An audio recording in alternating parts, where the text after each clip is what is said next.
Alrighty, we are live. Welcome back, folks. It's been a little while. We got our Sunday single Elim tournament going today, which I am just about to get started. So, alright,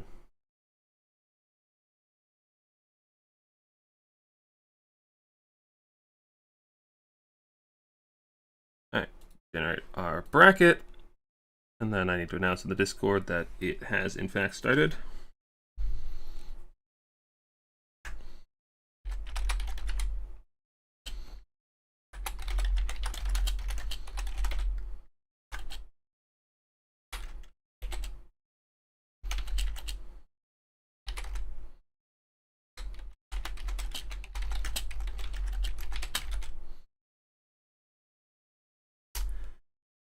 Alrighty. So, posted our announcements. Tournament is ready to go. Let's see what kind of bracket we're looking at. So this is single Elim, so if you lose, you are out. Winners advance. Nothing real fancy, just, yeah.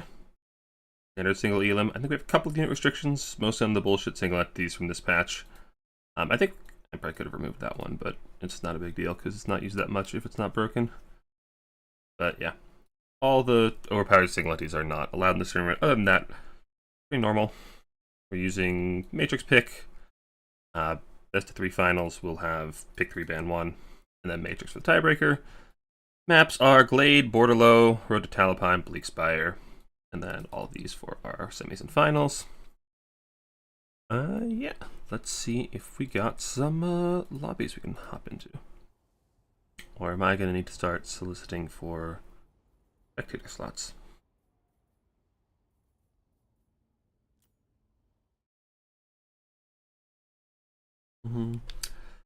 Alright, we have our lucky winner, also known as the first person to put up a lobby that I can see. I didn't remember to put a screen blocker. Do I have a screen blocker enabled here? I need to figure out a screen blocker real quick. I forgot to do that. And I don't really want to be leaking people's builds.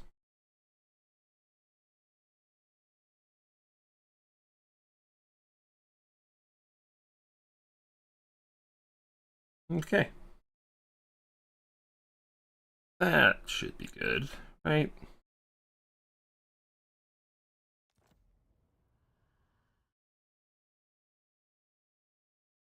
So then if we go over to the game menu, cool, can't see any builds. Perfect. So we've got Manic Tea Drinker, and then I assume they're waiting on their opponent. Picks and bans will take a few moments, which is fine, so it lets me pop out chat and remember how the hell to do this whole streaming thing, because it's been quite a few months since I've done this. How does YouTube work?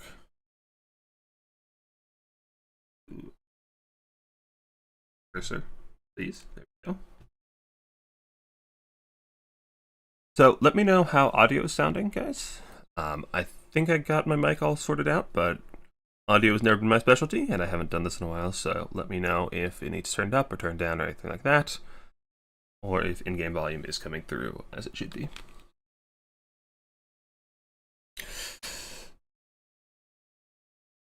Alright, so yeah.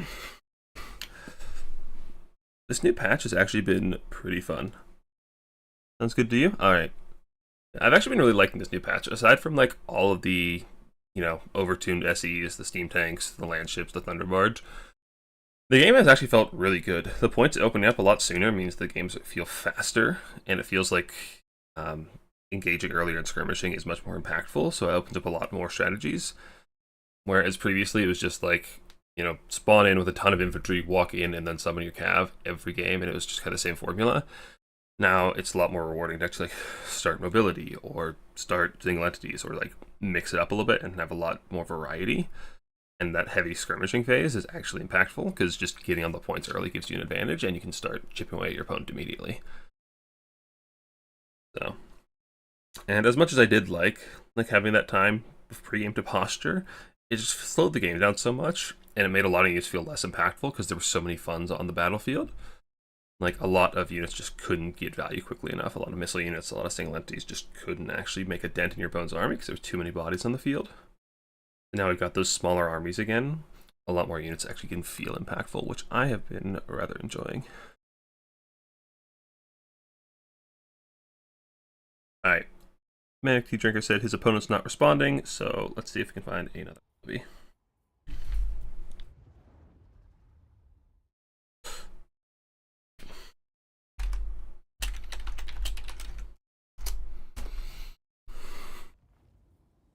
As soon as I left, his opponent responded. Alright,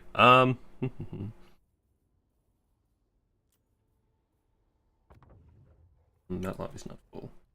This lobby has people in it. Is this people from this tournament?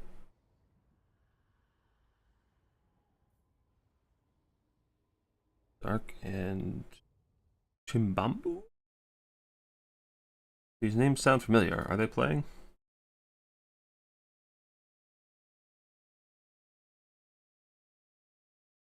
Yeah, okay. This is a game from our tournament. So, we will hang out here until their game starts. Picks and bans, like I said, could take a couple of minutes. We are using the Matrix pick, which takes a little bit of time, but I much prefer it for best of ones because it doesn't give either player too much of an advantage. Alright, first map is Glade of Everqueen. So it is a pretty small map, which lends itself to a lot of melee factions or single entity blobs. Kiting and missile plays tends to be pretty weak on this map because there's so much tree cover, and the map is so small there's not a lot of room to maneuver your missile pieces. Cavalry play can also be a little bit weaker because it is small, so it is typically a more heavily melee grind faction, although it can be actually kind of hard to break some shooting positions, but there is a lot of tree cover, so your opponent can approach pretty easily. So if you're like a dwarf or a Cathay and you can just hold your ground, your missile units can actually be pretty hard to get to, just because you have a lot of safe positions. But if your front line is weaker, then a lot of the more melee aggressive factions, Orska, Chaos, Counts, that kind of thing, will just punch right through your front line and get to your shooting. So your Empire, your Skaven, that kind of thing will have a hard time keeping their missiles online. I have a ping. Who is messaging? Good question. Okay. So someone's asking if everyone plays Glade or not because we have bit of a staggered first round. So because we have some people starting over here on the left, some people starting here in the second round. So the people on the left will play Glade of the Everqueen first round, and then this is technically round 2 right here. So they will be playing on Borderlow Landing.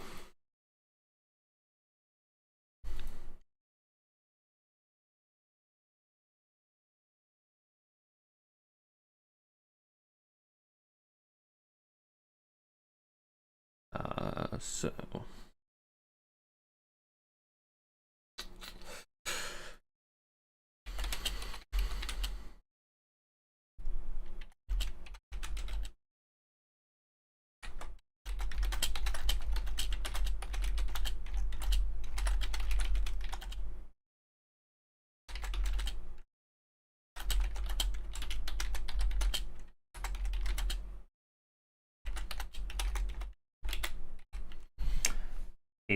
I hate trying to spell Borderlow off the top of my head. Spelling French is so damn hard. I can barely spell in English.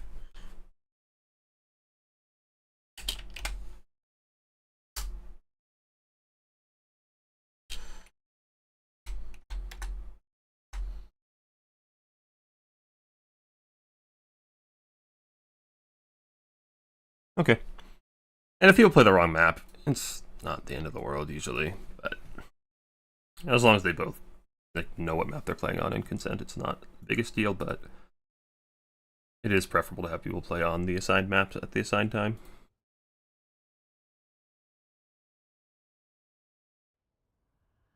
Alright. So actually this game that we're watching is supposed to be on Borderlow, which is not showing the game. Game. Locker. Yeah, Borderlow is a much bigger map, much more friendly to that kind of Cav style or Kite I was talking about. And looks like, ooh, we got Dark Elves. Speaking of Kite and Cav, those factions. Oh, Dark Elves Zinch. Okay, so yeah, if they remember to switch the map, actually, I can probably DM one of them and tell them to swap to Borderlow.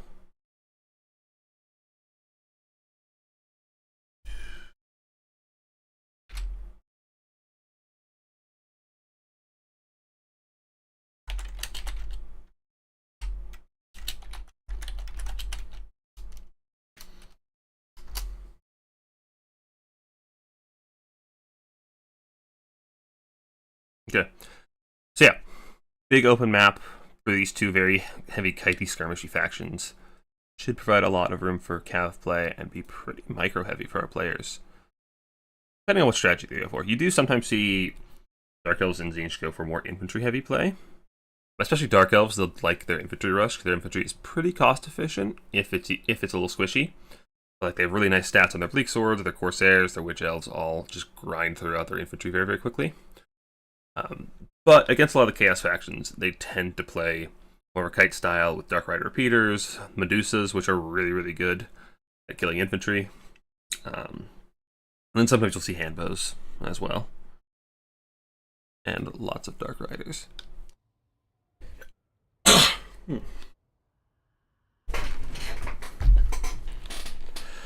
For Tzeentch, what I've been seeing a lot for... Actually, so what I've seen a lot lately for Tzeentch is Soul Grinders, but those, we did ban those. So I'm curious to see what the Tzeentch players fall back on in this tournament.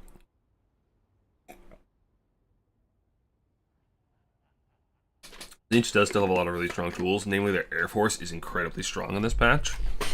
With the Fury buffs, they have really, really strong flying infantry, as well as Screamers, which are already excellent flying at large, and that makes a lot of space for Changebringers to just go and roast whatever they feel like. Might be a little bit difficult against Dark Elves, because Dark Elves tend to play a pretty cheap army. They tend to play pretty wide with a lot of cheaper units. There's not a lot of valuable targets for those Changebringers, which is a problem because they don't get a lot of ammo. They do a lot of damage, but with low ammo count, they need to be hitting something fairly valuable to actually pay for themselves.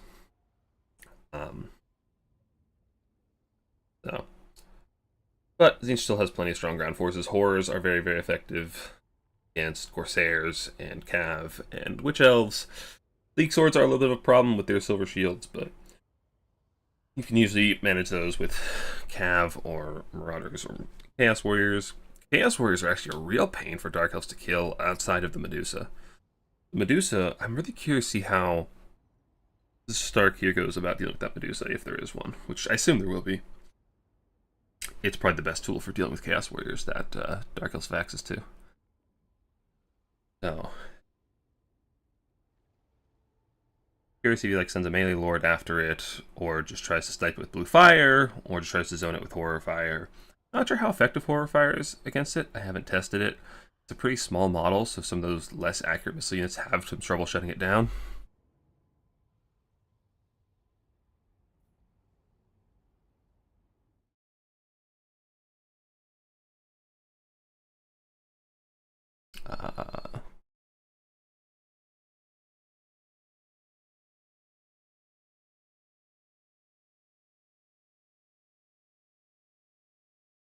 Oh wait, no, I'm a fool.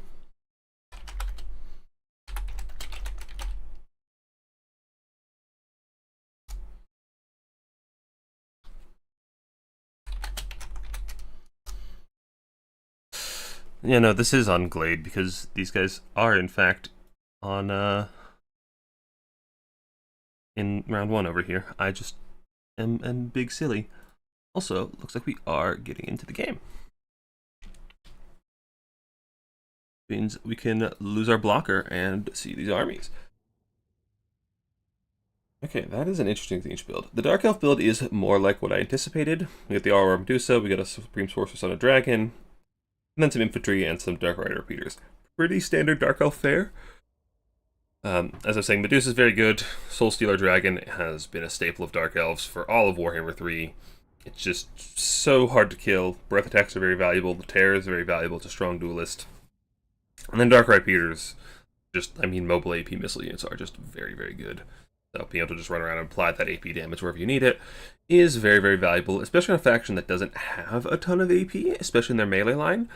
They don't really have any AP infantry aside from going super elite. Their AP Cav is a bit overpriced, so having that cheap, relatively cheap mobile AP is very, very valuable. I lost chat again. Okay, there's chat. Yeah. This does look like the Dark Elf player wants to play a bit kitey, just walk up to the Medusa and the Dark Riders and start shooting away, and let Dark Riders grab the points pretty quickly, and then have the infantry just walk up to back them up if they get into a sticky spot. And yeah, I assume this dragon, yeah, just Soul Stealer and Opal Amulet. Pretty typical for Dark Elf Lords. This kit just makes them extremely durable and lets them really just bring their heavy stats to bear against armored infantry, or in this case, flying shenanigans. So for Tzeentch, we've got that Chaos Lord of Tzeentch, and I keep forgetting what this guy does. I haven't used him a whole lot myself. So he's got melee attack steroids for himself, damage resistance, and leadership also. Oh, for him. Oh, and it'll affect these Arwar Doom Knights. Knights of Immolation are pretty nice at clearing out infantry with their bombardments, but the recharge is pretty slow, so they're going to have to spend a lot of time in melee, which can be a little dangerous. They have silver shields and heavy armor, but if they get their backs to those Dark Rider repeaters, they're going to have a bad time. Or if they get caught in the Siren of Red Ruins, Whale of Malice on top of a Soul Stealer, it's a lot of damage very, very quickly, so you be very careful to look out for that. Caster, we chose standard Burning Head caster. Not uncommon, Burning Head is really solid against all the light infantry of the Dark Elves, which, as I said, can be a bit of a pain for Tzeentch. And then we just have a core of Chaos Warriors. Ooh, and a Chosen. That Chosen scares me.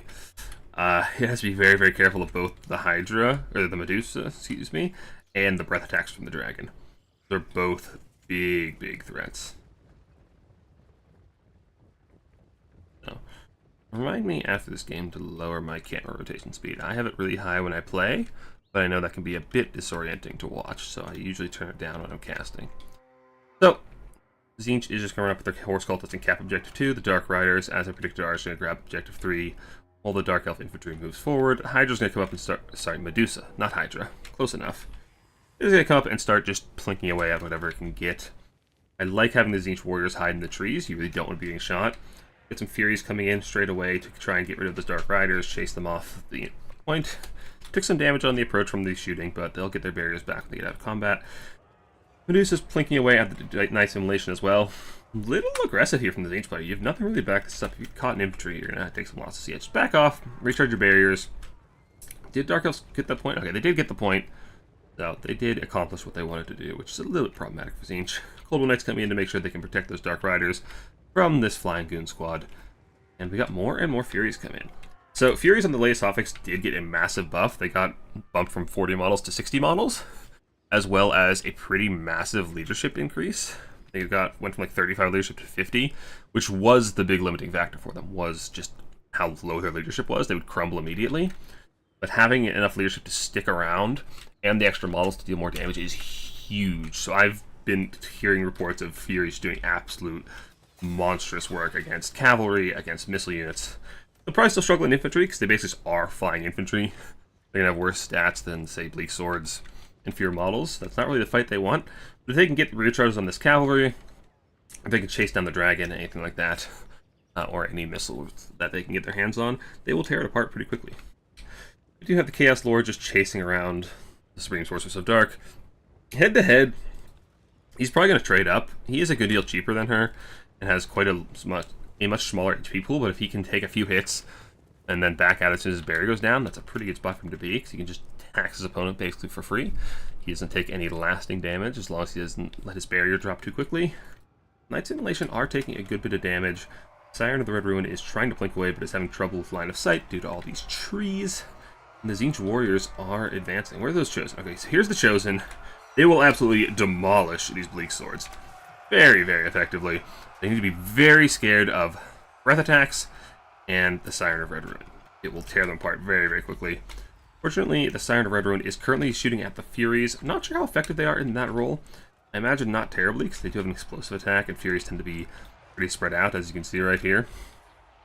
So, not sure how effective that's going to be. Dark Elf Infantry is getting absolutely slaughtered by the superior infantry. The Chaos Warriors, the Dragon is trying to help out. Did it drop a breath attack? I don't think it did. Oh, it did, and I missed it. Okay. The Tzeentch Lord is coming in, but the Soul Stealer is going down to pop its barrier right away. The Dark Elf Dragon is just trying to chase off the infantry and tear at it. Not super worried about the Lord right now, which is fair. You need to get rid of this Chaos Warriors, and the Dragon is one of your fuel tools to do it. Tzeentch Lord is taking a couple of nice hits. Yeah, this is a risky duel. Like, he's got his steroids popped, but the Dragon is a strong duelist, and he doesn't have a very large HP pool. If he takes too many hits, there's no healing available for him. He needs to be very, very careful. So, he does have that extra ward save, though, which is quite nice. In the back, the Furies are trying to get rid of the Skirm Cav, but they're getting worn down from the shooting and the cavalry and the Crows of Cain. The OG Air Superiority unit, taking on the newcomers on the block. 3 Tzeentch Furies, all crumbling away to these Corsairs. This is a pretty bad engagement for the Furies. The cavalry and these Corsairs are honestly, like, Corsairs are probably the worst thing for Furies to fight. Armored anti-infantry infantry is the one thing Furies really, really don't want to be seeing. And yeah, they just get shredded very, very quickly between the Crows of Cain and those Corsairs. Dark Infantry is pushing on Objective 3, but this Chaos Warrior is not going anywhere anytime soon. Cultist is just hanging out in the back. And we do have some Chaos Knights of Tzeentch on the field, and Tzeentch just have a pretty solid control of Objective 3 right now. They are trading down in value ever so slightly, but these Chaos Warriors and these Chosen are going nowhere fast. Like, Dark Elves have very, very limited tools to deal with them, and they're in the wrong place. They're all being tied up over here by the Mobility, the Furies, the Doom Knights. Oh, this could be bad. If this Lord gets caught by these Cold One Knights and just beat on by that dragon, that Lord could die very, very easily. The Medusa should get over here and try to help with this snipe. Let's get the Medusa over here. Get it to join the blob fight. It's an anti-large duelist in its own right. It hits pretty hard, and it's pretty small, so you have to get right in there, right next to your cav. If this Lord can't get out of here, he could die. But it looks like the Cold One Knights aren't quite surrounding him, and the dragon's leaving. So he should be able to leave if he just paths out this way. So that's one thing. When you're in a little blob like this getting caught, it's very nice to like zoom in and see where there are fewer models. You can actually scoot your way out to one side or another.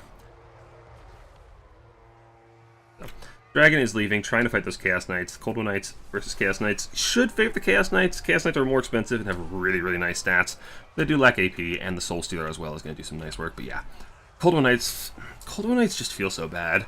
You kind of need them as Dark Elves because they're your only real anti-armor option, particularly anti-armored cav. I mean, you could go Dread Knights, but it's expensive. But Cold One Knights just feel like they underperform so much. Their stats are pretty low.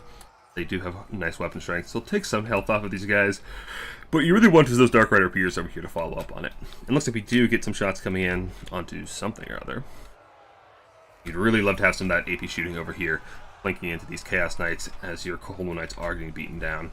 Sorcerer Lord, not Sorcerer Lord, the regular Lord of Tzeentch, chasing that dragon, which is a very bold move, because that dragon, it looks low, but it still has way more health than you do, and it has some Soul Stealers in its back pocket. But he's doing good work. He hits really hard for a single, like, large character, like a single, like, foot character on a disc. He's a heck of a lot of weapon strength at, what, 490? Zoom out a bit. The Dark Elf Infantry is fading pretty quickly. Like I said, they have good stats, but they are made of paper. Very, very low HP pools, pretty low armor. Medusa is getting good value, but it's not able to kill all of these Chaos Warriors, which is the problem. There's just too many Chaos Warriors, and where did those Chosen get to? The Chosen. There's no way the Chosen died, right? Chosen? Ah. They just got into a corner chasing something. Okay. The Knights are very low. Not entirely certain how that happened, but yeah. Chaos Knights are grinding very, very well against these Cold One Knights, but with two of them in 2v1, they will lose eventually. But the Doom Knights are coming in to help, and the Chosen as well. The Cold One Knights really want to get out of there. The Lord fight. Oh, Doom Bolt.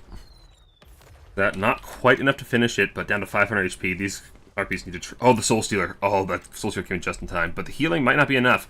They're routing and being chased off. That could spell doom for the Dark Elf Lord. But that Tzeentch Lord is also very, very low. But his leadership is negative. If he can... Okay, he's terror routing.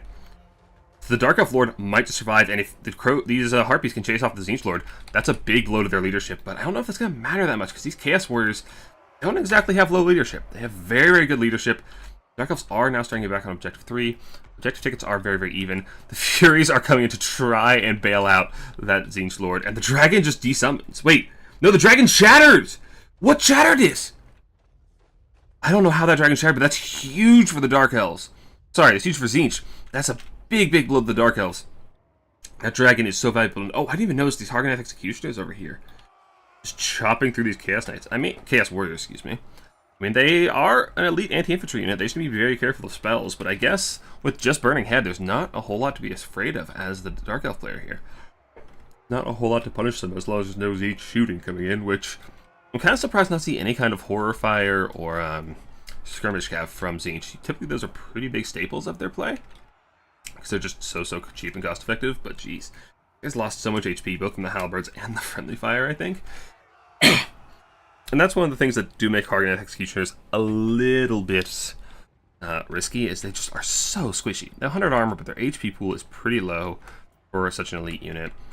So they're just very, very fragile, like most Dark Elf infantry.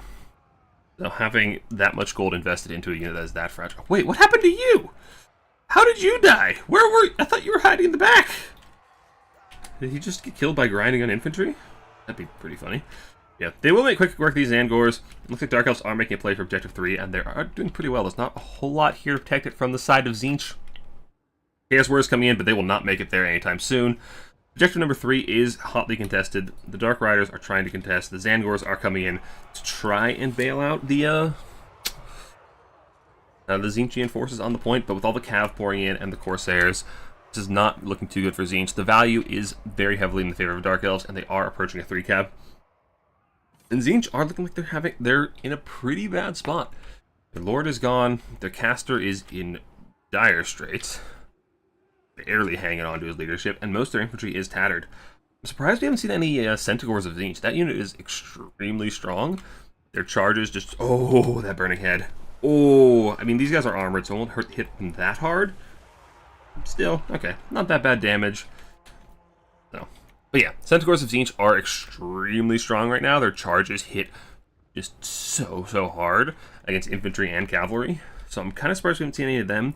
They would just mulch through Bleak Swords and Corsairs very, very quickly, as well as trade well into most of the Dark Elf cavalry. But I guess they have a little bit of threat from the Dark Riders, because if the Centaurs take charges, they just evaporate very, very quickly.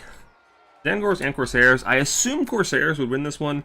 They are a pretty strong anti-infantry unit, so they should shred through that eventually. But these Zangors are grinding through the cavalry, and Tzeentch is managing to maintain hold on this point. Chosen are hanging in there.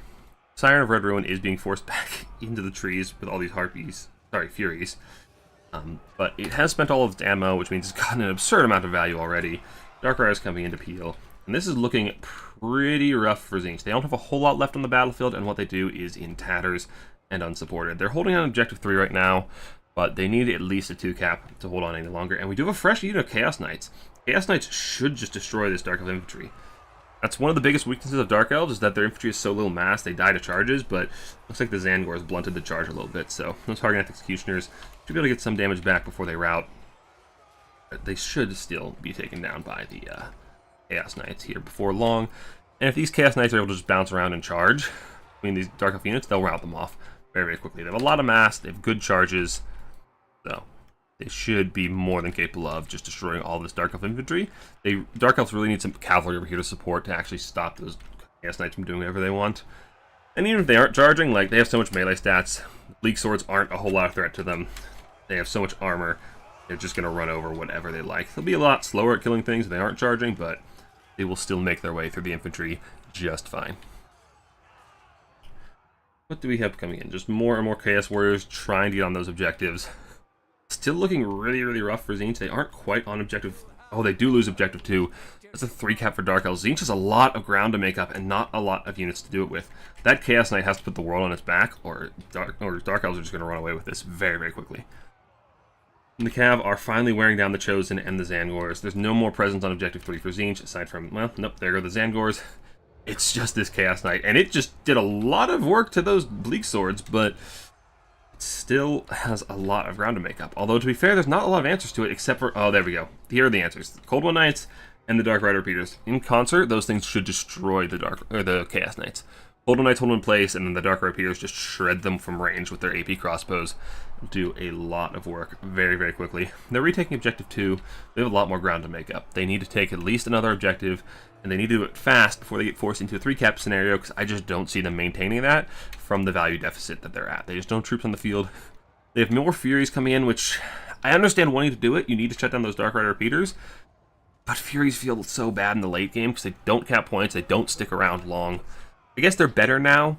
Like, the leadership lasts a little bit longer, but they don't control space, they don't take points, they feel really, really bad. And the Cold One Knights and the Bleak Swords together are starting to take a chunk out of these Chaos Knights, and I don't see Tzeentch taking this back.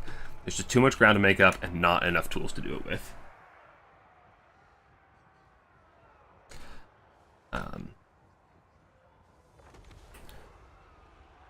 Yeah, this is looking pretty bad for Tzeentch. Chaos Knights are making a play for Objective 1. I don't see them taking it. There's too much cav in play for Dark Elves. They can just chase out these Cold One Knights. They should be able to stop them from capping, as well as putting quite the hefty price on them, or even attempting this. Tzeentch has a solid hold on objective number 2 right now. The Zangors are piling in, the Chaos Warriors are here, but Dark Elves don't need it anymore. Honestly, the Dark Elves can just fall back to either of these 2 objectives and just kind of make a last stand on it. They don't need to hold these objectives very long. They actually are very, very close to putting your opponent into a 3-cap situation where Tzeentch will have to capture all 3 points for at least a little while. So Dark Elves can focus all their resources on holding one of the safer objectives and just avoid this big blob of infantry. Which, yeah, honestly, Dark Elves could fight this blob, just try and stuff it with infantry and cavalry, or you can just run away and hold 3 and just kite it, because they need to hold math. Math's hard. No, they don't need a 3-cap just yet, but they're getting quite close. Do we have any more Dark Elf infantry coming in? We need some kind of holding power. These these Cold One Knights, they tear apart Cav. They don't do so well into Chaos Warriors. So Tzeentch, with all these Chaos Warriors pouring over, will be able to take this objective. We have the Dragon coming back in. Ooh, those breath attacks could be really clutch, but they gotta be good, or this ain't gonna be worth the price. Like, this is risky. Like, this could have been like 4 or 5 Bleak Swords, and that would have like guaranteed the hold. But if you can get good breath attacks and just delete one of these infantry units and terror out them, that could carry the game as well.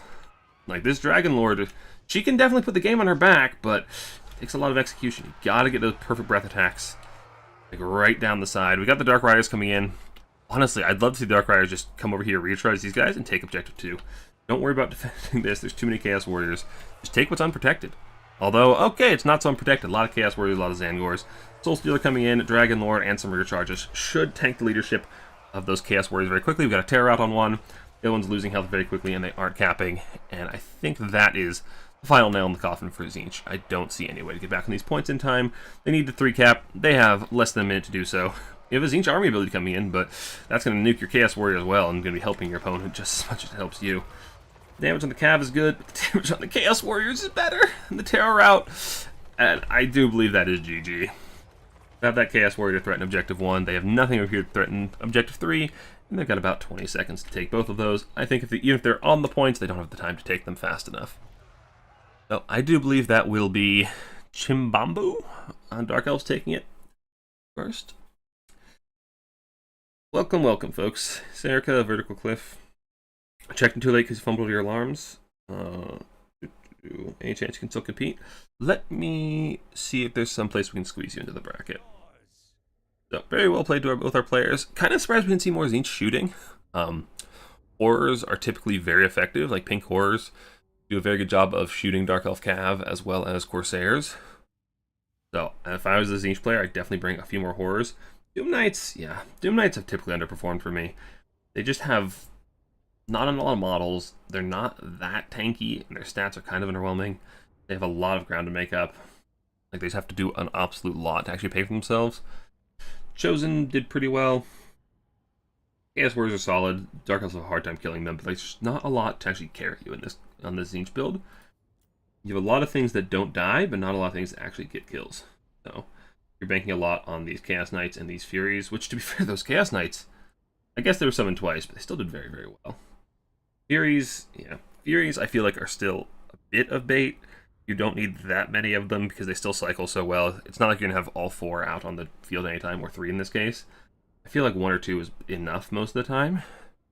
And then use that money to grab, you know, a couple of pink horrors, something like that. Maybe some Skirm Gav, because you don't have a whole lot of damage output in the Tzeentch army. Yeah, Dark Elf army is pretty textbook and pretty effective. The Hargoneth Executioners were a nice pick.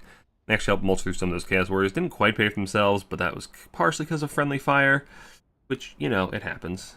I'm a Skaven player. I never really complain about friendly fire. Yeah, pretty solid play from our Dark Elf player. Very, very well played. All right. I have DMs. All right, so who was it that said they didn't check in time?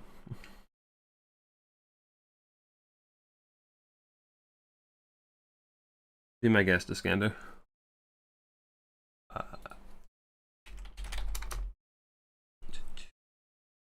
Back to the bracket. So, refresh, see where we are.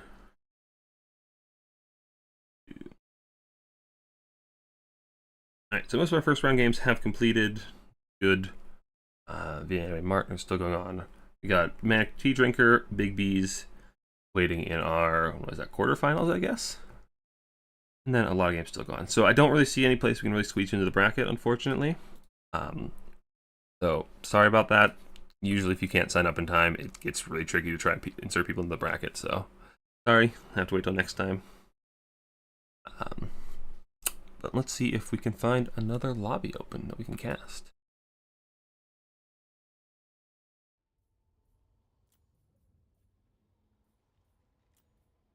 XP Drinker is not in a game currently. He's waiting for his opponent. Fresh. He is the only lobby I currently see that has spectator slot. Is Hillidan playing? I could pester him to give me a slot because I know he's in this tournament.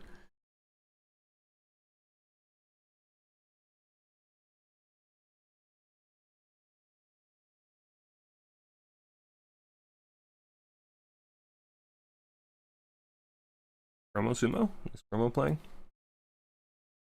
Does he have a lobby for me? Unpench him in Chromo Sumo.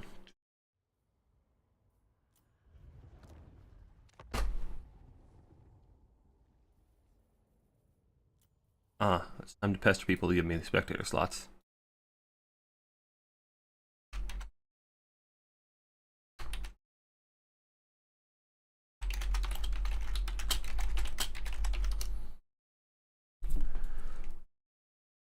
My own clanmate not giving me a spectator slot. Also, I need to turn down my camera movement speed.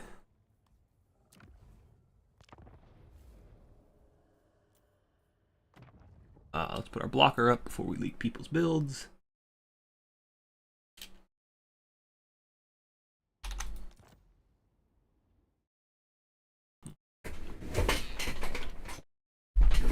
All right. So Chromo is on Lizards, and Unpension is currently on Brett, but that is the Brett banner that usually gets default loaded, and this looks like a default auto-generated build. So they're probably still in picks, so we'll just have to wait a second and see what's what. This one is actually on Borderlow Landing, I think, instead of me being wrong this time.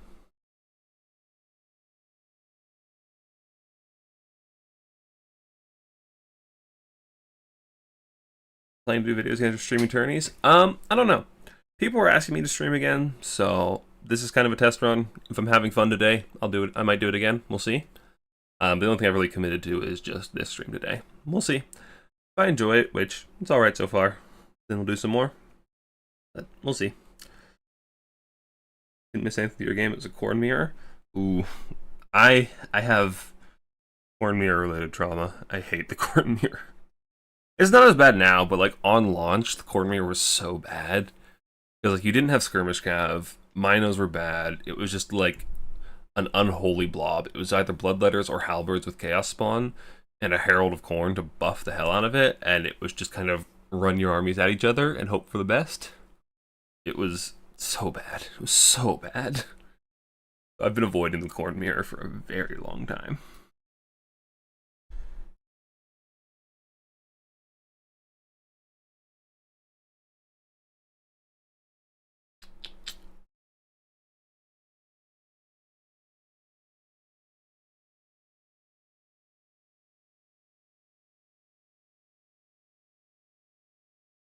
Just a sec. Answering a DM.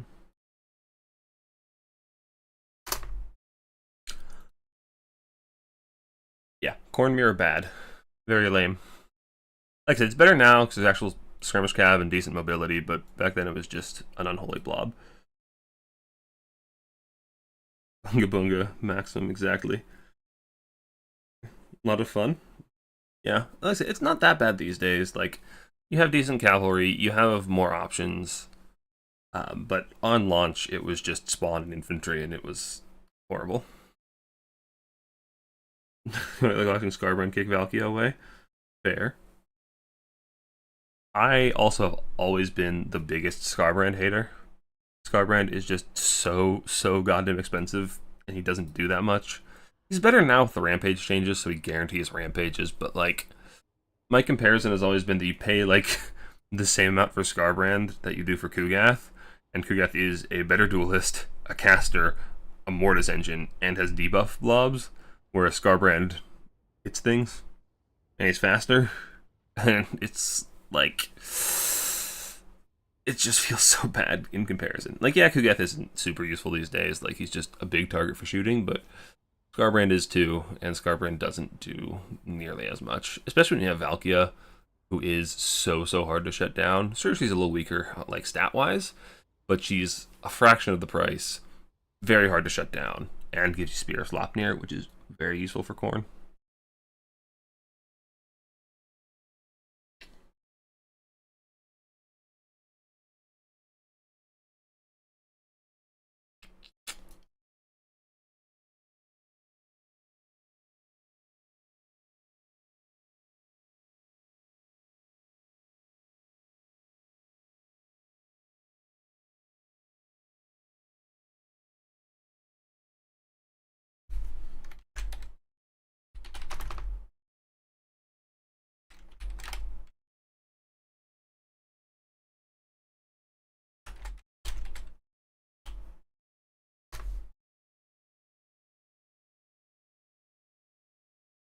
Turn of the Wild Prelati, indeed, we are back. We love Scarbrand. Incorrect, Iskander. We do not love Scarbrand. Around here, we hate Scarbrand. He's been dominant at skirmish because of how fast he is. Yeah, but he's so weak to skirmish, too. Like, he just takes so much damage from Skirmcav. So, like... That's fair. Like, you can catch your opponent out. And in melee matchups, like... the Rampage is extremely useful to catch your opponent out. Like, the one time I think it's acceptable to use Scarbrand is into Vampire counts, because being able to Rampage the Dragon or the Mortis engine is extremely valuable. Oh, we got Empire Nurgle. Ooh, we got our DLC factions. So, Landships and Steam Tanks are banned. The Empire still has their long rifles, their Null and Ironsides, Knights of the Black Rose, all those new things. And then Nurgle has all their new stuff. Nurgle didn't get anything super broken, so I'm curious to see what Nurgle units actually get brought. Because Nurgle is one that I feel like haven't been figured out that well. I haven't seen a lot of people playing them, and I've seen some pretty large variety in what has been brought when they are played. They still suffer from their mobility being fairly slow and lack of shooting. I mean, lack of shooting is fundamental to their design, just like all the Chaos factions, but like their mobility is slow. Rot Knights are a little overpriced. They're extremely tanky, but they're slow and they can't really get the fights they want.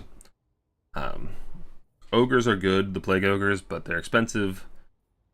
So you don't have a lot of decent mobility options, so it's still a little rough out here to be Nurgle.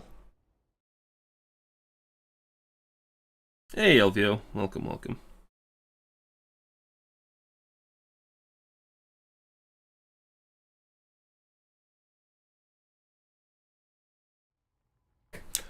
Yeah. In a match like this, you typically expect that Nurgle's going to be rushing an Empire Gunline or Empire Kite. Empire doesn't really want to take the melee fight to Nurgle without their bullshit single entities, so you're either going to see some kind of like line of Huntsmen or Hochland long rifles, or maybe no Ironsides. I haven't played with Ironsides since the buffs, so I don't know how good they are. Curious to see if Chromo has, or if he's going to experiment here. Or like Grenade Launcher and Warwagon Kite is the classic Empire play into most Chaos factions, which is probably still very solid. Although the new Nurgle Furies, actually, yeah, the new Nurgle Furies are probably the biggest W for them, because that is cheap, fast mobility. I keep forgetting about the Fury buffs, because they didn't come with the DLC, they came after. So the Fury buff is actually potentially amazing for Nurgle, because their Furies are even tankier than the other ones, so even if they don't kill things, just the ability to click on a missile unit and say you can't fire for a minute is really nice. Really nice for Nurgle. Pestigores were also very good. Pestigores are good, but they didn't give Nurgle something they didn't already have. Like, Nurgle already had good AP infantry. I mean, yeah, now they have better AP infantry, and it's Vanguard, which is nice. But it didn't really fill a hole in the roster. Like, Nurgle already had some of the best infantry in the game. Their Chaos Warriors are good. Plague Bearers are good. The Vanguard is, of course, excellent. The Vanguard is very nice, but Nurgle already did infantry well, so getting better infantry It's kind of nice, but it doesn't really solve any of the fundamental problems you had as Nurgle.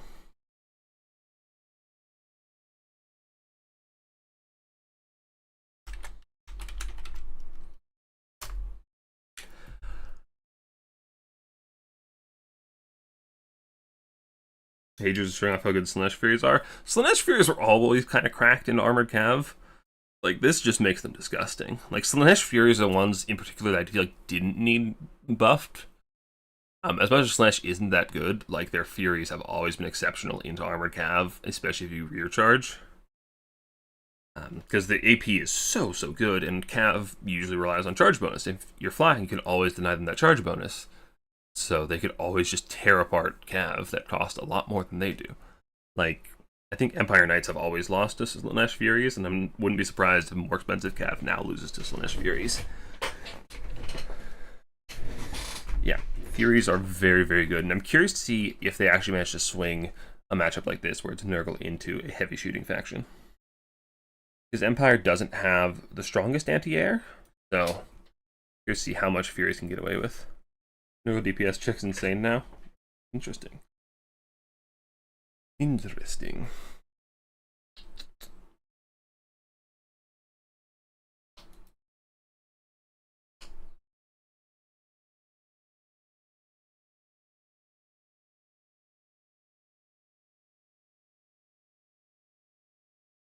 Here's a Booyah still Shadows Grenadier. I don't think they do. Someone tested it and told me, and I'm pretty sure they don't shatter anymore. You can heal up grenades through Buna. Oh my god, this Empire build looks dumb. That looks very mean. So I see Imperial toxicity. I see double Lightcaster. So he was sitting on Marcus double Lightcaster, which I was assuming was triple net, which just sounds abusive.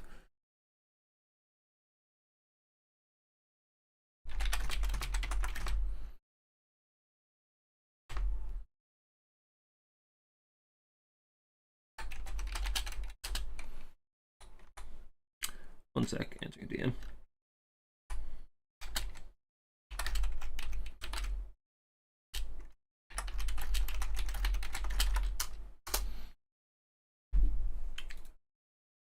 Alright. I lost my chat. Okay.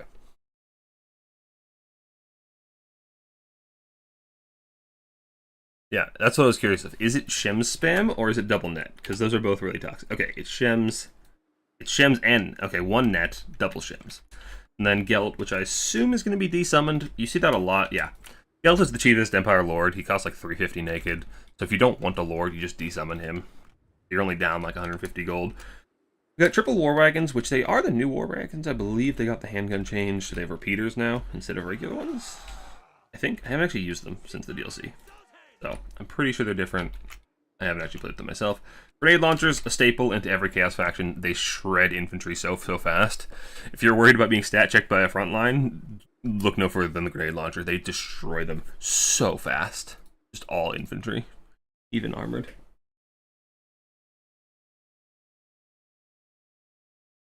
I keep losing my chat window. Chat, hello. Yeah, and they just got a line of spears. Empire spears are real cost effective and cheap. So 42 MB, pretty good for what, 350. So they hold. That's all they're really here for, is to hold. They got Knights of Black Rose, who also hold and clear infantry pretty well. But 50 MB on a cav unit is no joke. So being able to just hold against enemy cav long enough for your missiles to fire in, whether it's grenade launchers or huntsmen or war wagons, very nice. For Nurgle, we have regular Chaos Lord of Nurgle. He has what's Icon of Eternal Virulence, which is the melee debuff, Cloud of Flies, and Rot or Die, damage reflection, and leadership and Aura. Interesting. And then I saw a Buna caster, I think. Spirit Leech, Fate of Buna. Yeah, there's a normal Death caster. Gonna try to Buna those grenade launchers. And Spirit Leech. I don't know what the Spirit Leech is for. Got some Chaos Knights of Nurgle, another staple of Nurgle's play. They are extraordinarily tanky, especially when given healing, which Nurgle has plenty of. So they're very hard to take down in melee. They can be shot a bit, but usually they're able to run over most of the missile units before they can do that. You got Marauders, Plague Bearers. Yeah, just Marauders and Plague Bearers. Plague Bears might seem like a bad choice in Empire because they're unshielded and low armor, but their HP pool and Fizz Resist usually makes up for that. Like, they'll take Missile Fire and lose health, but they have so much health and Fizz Resist that they can just stat check a lot of the Missile Fire. Yeah, War Wagons are taking a pretty big chunk off of those Chaos Knights very, very quickly. The Chaos Knights can chase them away, but that's just a bad time for them to be a Chaos Knight. So those War Wagons are about as fast as you, and they're just going to be shooting at you the entire time you're chasing them. You're going to be taking a lot of HP damage. And yeah, you just need to back off and use trees as cover, let your infantry cap, let your cheap infantry screen so that the War Wagons are shooting something not valuable. These guys taking so much damage in the face. This is your most valuable unit on the field, and it's just getting taken to half health, basically for free, which feels really, really bad. And you've lost 13 models already, which means you can't even heal them up. And you've done 43 models. That feels so bad. Get them out of there. Fall back behind your infantry line. Let them screen the shooting. Fury's coming in to try and chase off the second grenade launcher that's been summoned. We got some Huntsmen coming in the back as well. But Empire is just slowly moving up their spear line while the War Wagons really do the work for them. Sorcerer got in and got a couple of hits off. I guess Spirit Leech works on those War Wagons somewhat. But that Sorcerer is doing his best to dodge. Oh, he's on a Rod Piece too. Interesting. But he is still taking a volley of fire from them, doing pretty good damage. And we don't actually have any healing casters, so they're going to have to rely on Fecundity to be their only source of healing, which takes a while to stack up now. Change the Nurgle passive so it's debuff stacking rather than damage taken means their abilities charge quite a bit slower, which really, really hurts them. Really hurts, because usually their abilities are very strong. Curse of the Slug and Fecundity are both exceptional abilities. Having less access to them feels really bad. We got Furies coming, trying to take out Knights of the Black Rose and Grenade Launchers. I assume Knights of the Black Rose will do just fine. They have very, very high MD, as I said, so they should trade fine in this infantry type unit. We got, what is the status effect? Don't know. Gems going in. Ooh, sparkly. Doing, ooh, that's really good damage on the Plague Bears, yeah. Those kind of magic missile spells with the new changes, if they get those crossfires, do a ton of damage. Buna going in on the grenades, does it shatter them? Buna got nerfed, 2 seconds less duration. There's a lot of damage, but I think it should just route them. Yeah, they're not shattered yet. No, not shattered. So, Empire could theoretically heal them. They don't have a healing caster this game, but in theory, healing now works against Buna on grenade launchers, which is very, very nice for Empire. Empire does have a very healthy value lead, which is kind of to be expected in this kind of matchup, where you have a heavy shooting faction versus a rush faction. They get a lot of value early, and then they go down as their infantry trades down. Chaos Knights coming back in, but with their low HP, and are they netted? No, why did everything just stop strangely in the middle of this field? Knights of the Black Rose turn around to try and get in the fight. Spears should come in support. This looks like a fine fight. Knights of the Black Rose, they're a melee cav. They have, like I said, insane MD. They'll just sit here and grind forever, just like these Nurgle Knights. This is going to be a very, very slow fight. Nurgle Knights are going to try to slip around and get on those Huntsmen, but they might not be alive to do that. Those Huntsmen do a lot of damage, even through the armor. Looking rough for Nurgle. War Wagons actually threatening the back cap, which is something I love to do with War Wagons, is just waltz them to a back cap and run over infantry, because infantry can't really stop them. But looks like they are backing off as there are Furies, there are the Frolickers, Bubonic coming in, and there are Toads approaching their front line. These Plague Bears need to get in there. They will tear up these Spearmen. They need to stop just sitting there and watching them. Okay, Chaos Knights are in the back of the Huntsmen. They just don't have enough models to actually tear through them effectively. Got grenade launchers coming in. They're about to do the most disgusting damage to these Plague Bears that anybody's ever seen. Yeah, the most disgusting thing on this field is not Nurgle. It's these grenade launchers. Come on, give me a volley.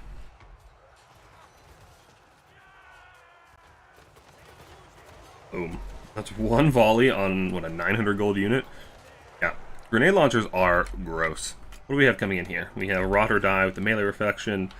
Spread range. Not entirely sure how that spread works, but it seems to be doing alright. Oh, excuse me. Knights of the Black Rose taking good damage from that melee reflection as they're just chewing up the infantry. They're damaging themselves.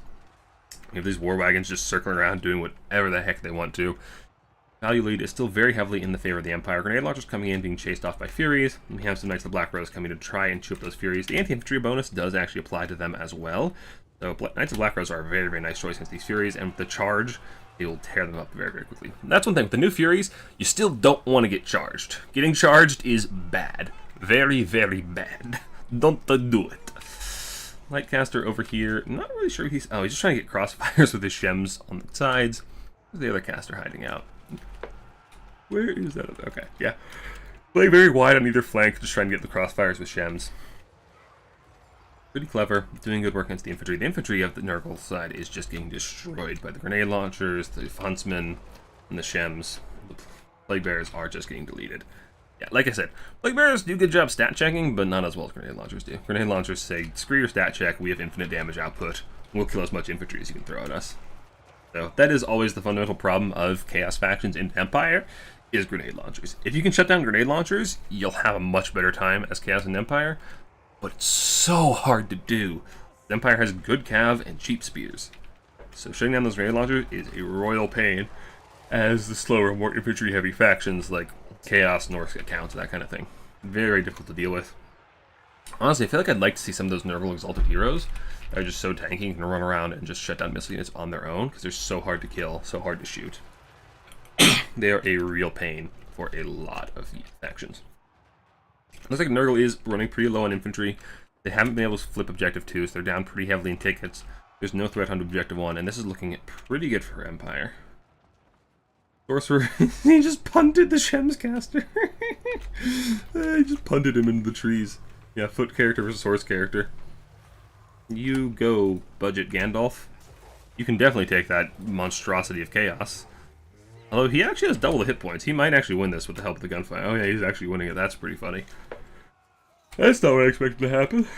The Huntsman grenades. These are Huntsmen. They'll do real well in the Nurgle Sorcerer. We got a Fecundity coming down to try and heal him up. Honestly, I feel like that Fecundity is a bit wasted. Like, the Deathcaster...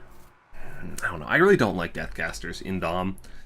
Buna just comes out so slowly and does so little. Like, Spirit Leech is very specifically useful in some matchups, but I'm just not a big Death fan. I feel like the Nurgle lore is so much better. And if you want a character snipe, Rancid Visitations is so much better. Let's see, Pestigors and Forsaken are running in and just getting destroyed by Huntsman fire. Spears piling in, grenades piling in. It's a bad day to worship Chaos. Pestigors are just getting absolutely destroyed by bombarding grenades. Grenade launchers are fun. But yeah, they're getting torn to shreds. Nurgle infantry has nothing really to support it, so those grenade launchers are going to be free firing.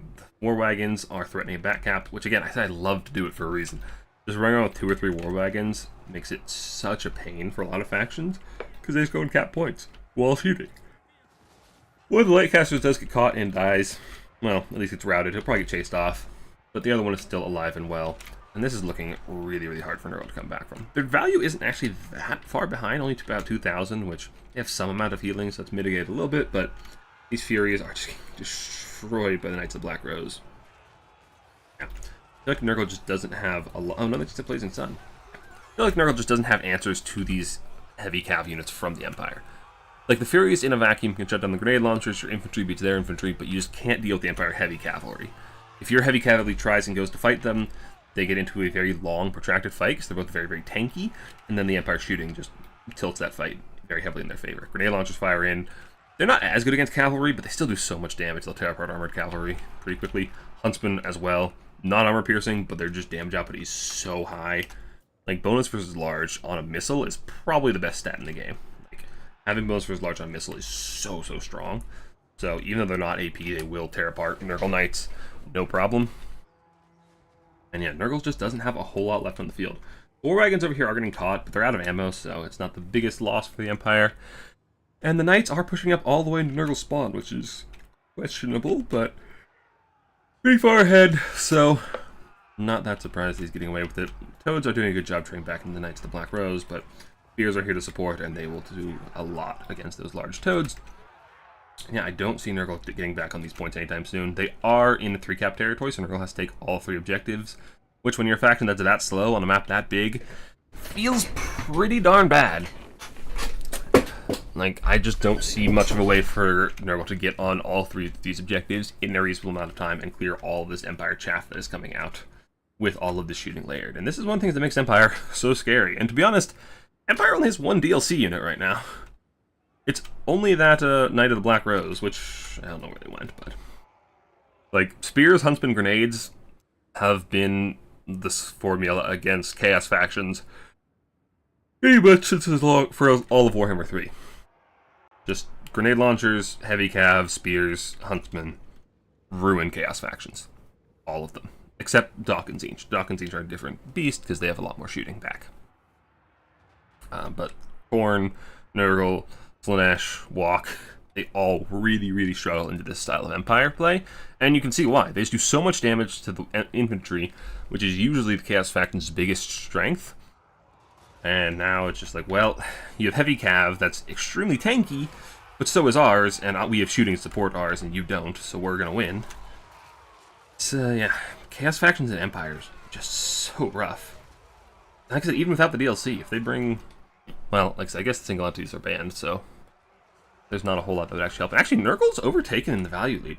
I guess Empire got too far forward and started losing a bunch of the cav to these Toads, which Toads will actually do surprisingly well into cavalry. Or it wasn't the Toads and it was something else, but I just don't think Nurgle has the time. They've got Pest Scores sneaking up, there's a grenade launcher waiting for them. And the moment they leave those trees, they are just toast. Yeah. That wasn't even a very good volley for the grenade launchers, and it took a quarter HP.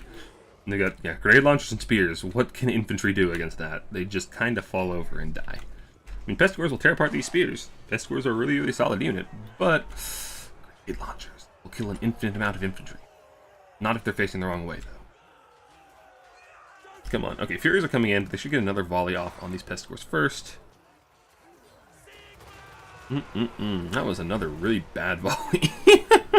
And there's a lot of friendly fire, so, you know, maybe Nurgle can take this, and these Flagellants are coming, and these Furies don't have capture weight.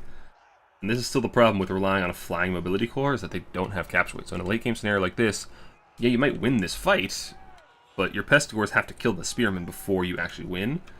And if the Fury, like, you want the Furies to come and try to rear charge to break them faster, but then the grenade launchers turn around and kill everything. So it's really, really rough to try and take these very split fights as a faction with such slow mobility as Nurgle. Well, slow and expensive is the thing. Like, Chaos Knights of Nurgle are good, but they can only be in so many places at once, and they can't rotate fast enough. So, Nurgle really still struggles on these big open maps against a faction with cheaper mobility and cheaper chaff. So, that is going to be Chromo taking the game, despite going down pretty heavily in value, but I feel like that value counter's got to be bugged. A lot of the times the value counter doesn't count missile fire, or it's just really janky counting missile fire, especially like low AP missiles, so Huntsmen, grenade launchers probably just aren't counting properly. But with about 40 points to go and 2 objectives, I mean, Nurgle is actually taking both objectives, but I don't think they're going to be able to hold 3. Yeah, there's Knights of Black Rose coming in, there's Flagellants coming in, they can't hold 3. They might take 2, but now they're still not even taking 2. And that is all she wrote, my friends.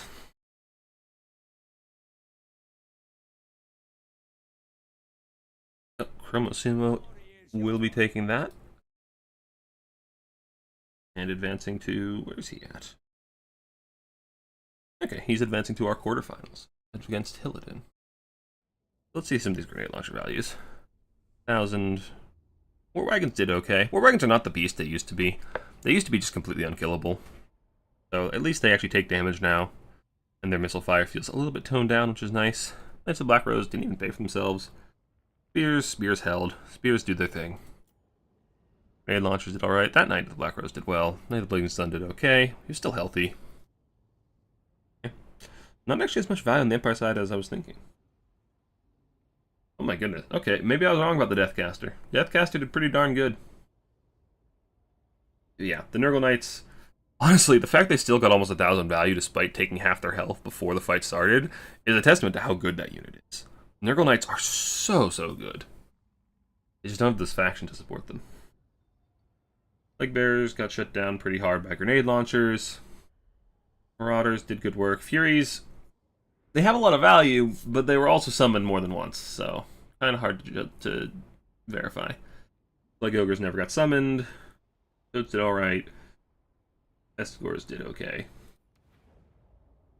And that is that. And I have more DMs.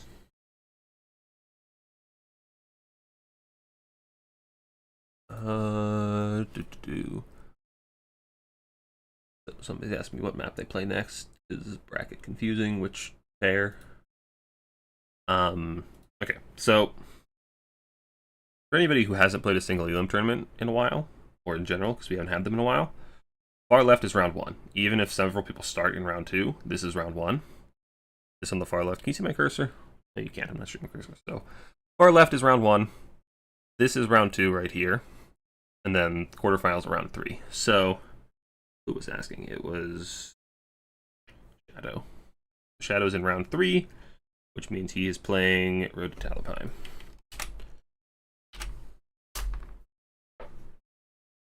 Alright. So, yep, Chromo is down here facing Hillidan now. And let's see what other games are ready to go. Got Shadow, who's still waiting on an opponent. Got Chimbambu again, who is currently playing Rusto. And Chromo, who will be playing Hillidan. Let's see if these guys have just played or are going to play.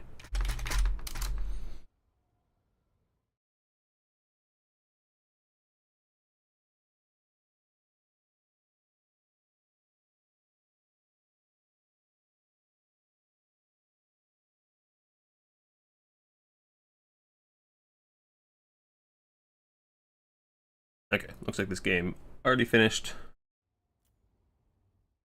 So, we might just be following Chromo Simo into his next game, because I don't see any other games that are ready to go. So, we'll watch Chromo versus Hillidan.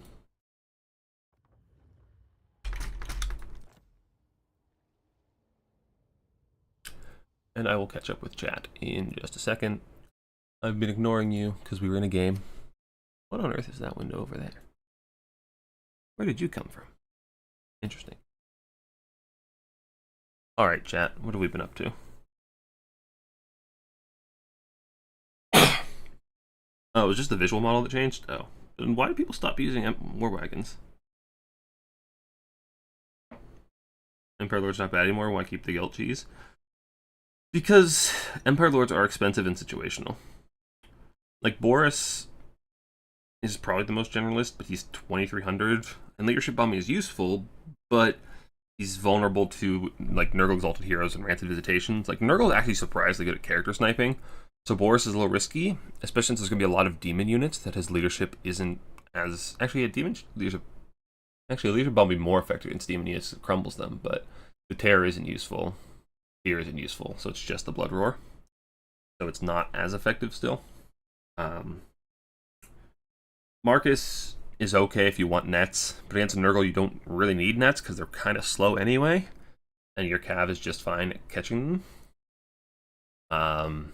Franz does one very specific job, and that's character sniping, but he's even more vulnerable to Rancid Visitations. You don't really want Franz. Volkmar, on paper, would probably be good. He's tanky, he clears infantry, but he just doesn't do his job that well, and is still very expensive. Yeah, like that's the fundamental problem with Empire Lords, is that they're just pricey.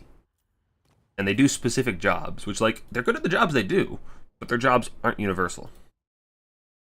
So, what did I do wrong? Oh. There we go. So yeah. Generic characters aren't very good. The Huntsman General is okay if you just want a cheap lord to plink away at stuff. Gelt is fine if you want metal. We talked about Boris. Archlector, he's very okay. Yeah, Boris is a little too expensive. He's fine, but he's not universal. Elsbeth, the dragon is usually banned because the breath attack is really obnoxious, but even with the dragon, she's really, really expensive. And death magic, as I said, is not my favorite in Dom, in my opinion. And Empire's so many other lores of magic that are so good. Light magic, life magic, fire. Like, there's so many good lores of magic they have access to. You don't necessarily want a Deathcaster Lord, and she doesn't do a whole lot other than be a Deathcaster Lord. And the Master Engineer is good if there's a Steam Tank available, but with the Steam Tank banned, he's mid. So it's like, what other Lord do you want? A lot of times just Empire Lords aren't applicable, so Gelt is still an attractive option. It doesn't cost you much. So that's why you still see a lot of Gelt.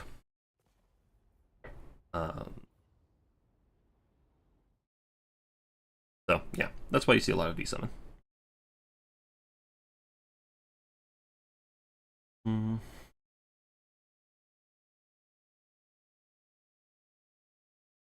Boris Leadership Bomb.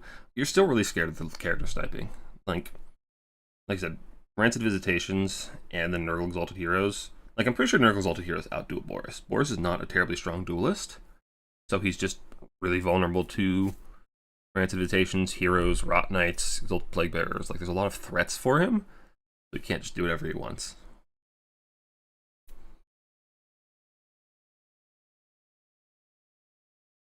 Yeah, and that's the other thing. Like, Empire has a lot of generic units that are very good that you want the money for. It's not like you're playing a faction where you just spend a lot of money on your Lord because you don't have other good units to bring. You have a lot of good units on Empire. You want Cav, you want grenade launchers, you want spears, you want huntsmen. And then there's a lot of option pieces you can bring. So, Empire has a lot of things they want to bring.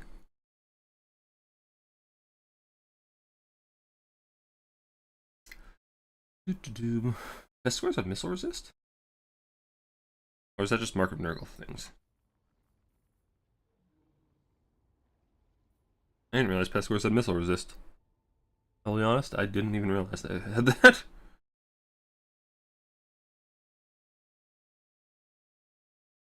Don't like Forsaken? Yeah, Forsaken are a bit odd.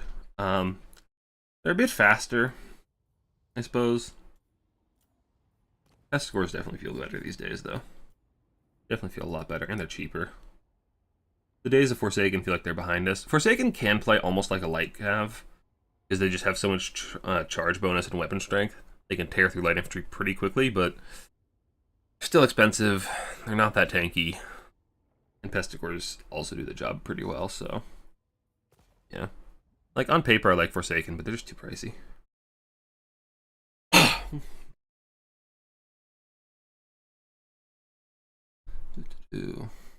Not enough guns. I mean, there were grenade launchers and war wagons. There were like 5 or 6, no, it's like 6 gun units. Engineer's fine. Any tips for playing Chaos Dwarves? Don't. They're bad. No, I don't play a lot of Chaos Dwarves, so I can't really help you that much. I mean, I can tell you like the basics of what units are popular, but so, like Chaos Dwarves, what you usually see is Caster on a Bale Taurus with the healing item. So he can just run around, cause terror, cast spells, and is extremely difficult to kill. He's a good duelist. And then you see a lot of Death Shriekers, which I don't really like, but not a lot of better options on Chaos Dwarves. Yeah, just the anti-infantry is... I'm told the anti-infantry is good. I'm usually not that impressed by it. The anti-large one is nice because it almost never misses, and it'll just consistently plink away at enemy monsters.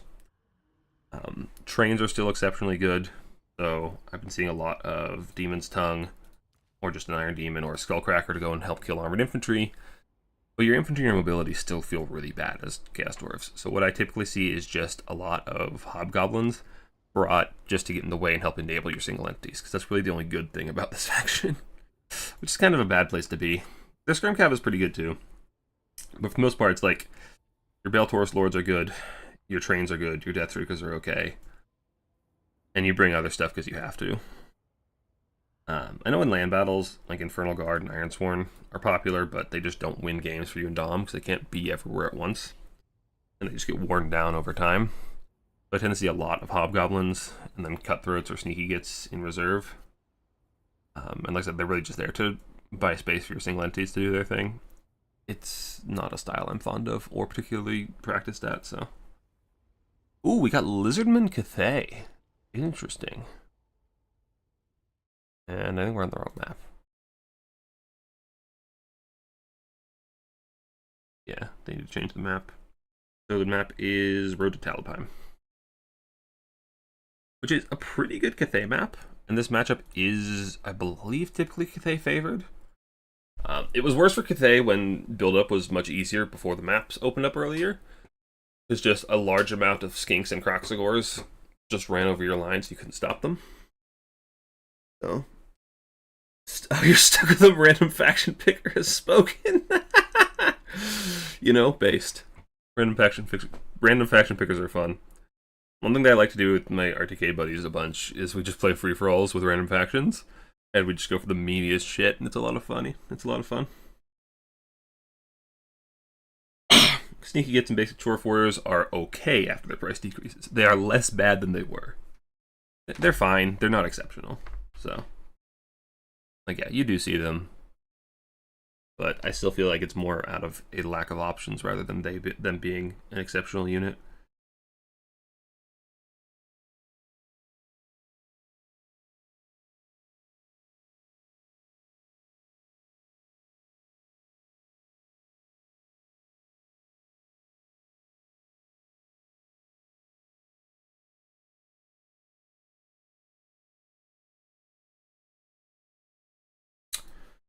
Okay, sorry about that. I was checking the Discord to see if anybody needed me for anything, and it looks like we are good. And my phone is going off, and we don't need that. So yeah, Lizardman Cathay. So Cathay has a lot of trouble killing Croxagores and Ripperdactyls and a tide of skinks. Like 10 skinks just getting all over you is really annoying for Cathay. But the price increases, that actually takes a pretty big premium out of Lizardman wallet. So you don't have a lot of money for those Croxagores and Rippers that are actually going to come in and do the killing for you. So I suspect it's going to be a little bit better for Cathay now. Sick.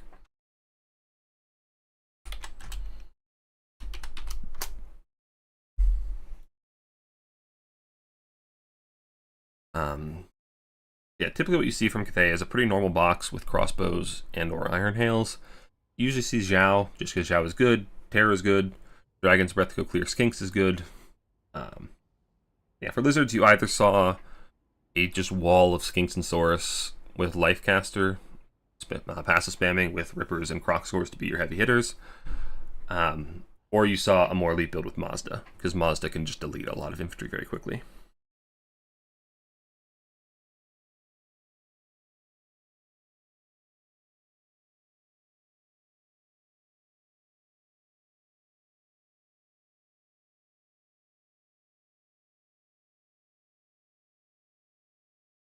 Which side did you play, Serica? Did you play or Lizards?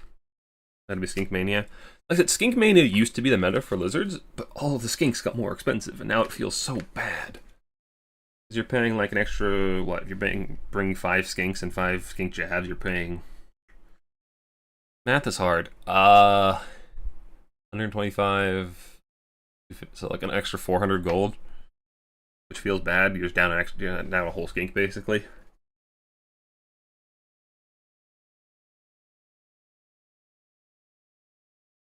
So, like, if you were going to do the Stink Tide, this is definitely a match to do it. Cathay has trouble clearing out a lot of low-tier chaff with decent leadership. They have to be very proactive with their Jade Lancers to go and charge Skinks before they get to your lines. If they get to your lines, they're just going to be stuck there forever, and your infantry's going to be tied down and not going to be able to help your missiles defend against Croxagores or Rippers. Or whatever else power pieces they want to bring. Play GC side Nefbot Lizard. Okay, checks out. Yunbo with Net Rolling Sky and Comet. So your opponent sold you on Snake Oil and then beat you in the matchup.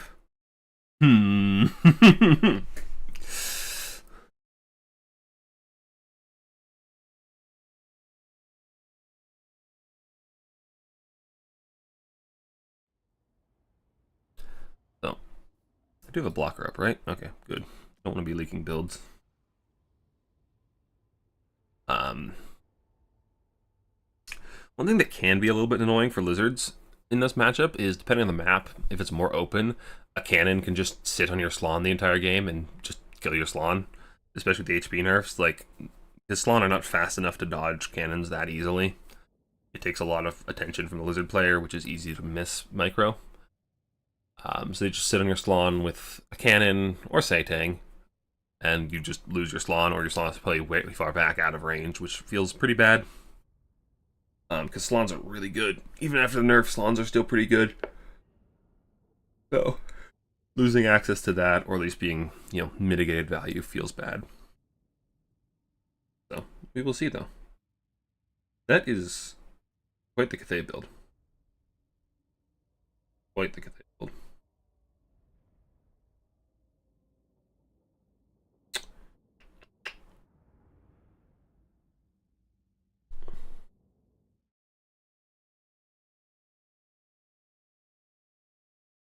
Yonbo with Net, Rolling Sky, and Comet. Why? Like, I'm a Cathay dragon hater in general, but Yanbo just seems like the worst of them. Alright, so, for lizards, we have 2 skink javs, line of Saurus clubs, the cohort of Huatl, and Mazda on Zlak. So Mazda will just tear apart all the infantry, both in melee and with his Bound Banishment, Bound Ruination, and normal Helmet, so that's 3 anti-infantry spells. That's why a lot of people like Mazda with matchups. He walks up to their line, deletes 3 Jade Warriors, and you walk through their line. And it's very, very effective, because they only has 5 good frontline units. Spears are good. Like, their spears are good, but they don't fight infantry, obviously. Jade Warriors are your holding unit, and if you lose 3 of your 5, that feels awful as Cathay, so that's why Mazda is very popular here. Bringing him on Zlak is a little risky, because obviously you're a big target, but he has a pretty good missile resist. No, he doesn't. He has 15%. I thought okay, the aura's not active yet. So he has 25% missile resist, a lot of HP, and Apotheosis to heal himself. So he needs to be a little bit careful of gunfire, or in this case, Satang. So we have Satang, and the Windbow is not banned in Domination, which maybe it should be, honestly. I've only seen this thing in action like once or twice, and it's kind of bullshit. It just deletes whatever it hits. We have Giant Leap, which I've not actually seen. I've heard this is bad, but I haven't seen it myself. And Watch by the Watcher, which just reveals everything, which isn't a big deal. Then we have Peasant Archers, Jade Warriors, Spears. Nothing too exciting, because all of his money is spent on Zhao and Satang.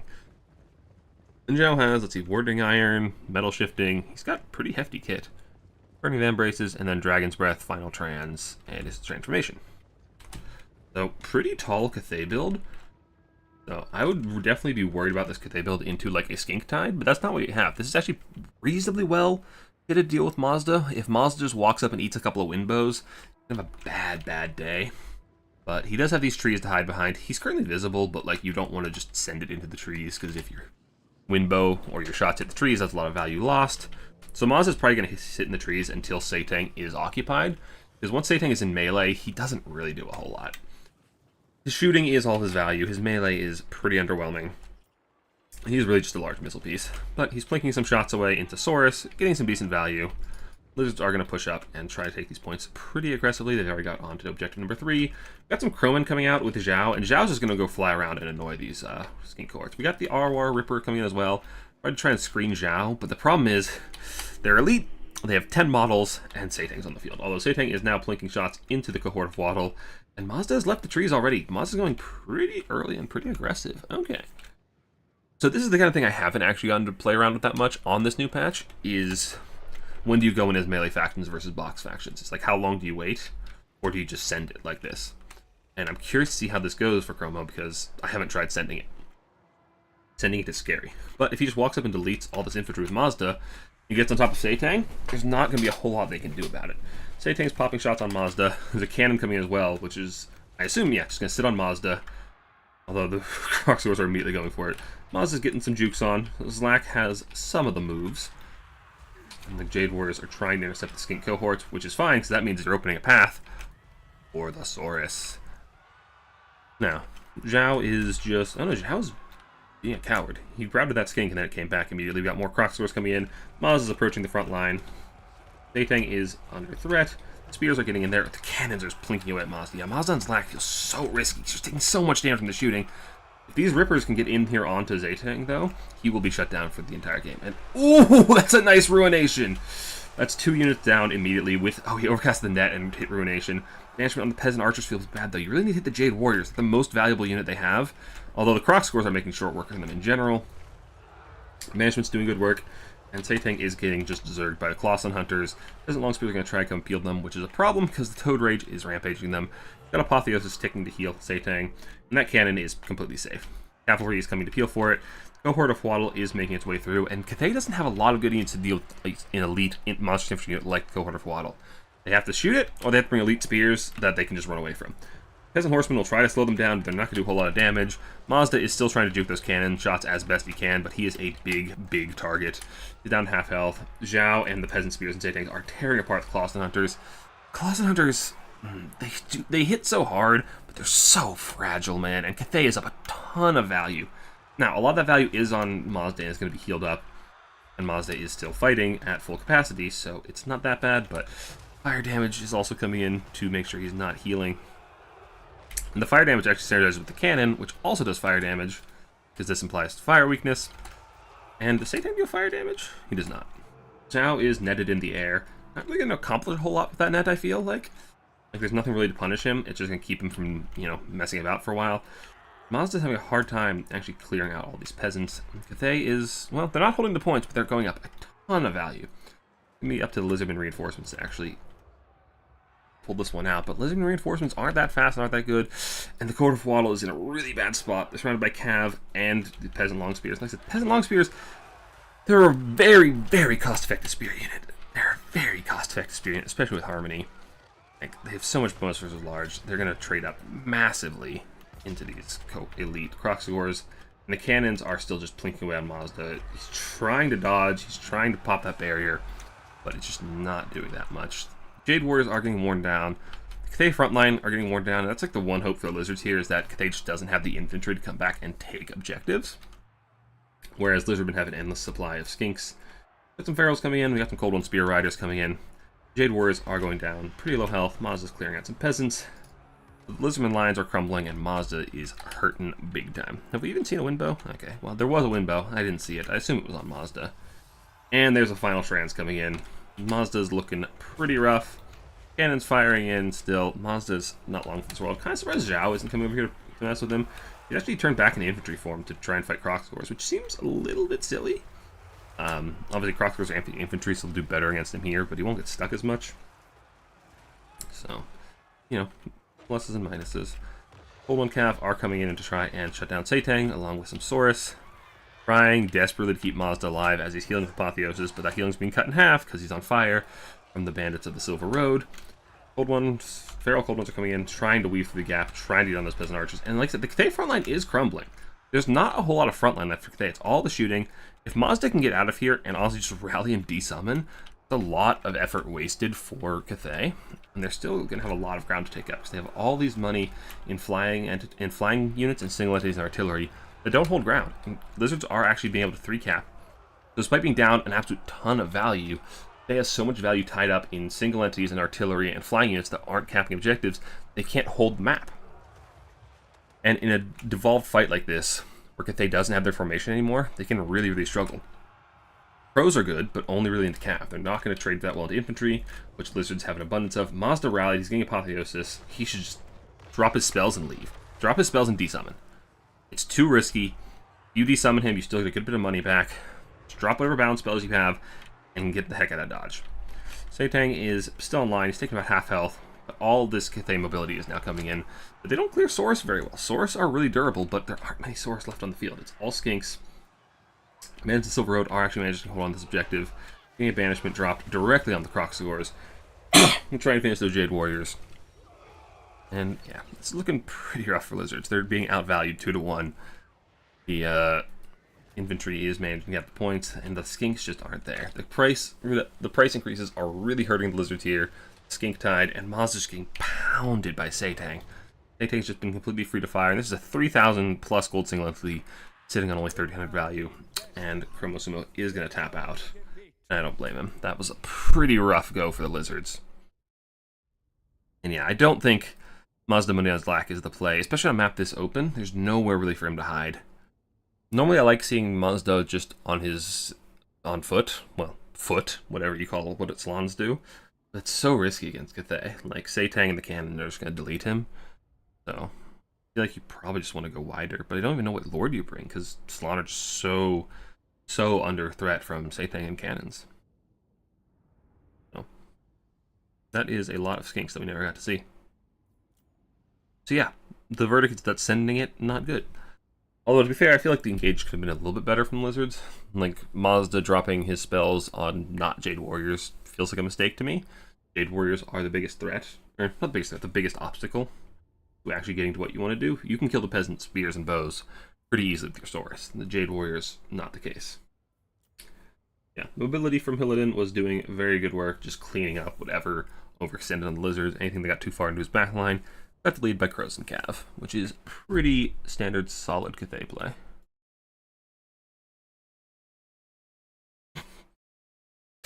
Kerbo just asked me since when does Cathay have a better Bone Giant. I don't think he's played against Satang before. Alright. Who do we got? The anime, do they have an opponent currently? Let's check on our bracket, actually. So, okay, we got Via Anime. Ooh, Via Anime and Big Beast for our semifinal. Let's go ahead and drop in on that one. I should probably have mentioned the players wait for me in semis. Because I do want to cast all the semis. So the semis and the finals are best of 3, not best of 1s. So they will be using the semifinal map pool, and we'll be using... Oh, why don't I just show this? Why am I talking to the ether? Yeah. We have our semifinal map pool, which is Crucible, Edge of Darkwood, and Halls of Carrickdom. And then we have Pick 3 Ban 1. Oh, my formatting on this was bad. Why is there so many spaces here? Oh well. So yeah, player 1, who is the top of the bracket, will pick 3 factions and ban 1. Then their opponent will counterpick and remove one of the 3 factions. And the first player will pick one of the remaining 2. Second game, they flip. Player 2 picks first. Player 1 counterpicks. And then game 3 will be back to the Matrix system, if we need a tiebreaker. I'm really curious to see how the Crucible plays. Because we have the more open, or the maps opening sooner now on this patch, I'm curious to see how the smaller maps play. Because I've noticed a lot of the big maps feel really bad for factions that don't have good mobility, because you just can't get out in the map fast enough. And I'm curious to see if these smaller maps are more playable now. So that's one of the reasons I picked some of the maps for this tournament the way I did.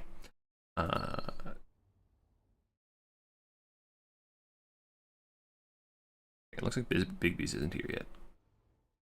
So I'm gonna go bother him, to get his ass in here.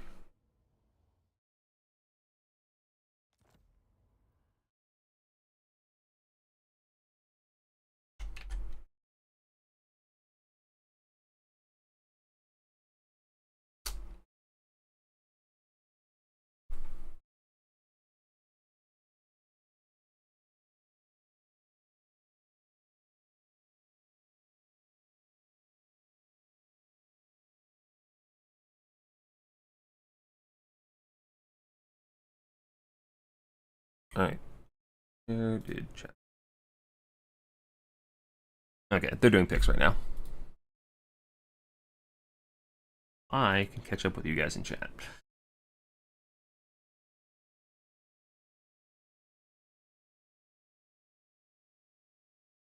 Red Roll Lizard foes with crows or Moby in general. Interesting. Yonbo seems very sketchy. Look at Spears engaged with Crocs. Yeah, they weren't quite in there, but yeah. Lizardman could win on points. Yeah, but their mobility died very quickly. The problem was Chromo had to go very, very deep with a lot of his infantry mobility to try and shut down the shooting, and then Hilden punished very effectively with the Cav. Like, all the Cav and Crows came and got free charges because they were trying to chase down the missile units. They think feels like a noob trap. Take a second cannon, do the same. Yeah, I don't entirely disagree. The Windbow is a little silly, though. With Windbow, I can see the argument, but I don't disagree. Satang is a bit of a noob trap. Cathay gets a Bone Giant? Yeah. Yeah. Welcome back, Chromo. So if you guys don't know, Chromo is in RTK with me, and he hasn't played in a bit. He had a break for a while, so he's coming back and getting caught up on everything that's going on. Oh my god, is that actually Big Bees? Big Bees, what the hell is your Steam name? Big Bees is the same case. He's also in RTK and hasn't played since, like, before IE. So he gets to come and have a nice rude awakening of all the new bullshit OP stuff. Need to go wider? I agree. Yeah, Mazda. I was saying Chroma on a smaller map, or a map with better cover, Mazda on foot is really nice for the bound spells. But on a map that big, it's just too easy for him to get killed. So, I do think wide is very effective into Cathay there. Cathay has a hard time dealing with 10 skinks.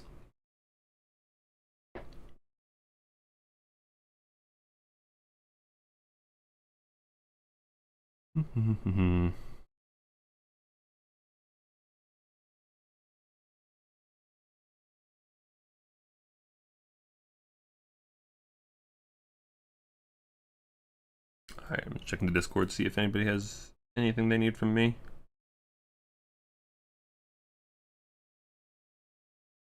Oh, I suppose this is best of 3, so I should have a scoreboard. which I don't know if I have set up on OBS, so let's set that up real quick.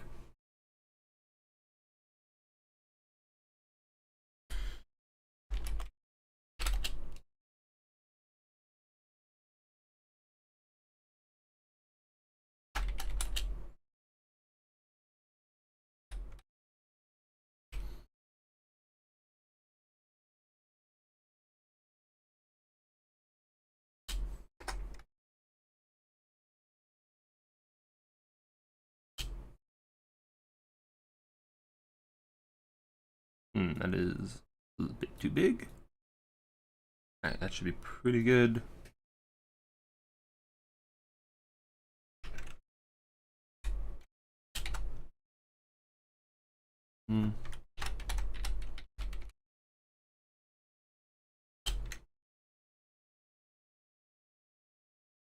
Okay. When I get in game, I'll make sure it's not covering too much of the UI. That should be legible from there, right?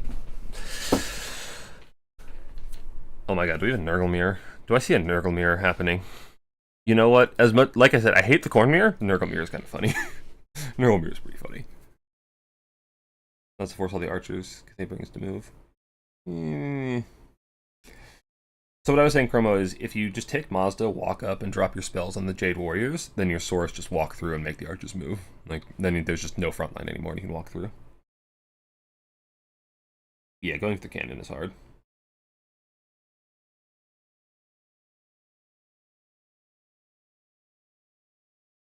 If I host more tournaments, they will most likely be single elimination, because I just don't like streaming Swiss, because then there's so much dead time.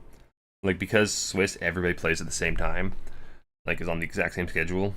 I stream one game, and then I sit here for 20 minutes and twiddle my thumbs on stream, and I don't like that.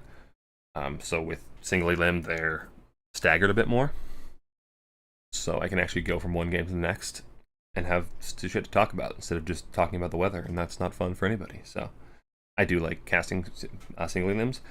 I also think we used to use single elims a lot. It was a lot of fun. The reason they fell out of popularity is because we didn't have, like, people just wanted to play more games, and we didn't have anywhere else for them to play.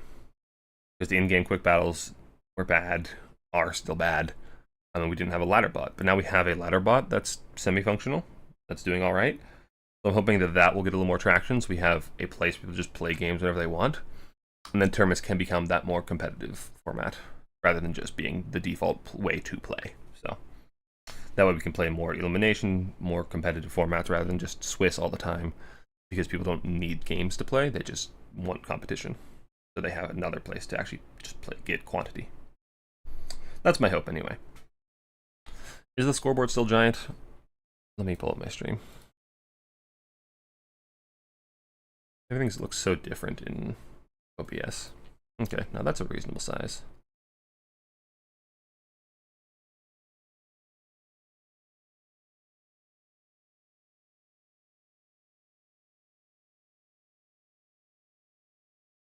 I don't understand what I'm looking at. Okay, you know what? It's good enough. It is good enough.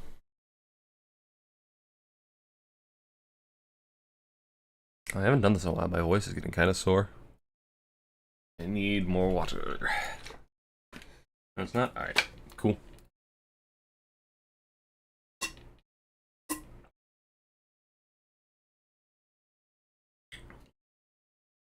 I also say my ideal tournament format is like best of 3 single elimination. Best of 1 single elimination, in my opinion, feels kind of bad because you make one mistake and you're out. But the best of 3, you have, you know, a little more leeway and a little more room to flex like faction pools and play more factions. Where it's in a best of 1, it's like, okay, you just pick the best 3 factions and take one of them. And it's a lot less variety, at least for me. The problem with best of 3 all the way through the tournament is that the tournament ends up taking forever. Like, I remember in the early days of Warhammer 3, we would do best of 3 tournaments, and we had pretty big turnout back then, so you'd have, like, you know, 50 or more people in a tournament, and a best of 3 tournament would take, like, 8 hours, which was fun, but that's a huge time sink for a lot of people, so.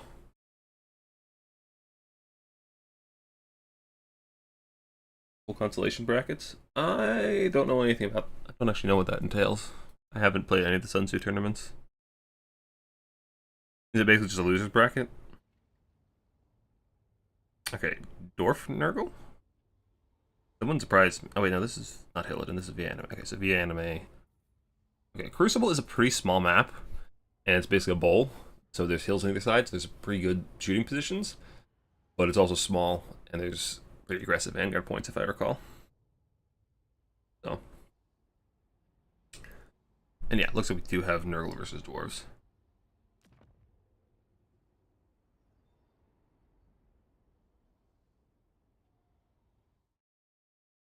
Yeah, more frequent hotfixes are nice.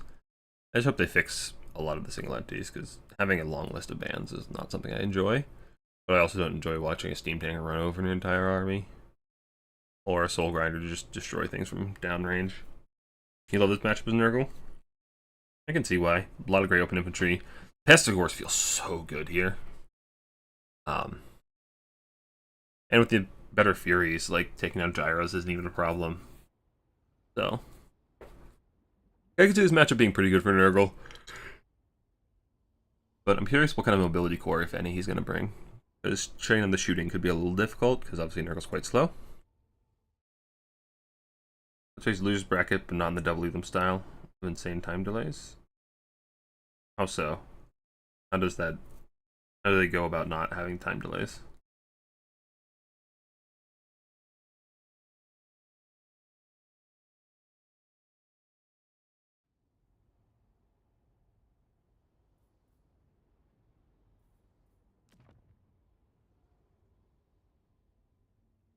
I'm actually curious. So, I'm curious how the new Fury's doing to Dwarves, because I know Dwarves really hate Fellbats, because they're so sticky. Like, Fellbats from Coast or Counts just sit on your Quarrelers or your Thunderers, and you can't kill them in melee. Like, you don't have fast peeling units. Slayers are anti-large, not anti-infantry, so they don't clear them that well. And your shooting doesn't kill them very well, so they're just really, really irritating for Dwarves to get out of their backline. I'm curious to see if Furies can fulfill the same role of just sitting on ranged units and staying there. And even if they don't kill them, they're just annoying and stopping the Dwarves from shooting. And that could be a big win for Nurgle. Like, if they can do that, the matchup might be really, really tough for Dwarves these days. Knights, Toads, and Soul Grinders aren't bad depending on the map. Yeah, Knights are solid. Toads are a staple of Nurgle, honestly. Toads are really good. I mean, for the price. They're cheap, they're AP, they're quicker. So I would not be surprised to see Toads at all. Especially into a heavy armor faction. Soul Grinder... Soul Grinder. The Soul Grinder has baited me so many times. Soul Grinder also means that you're leaning into a very different playstyle. Like, you're playing a Soul Grinder, you want to sit back and shoot for as long as you can, and you're probably going to lose that against Dwarves. I mean, you could. You can dodge a lot. It's very micro-intensive, and it's just a very different playstyle. So I definitely prefer the Rush if it works. It's definitely more reliable and easier to execute. Soul Grinders are just kind of random. Sometimes they do a lot of damage, and sometimes they don't do anything. So.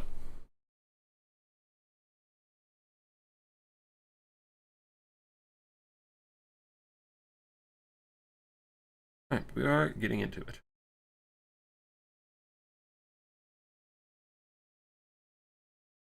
That is an interesting dwarf build.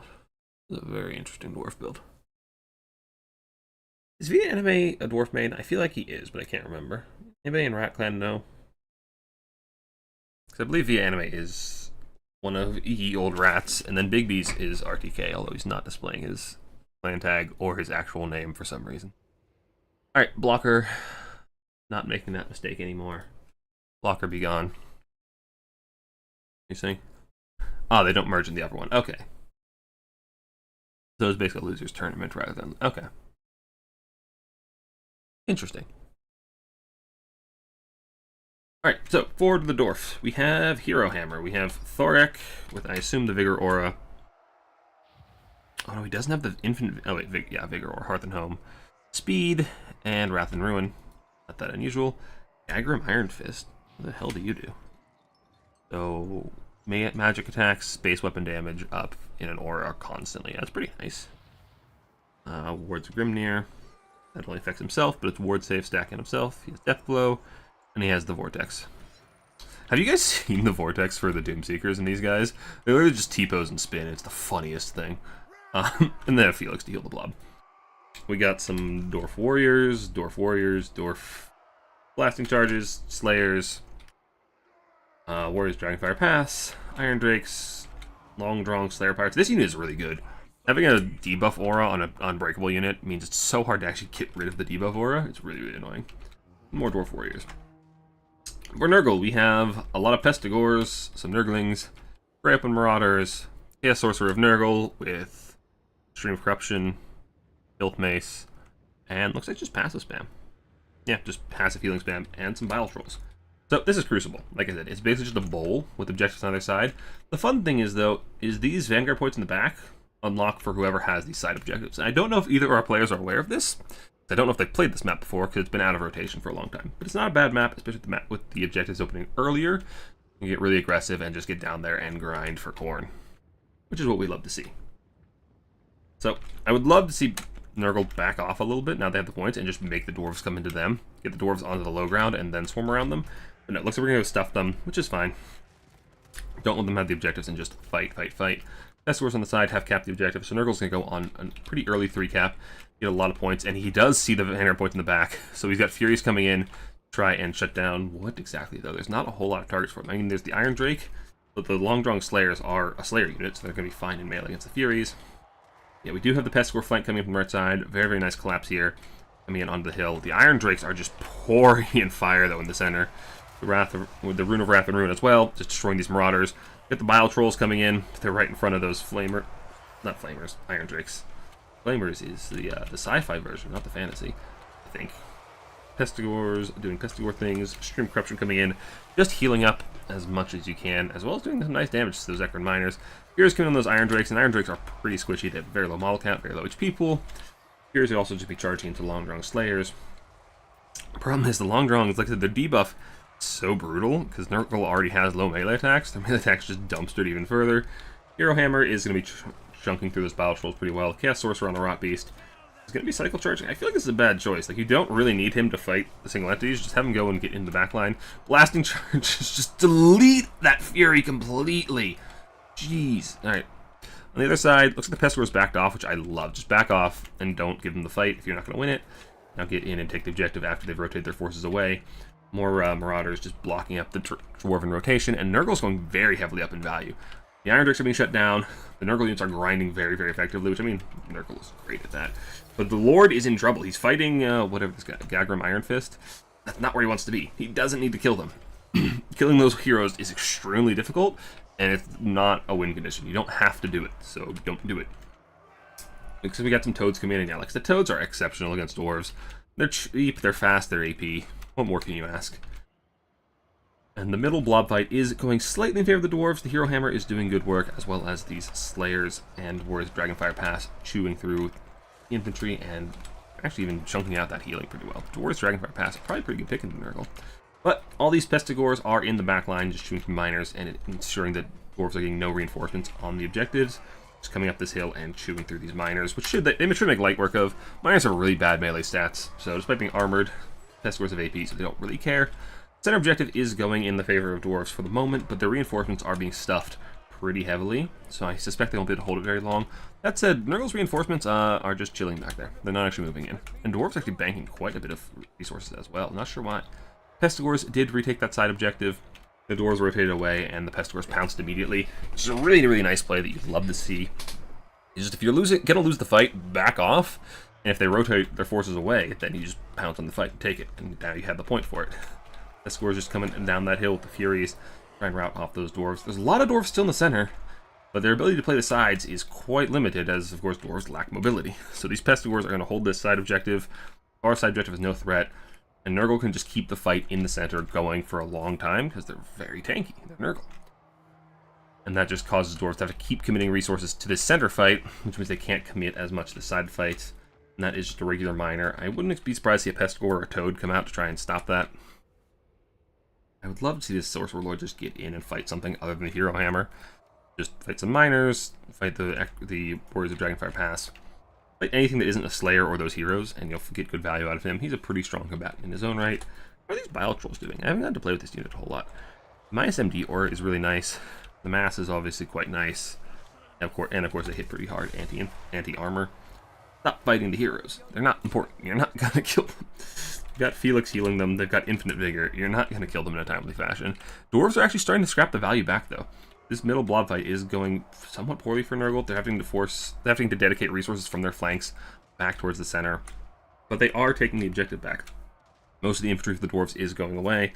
Long Drunk Slayers are on their last legs, only 9 models. The infantry is being worn down, including the Slayers. Furies don't have a lot of great targets. I don't really want to see more Fury summons until there's actual units to shoot at, or actual missile units, which we have one now. We have the Grim Delvers. Honestly, if these guys just sit up on this hill, they will rain down death. They have extremely high missile strength. If they just sit here and get shots on those toads or those infantry, they will shred them. This is an excellent position for them to be in, aside from the fact they're hitting the hill. They need to take a few more steps forward, get about right here, and just fire. Fire to heart's content, yeah. And they'll do real good damage just sitting up here, and it's hard for Nurgle to contest. They're sitting on top of a hill.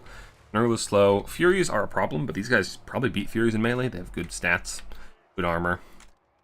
Miners are trying to get cheeky and cap, but they're not going to kill these Nurglings anytime soon.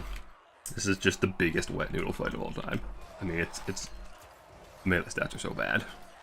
I wonder if Nurglings actually win this. Like, they just have much better melee stats. Yeah, they probably do, right? It's pretty funny.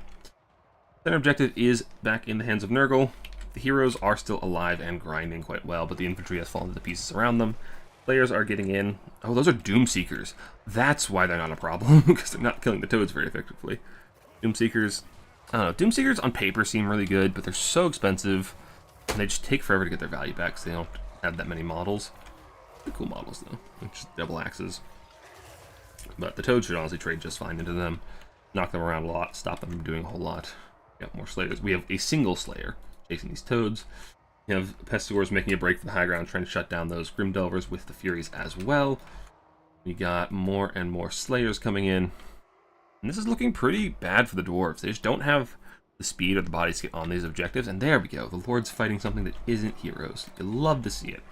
Getting back those miners, breaking their leadership. I don't know, man. The dwarves might be able to take the center, but I don't see a world where they take the sides in any reasonable amount of time. Winning so much here to the middle, having a very hard time. I feel like you want more Quarrelers here. Like, just sitting Quarrelers up on this hill is so strong. But I guess with the Furies, it's really risky. The Nurgle Furies do really seem like a game changer. So I'm curious to see if... I really wish we could see if they actually beat Quarrelers. Something I want to test maybe later. Oh, Slayers fighting the Furies, and Furies should also trade fine to Slayers. Slayers... The thing with Slayers, they kind of trade the same into everything.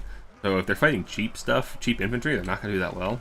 Because they're going to trade down pretty heavily, but they're fighting elites, they'll do pretty well. That was a nice stream of corruption. Despite the missile or the magic resist from the dwarves, still doing very nice damage and just stuffing them here in their spawn.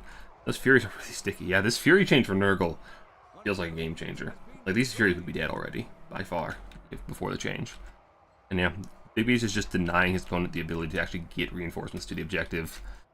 Dwarves have to 3-cap, and they just don't have the speed to do it, so I'm not seeing much of a way for the dwarves to get back onto this map in any reasonable amount of time. I don't know, I feel like the heroes just were unnecessary. I see a lot of dwarf players that like heroes, like this hero blob, and to be fair, the hero blob is impossible to kill. That's why I was saying just walk away, you're not going to kill it. But it also doesn't clear infantry at all. Like, there's Nurglings here, and these Nurglings can take just as long for him to kill as the toads or a troll. So...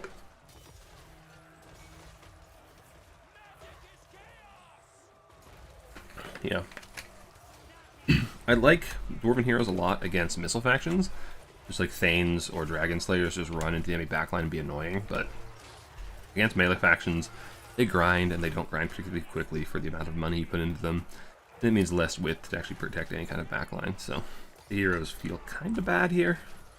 IMO. They are consistent cap weight, but losing the fight to get cap weight isn't usually a winning scenario. They're trying to chase down the Lord, but the Lord is mounted. Like, yeah, that blob would destroy him, but he can just walk away.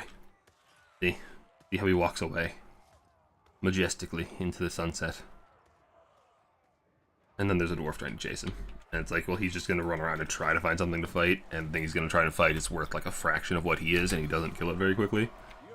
And yeah, Nurgle just did a really good job of keeping his opponent off of the points. Yeah, like the heroes got fine value, but it took the whole game to do it. And that meant that you didn't have that many units in place to actually protect you from the Furies. Although, like I said, I don't know what dwarves actually have that does well into the Furies. Furies seem like a big problem.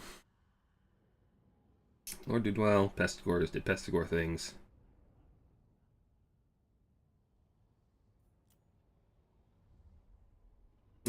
Furies did real well.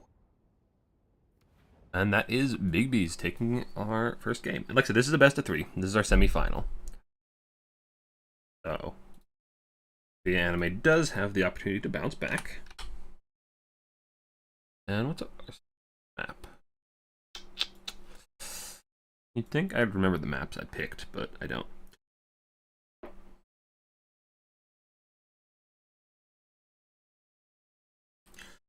Next map is Edge of the Darkwood. Okay, so this is a nice big map. I suspect we'll see different styles from both of our players. Dwarves and Nurgle. Well, first of all, they can't be replayed. Like, the anime can't play Dwarves again. Big Beast can't play Nurgle again. But big open map, much stronger for Cav factions, faster factions, Slanesh, Beastmen, Kislev, Empire, those kinds of things that have strong Cav. Whereas the slower factions that rely more heavily on the infantry are going to struggle with the amount of big open space. That said, there's a lot of nice area for shooting. No, Big B's, you cannot.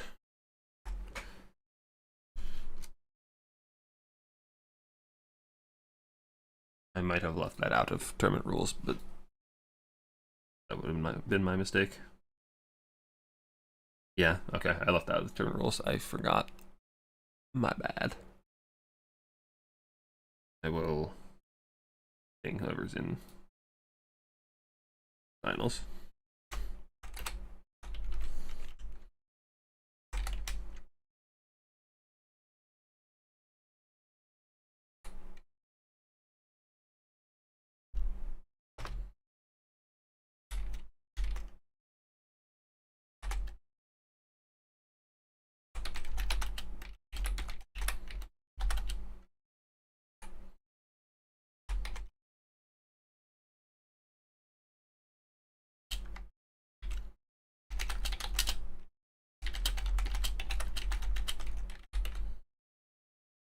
Okay. Yeah, no repeating factions at best of 3. I forgot to put that in the rules because that's one of those things that's just like usually how things are played, but you can't assume. Like with the tournament, you don't want to assume. You want to have that explicitly typed out because, you know, the point of having rules.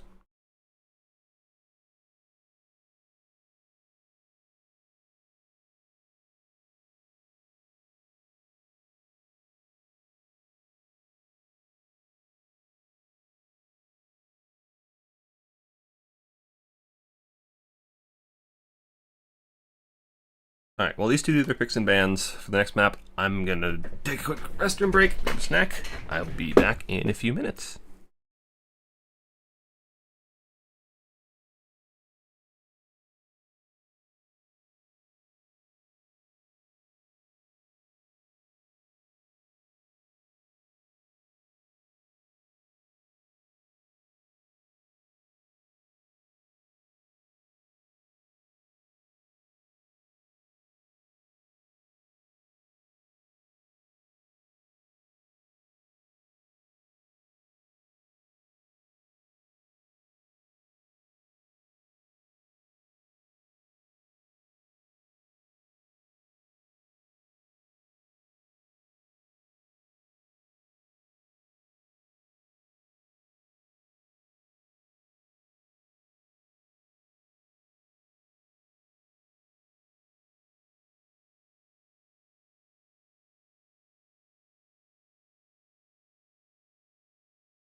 Alright, I am back, and looks like we have Dwarves Ogres. Okay.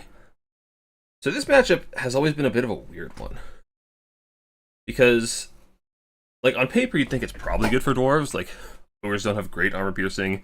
Slayers should trade really well into everything, but Slayers actually lose 1v1 to Ogre dual weapons, and they actually just don't trade well into Ogres. So Dwarves are forced into a more shooting-heavy style. Cannons are very, very good against Ogres, and are pretty much essential because lead belchers are very, very good against Dwarves. I've actually been seeing lead belchers do very well in this patch as well. So I'm curious to see if that's what Anime is going to opt into, if he has some way to shut down the cannons and bring a lead belcher line. I'm curious to see what kind of dwarf build we get from Bigby's. Giant Slayers? What copters? So Giant Slayers, I don't know. I assume they would trade better, but I don't know off the top of my head. Gyrocopters have always been a massive pain in the ass for Ogres. And that's why we would often see Manier Pistols come in, just because you have to shut down Gyrocopters. That said, I don't know about the reworked Gyrocopters. They're not anti-large anymore, so I don't know how well they do into Ogres. I believe they'll do pretty well into Noblars. I don't know how they do into Ogre Bulls. And I'm curious if our players know, because, well, that could be a very important determining factor in this matchup. Who is messaging me? Okay, don't care right now.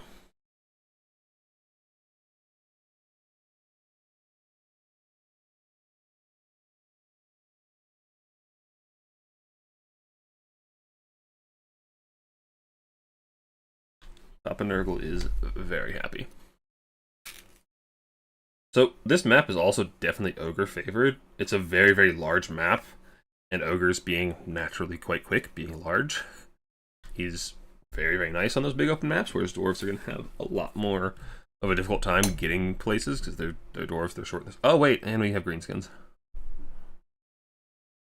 Forget everything I just said. Every single thing. They're not done with picks yet.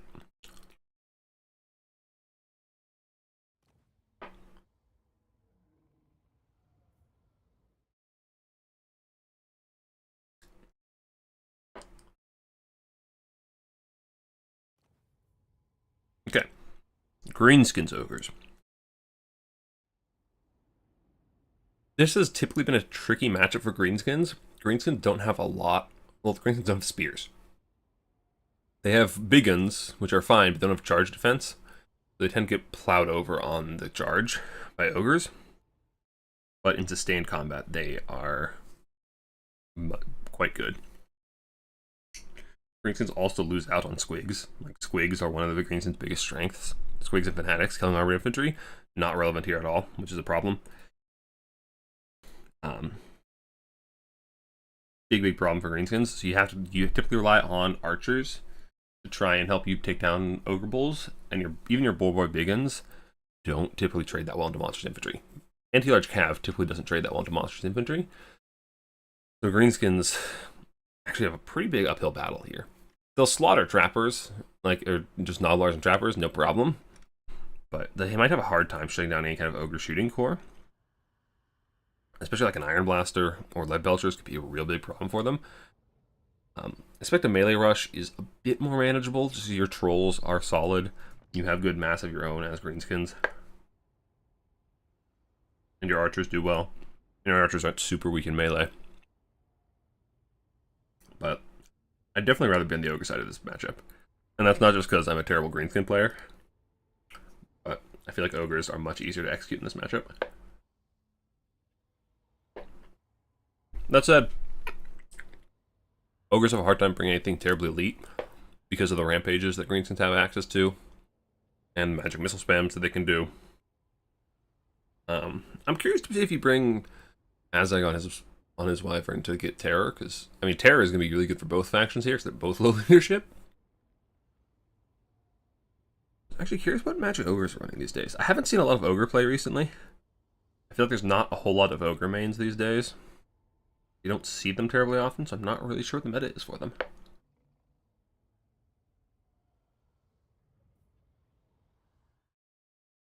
Ogres don't feel like a popular faction. I feel like they're a faction that everybody plays when they're good, and as soon as they're bad, they just get cast to the side. Kind of like Coast. They're just not that popular.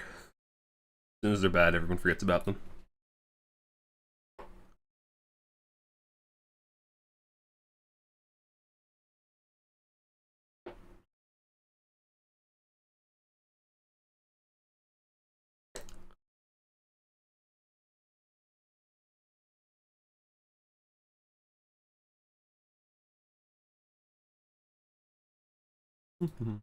Okay. The anime is ready. What is Big B's cooking? Up super hard by everyone after being normal power. Well, the thing is, like, factions like ogres and dwarves, because they're so extreme, they have some matchups that are just awful. Like dwarves just can't beat Skaven. Can't. They just can't do it. And then ogres just have a really, really hard time with factions that have good spears, like Tomb Kings, like Counts. Actually, I don't know if Counts is that bad. Counts just have good, terror. Stick around. What else is really bad for ogres? There's some other matchups that are really, really bad for ogres. I'm blanking on them. I know Tomb Kings is extremely bad for ogres. So, like, they just feel bad to play, especially in like an SFT format, or just as a main, because there are some matchups you just can't win. And unlike dwarves, they just don't have the appeal and the charm and popularity to get that many people to play them. But normal infantry begins. They'll do well in sustained combat, but they take a lot of damage on the charge. I remember several times when ogres were OP. I remember launch to Warhammer 3 when they were the most busted shit in the universe. Their Iron Blasters didn't miss at any range. Gorgers were immortal. Lead Belchers were still very good. Man-ear pistols were overpowered. Like, there was so much busted shit on launch ogres that you didn't even use half of it because you had Iron Blasters and Gorgers.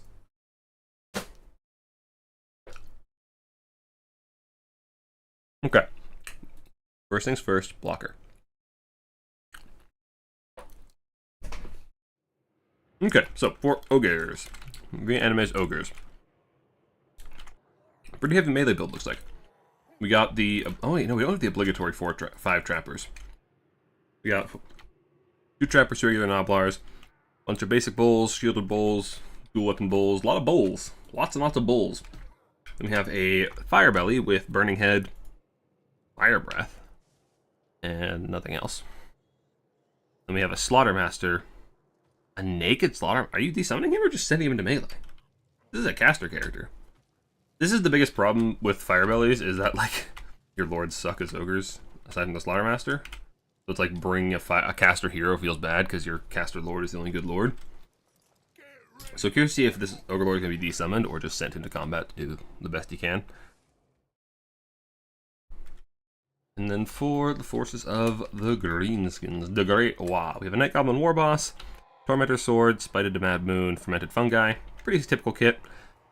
He is a stocked character as well, so he can just run around invisible and then rampage something, and it's really, really irritating. He's a rampage, and then when the rampage ends, you net them with Tormentor Sword. Very irritating. That's probably why you see a pretty wide build, because bringing elite stuff against that rampage is really annoying. You have a Goblin Shaman, Vindictive Glare Spam with Sneaky Stabbin', both of which are pretty cheap, cost-effective spells. Just a melee stat buff and Magic Missile Spam.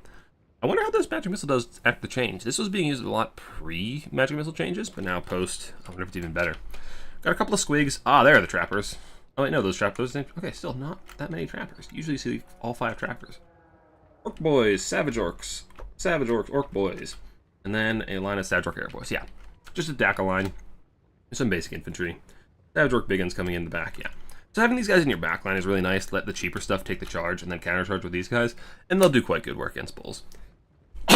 But if they're on the front line getting charged, they're going to have a little bit of a worse time because they don't have that charge defense that most spear units have. But they do have the stats to make up for it. So if they get to just get in and grind against ogre bulls, they'll do quite well. Look at those big boys. Yeah. Squigs are coming over to take objective 3 pretty early. Trappers are going to try to contest. Is this objective extended into the trees? Okay, no. They will have to come out of the trees to contest. But I honestly wager the trappers are going to beat the squigs one-on-one, and definitely when there's a bunch of bulls behind them. Bulls are capping objective 1 and objective 2. And like I said, this big map is one of the maps that feels great to play ogres because your entire army is fast. Look at the greenskins just waddling their way to objective 2, where the ogres have been sitting on objectives for a while already.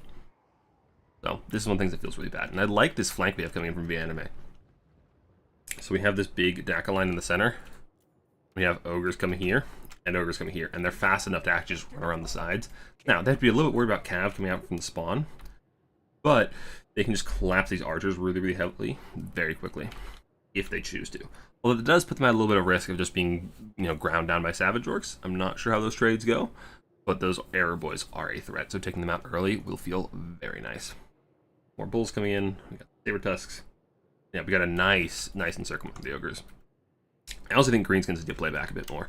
Just play your archer line here and have your characters cap, because they're not at much threat, and then just make them come to your arrow line, because pushing up this far with an arrow line with any kind of missile faction, it just feels bad, because look at how surrounded he is. He's going to be attacked from all sides, and he doesn't have the troops to defend.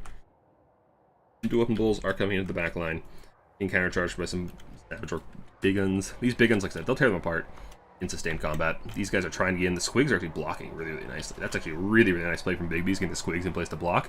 The arrow boys can stay alive and keep shooting. We got some boar cav coming in.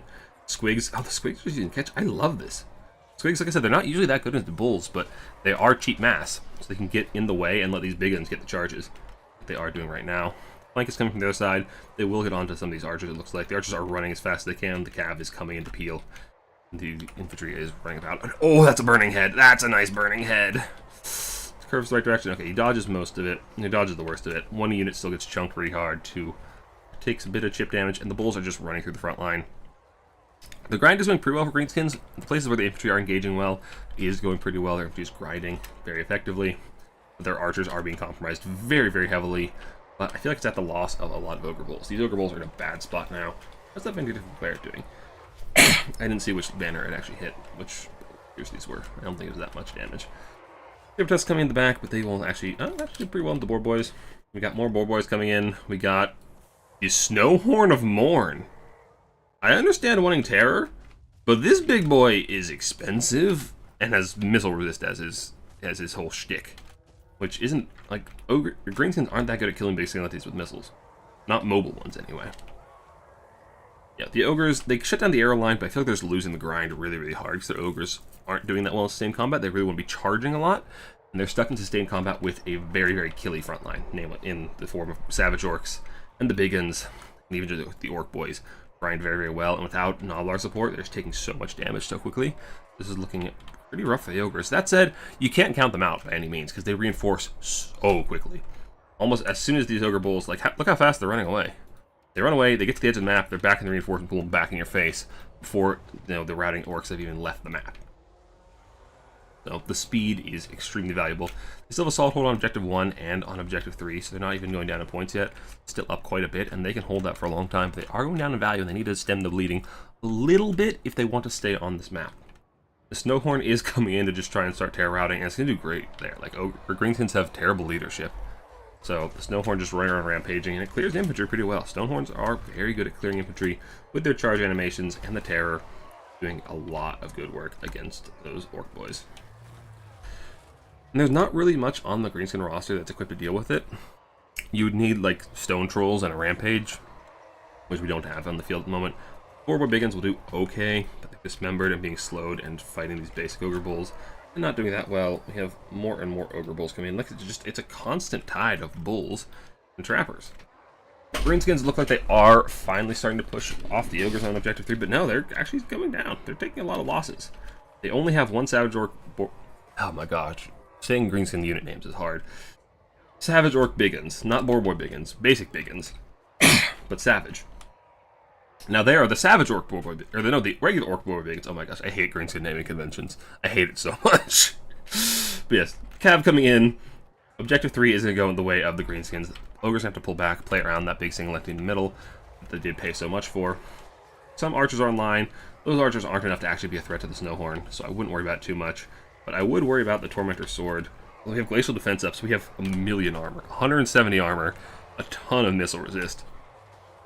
This thing is so hard to kill, but it's not actually clearing the infantry that fast if it's just sitting around on low speed. Get some orcs try to get on objective 1. Looks like they got countercharged by, or like cleared away by saber tusks, which is a very, very nice play. I thought I saw reinforcements coming in. I guess I'm wrong. Trappers coming in. So 2 objectives in the hands of the greenskins. The ogres do have to get something back on the field. They are pretty low on units at the moment, but they have tons of funds, and like I said, they just come back so fast on the map this big. They can definitely overpower you with their second wave, but greenskin cav is no joke. Like, be able to just spam out lots and lots of cav. Like, their second wave of infantry is far, far away, both because it's still routing off the map and because it's slow to come back. But the ogres, yeah, they need stuff to come back in, and they have many great weapons to do it. Those will tear apart a lot of cav real quick. You need to shut down those archers. The archers are a big threat. Oh, the Goblin Lord is actually being sniped. Oh, Green's losing their Lord is so bad. This is the big anti-infantry monster. He can sit on his face and kill him very quickly, but okay. Broken Tusk Mob come in. They protect the Lord. The Goblin lives another day. The Firebelly is just running around doing whatever he wants. I didn't actually see, did the Ogre Lord get desummoned? I don't see the Slaughtermaster anywhere, so I assume that's what happened.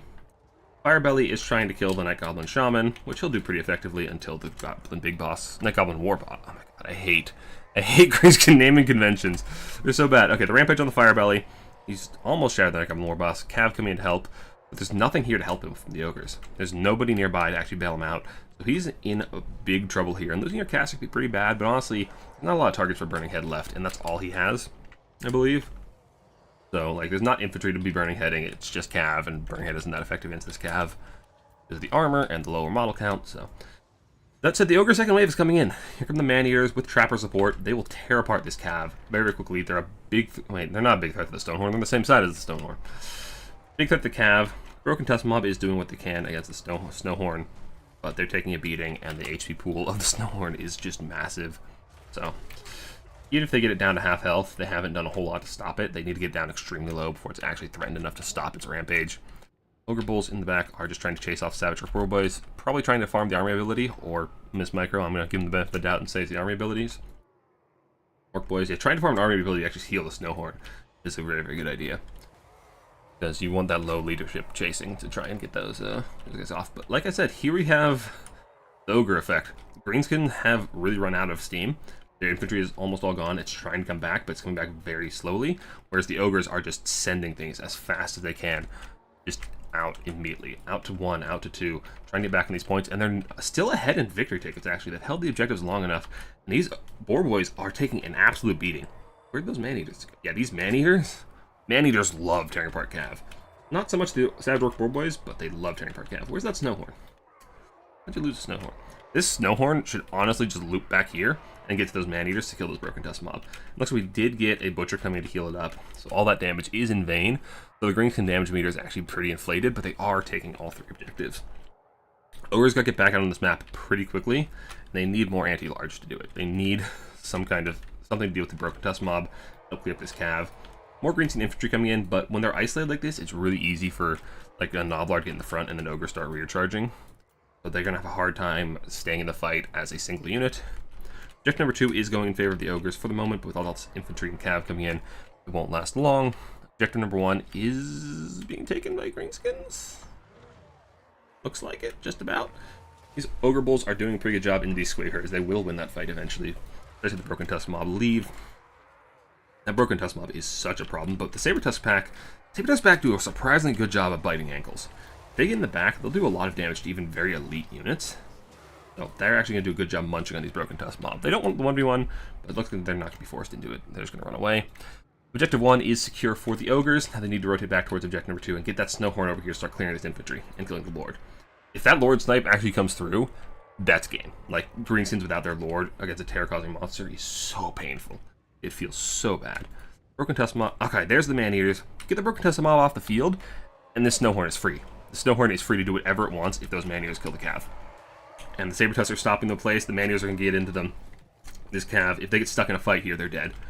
Yeah, those Cav are gone. The Snowhorn is free. He needs to leverage this big monster to actually do a lot of work. He needs to get back to the center, get those terror routes, and make it carry. You put a lot of money and a lot of healing in this monster, and it can carry you, but it needs to get to the fight. Stop fighting in this corner. This corner is not important. You already control it. They don't have much threat. All the infantry is in the middle. Go kill it. There we go. Morgan's Mage and Marauders are coming to deal with it, but honestly, it has so much missile resist. It's probably an HP. Like, they could spend all their ammo and not kill it. So, don't worry about it too much. Just Ignore it. Get that Snowhorn in the middle. Run over these greenskins. Snipe the Lord. GG. Easy. Burning Head coming through, doing nice work against these Savage Orc big... I hate greenskin names.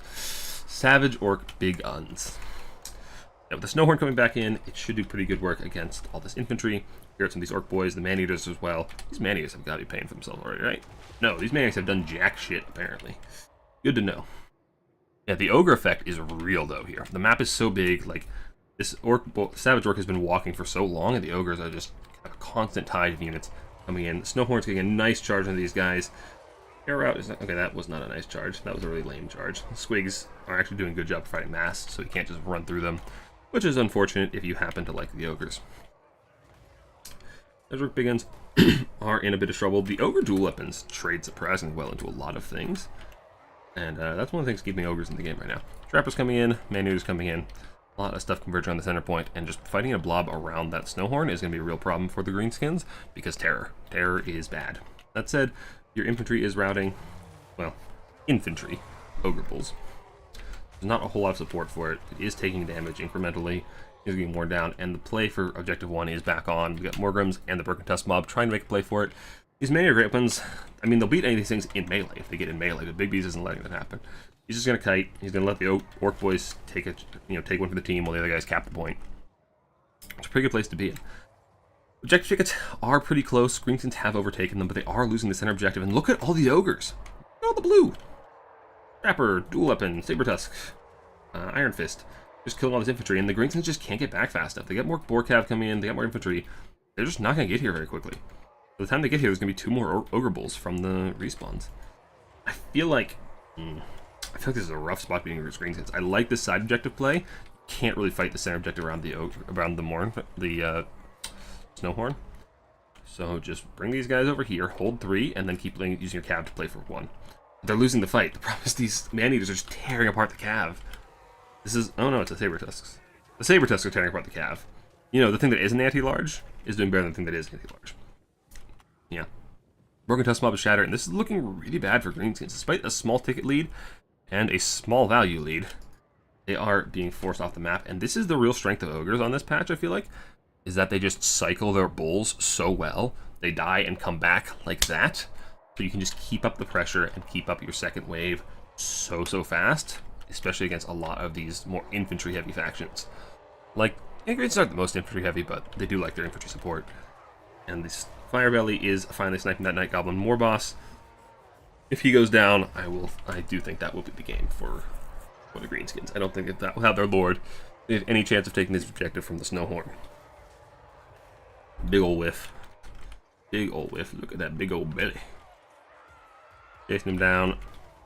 That's another nice hit. He ain't coming back. But 1 more hit if he kills it. 2 more hits. He kills this guy. It's go. Nope, he's just gonna miss over and over. That's very cool. Center fight is not going well for the Greenskins anyway. The Terror is still doing good work. The infantry is getting mulched by the Trappers and the Ogre Bulls. And the Saber Tusk... okay, he's shattered. Saber Tusk's gonna chase him down and kill him. Yeah, that's not good. The Lord Routed Bounty hasn't come in yet, but he's gonna get killed by the Saber Tusks sooner or later. Surely. Come on. Die. I know he's a foot single entity, but you can hit him. You're allowed to hit him. Okay, don't hit him. That's cool too. But yeah, Ogres have 2 objectives. They have vastly better speed on the entire map, and they have overtaken in tickets. Greenskins have to take a lot of space in not a lot of time with not a lot of fast units, and these Squigs are coming back, and they're just not going to do much against all these Ogre Bulls. Cav is doing what they can, trying to kill these Trappers, trying to get this cap weight off, but it just isn't going to happen in time. Greenskin Lord is still not routed off the map, which feels pretty bad because it means they're not getting the leadership penalty, but I don't think it's going to matter. We have another Butcher going down on the Snowhorn, and it's just rampaging through the map. The Snowhorn, I doubted the Snowhorn. It's doing a lot of work, and being that like anchor terror piece is just a huge problem for Greenskins. Huge problem. So it looks like the anime is going to take this one. I don't see much of a way back in for Greenskins. Just kind of, hopelessly sending cap weight at the center objective, trying to flip it in time. But the Ogre Bulls are inevitable. The fat tide is just too strong. Just keep coming back faster and faster than you can. And it's really, really rough on big maps like this. It's a really big strength of the ogres, despite the fact they aren't the most efficient in melee. Just having 2 ogre bulls before they get a second wind of infantry is so, so valuable.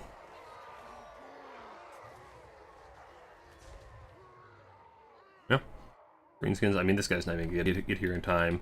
Honestly, 1 ogre bull could go just pressure this point, and then it'd be so hard for Greenskins to get back into it too. If you send 1 ogre bull over there, they have to send something much more expensive to actually stop it, or much slower to stop it. But I don't think it matters at this point. Playing around the Snowhorn is fine. Everything's terror routing, and Big Beast taps out, and we are going to game 3. The anime ties it up. Yeah, ogres on big maps like that are terrifying. Their second wave just oh my goodness. I guess he beat up the characters and got a lot of burning heads on big guns, but still, I really got good value. Okay, so the Lawmaster did fight. I didn't see him fight, but he did fight. Stonehorn got 3,100, 390 kills. I doubted the Stonehorn. Stonehorn did real good work.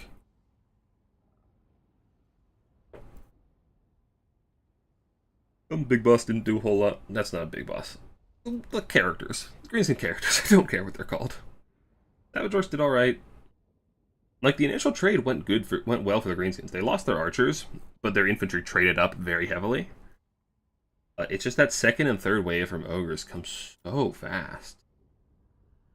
I feel like the swamp things would have been so valuable. They pinned down the Stonehorn. They have terror of their own. They actually have mass to stop things. Like, I feel like you wanted that summon out a lot earlier. Workers did okay. All the big guns did really well, but wasn't enough. Alright, so for our third match, it is back to Matrix pick. So both players pick 3 factions they haven't played, and then Matrix pick is hard to explain. And then they ban out matchups based on they match up each of their factions against each of their opponents and ban out matchups until they have one left and they play that one. And we need a blocker again. And what's our map for game 3? Game 3's map is Halls of Carrigdom. Okay, so this is a smaller map, more narrow. It's very nice for shooting factions. There's not a whole lot of cover. As I said, it's fairly narrow, so it's kind of nice and easy to defend. A lot of missile play. There is enough space that Cav factions can be played. You could try to get away with some single-handed shenanigans, as it is a fairly small map, but you need some way to shut down your opponent's shooting. So I could definitely see some Chaos factions coming in with those buffed Furies to actually just go out and sit on shooting while their characters or their monsters infantry grind away on the points. That could be very, very effective. I'm not sure what factions really expect out of these players. Big B's hasn't played in forever, so he's kind of just picking up whatever. I don't know. I'm not super familiar with VA Anime's faction pool. I think someone said he plays Norska. So I don't know. What on earth is going on in chat?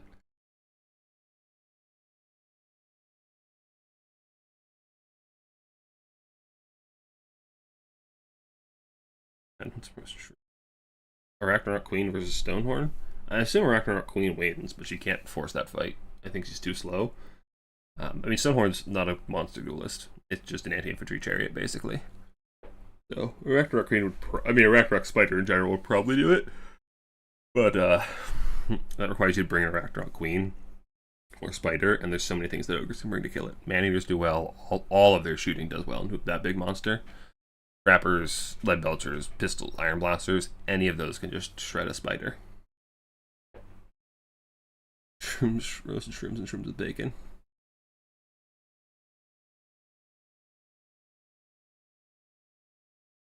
Never managed to kill Gobble, Lord of the Monster. Yeah, takes time.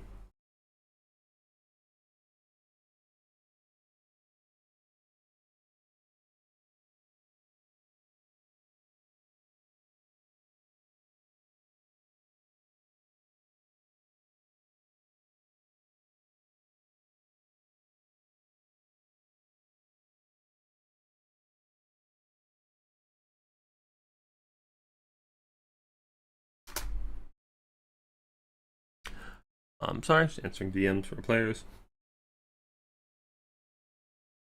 Might want some water. I have water. What factions are good at this patch in Dom? Empire's very strong. Dwarves are map dependent. Siege is quite good. Beastmen have actually felt pretty good. And I had to look at the faction list because I can never remember what goddamn factions are in this game. What else has been doing pretty well? Oh, Kislev is still quite strong. Nurgle feels okay. I'm curious to see how Nurgle does with the new Furies. With the new Furies, I feel like Nurgle could be a pretty strong contender in the right hands. Potentially same with Slaanesh. Slaanesh Furies are really scary.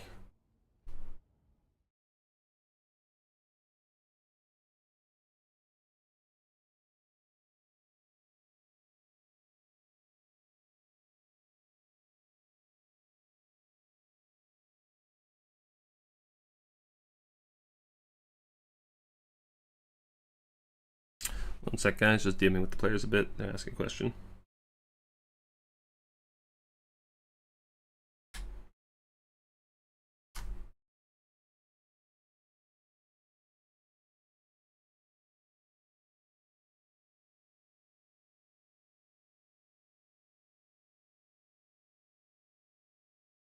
Okay.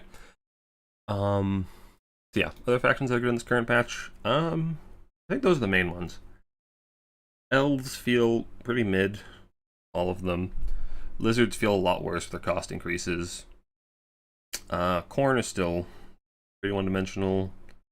Skaven are okay. Skaven have some schemes that I've been trying out. Norsca's always fine. Like, Norsca's always just a mid-tier faction. Greenskin still feel okay. The price increases feel a bit bad. As is the Buna nerf, because they like bring Azag a lot.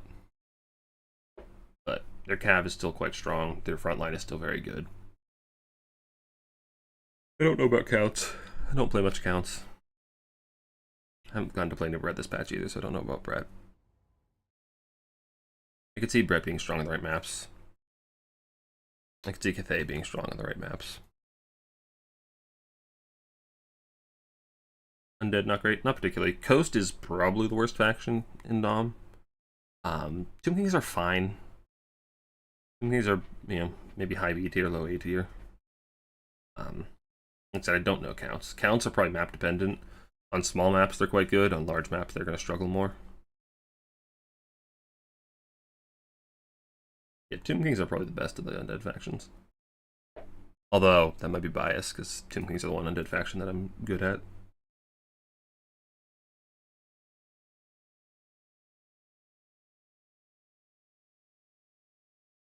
Yeah, like Tomb Kings are definitely playable in tournament play. Counts and Coast I would not recommend.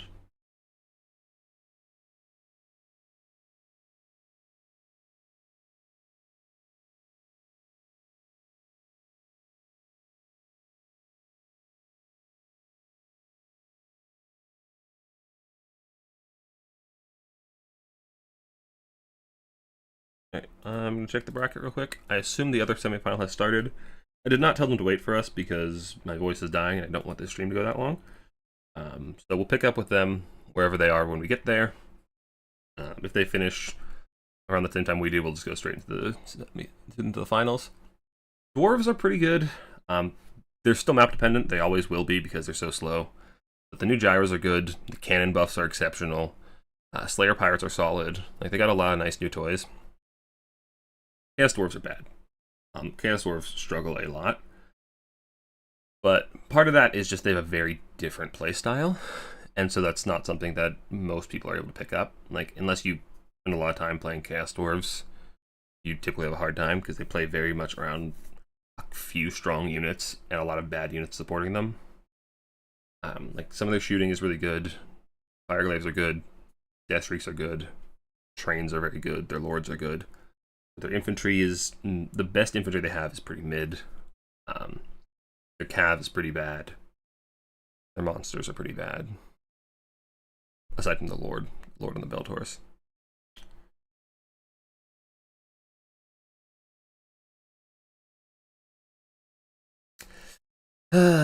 Big B's, why you do this to me? Sure. Alright.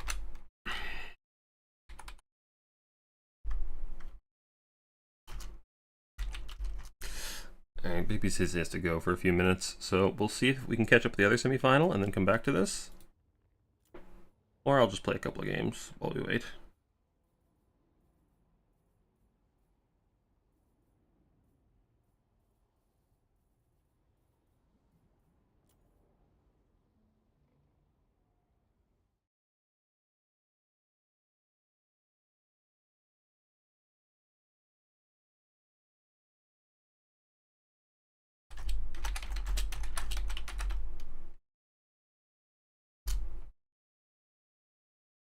Alright, message Rusto. See if they're not in a game, we'll hop into their lobby. If they are in a game, maybe I'll bully Chroma.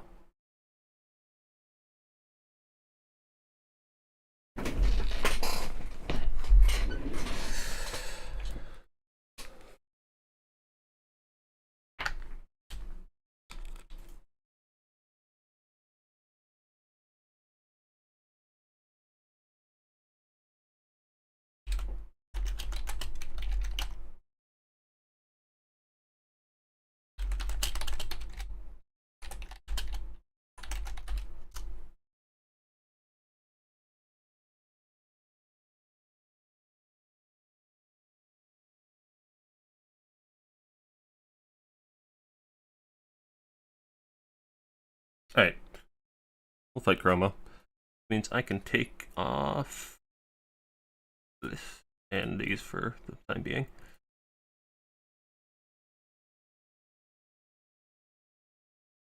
Alright, let's get a lobby. I'm gonna play some rats. I'm having fun with rats on this patch. Let's play...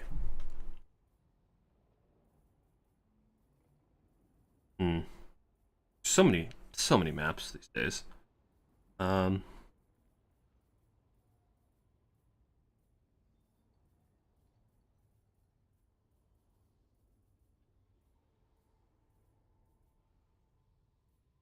Chateau.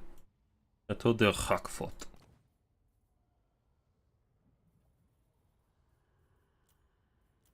You don't want to play rats?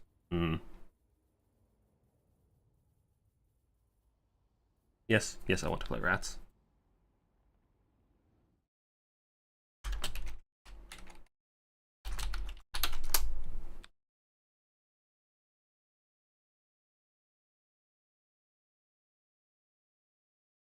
Sure.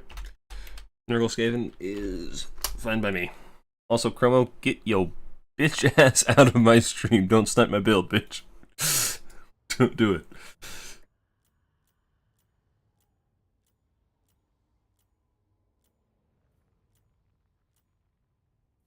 Alright, the most important part of any rat build is choosing your banner. There's a lot to pick from. What magic do I want here?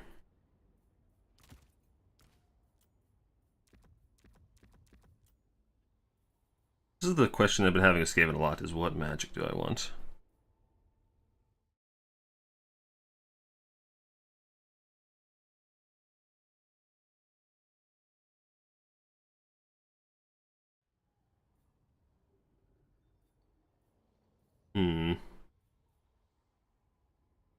Actually, I've been meaning to try this. I want to see how this does. Yes, this is a bad idea. No, I don't care.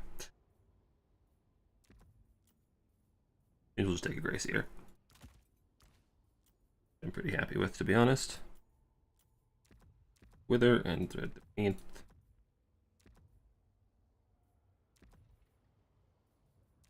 On a bell. And a skirmishing core. A little rat ogres to protect it. Why is my spend so weird? Use this on Furies, which will be nice. And then I guess we got a basic clan rat. The rest of our Rogers, including the Arwarks. The Arwar is exceptional.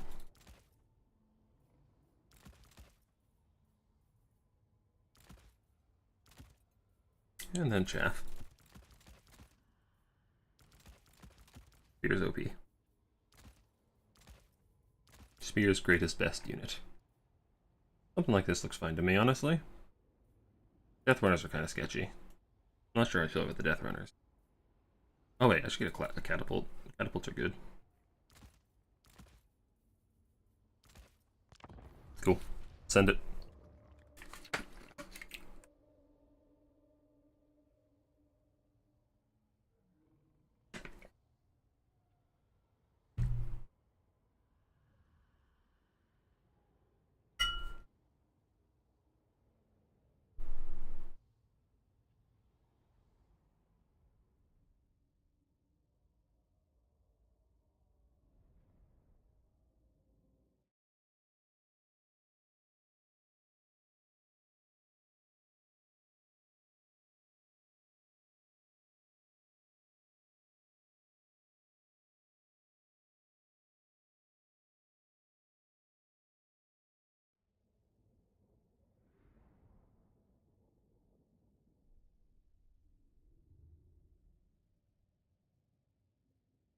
Okay, so the basic idea with this build is to provoke my opponent to get aggressive with my skirmishing, and then punish with my monster blob, with the Rogers and the Packmaster, and in this case Gorch. I'm curious to see how Gorch is going to do. I've been meaning to try him out.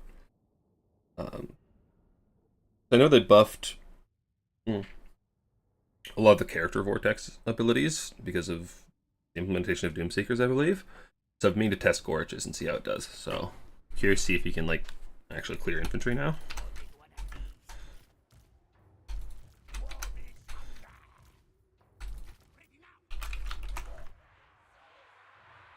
And I absolutely picked a map that biases us because we're playing Skaven. And I'm shameless about that. Absolutely shameless. I'm a little scared of Rancid Visitations. Just a bit. I mean, our heroes can both heal. I mean, Gorch doesn't regen, but if they're together, the Packmaster will heal him. And then Packmaster's regen and heals himself. But my Lord can't be healed. That's why I brought him on the Bell. Aside from just the Bell having good utility, the Bell is a lot of extra hit points. So we'll probably summon a catapult pretty early, assuming there's infantry. If there's not infantry, we'll probably summon more Rogers out, or some chaff. Depending on what he's got. If he's got like massive ability, we'll get Rogers immediately. What do we got? A Deathcaster with Buna, signed by me. Marauders, Plague Bearers.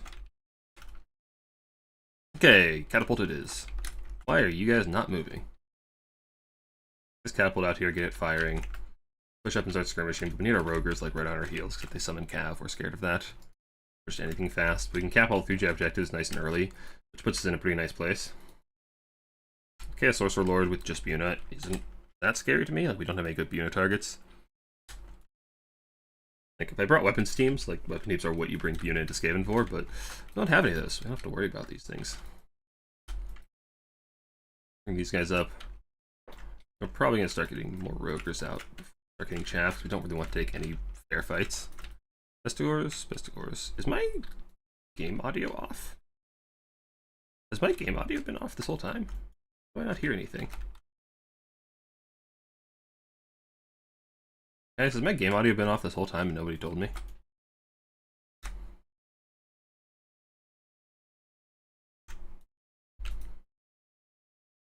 Doggos are mean.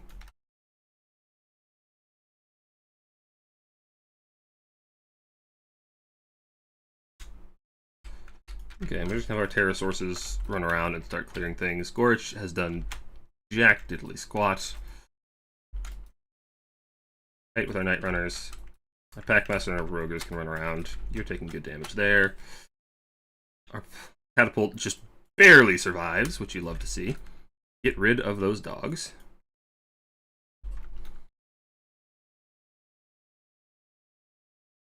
Go ahead and drop a Dread 13th right there. Try and delete some Plague Bearers. Rogers can come in and clear you. You guys get on those Furies. Thing is, there's kind of a lot to shove these Night Runners, and these Night Runners are cheap as hell, which is really nice for us. I'm really sad though. I don't have sound, so I can't hear the bell do the bell things, which is the best part of this faction. Kill those knights. You guys in there.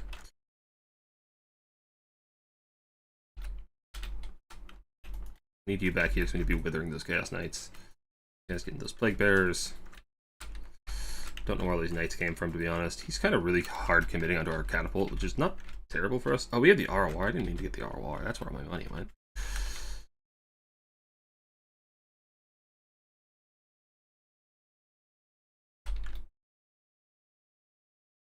I'd really love to be withering some of those Cav. Can I get to them from here? Still out of range. Drop you on them. Our Night Runners can start recharging these guys. You guys get in the back of these Cav.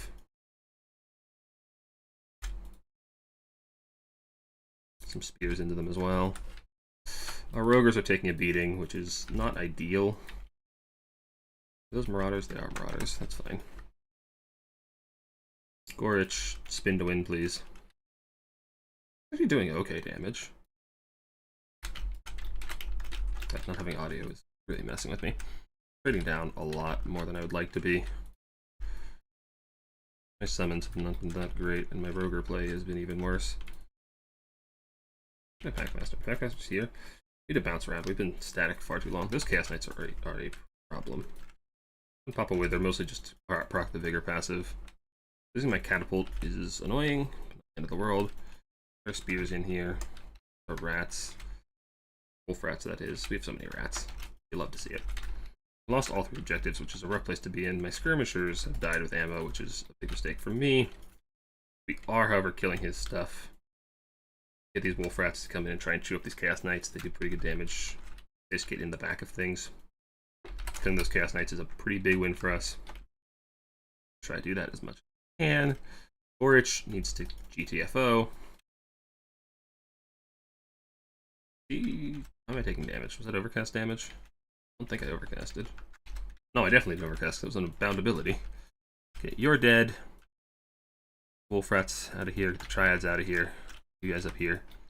You guys go get sneaky on that capture point. Need chaff. Plague monks might actually be pretty good. Okay, I clicked the chaff button. Give chaff. Okay, Packmaster and Gorich and Rogers can try and get the snipe on his character. My character is just fine. Pop the leadership. Get the Rogers out. You guys go get on the objective. That's not a spear, but whatever, we'll take it. You guys are doing fine. You guys can come up over here. You're getting murdered. I can't even see the source. He is getting the crap beat out of him, I assume. We'd like to see. Very much like to see it. Going down quite a bit in points, which is a nuisance, but not the end of the world.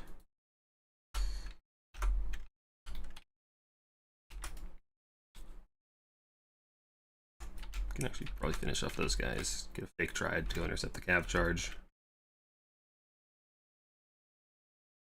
And the real Triad can come up right behind. My goodness, those Pestigors are surviving so damn long.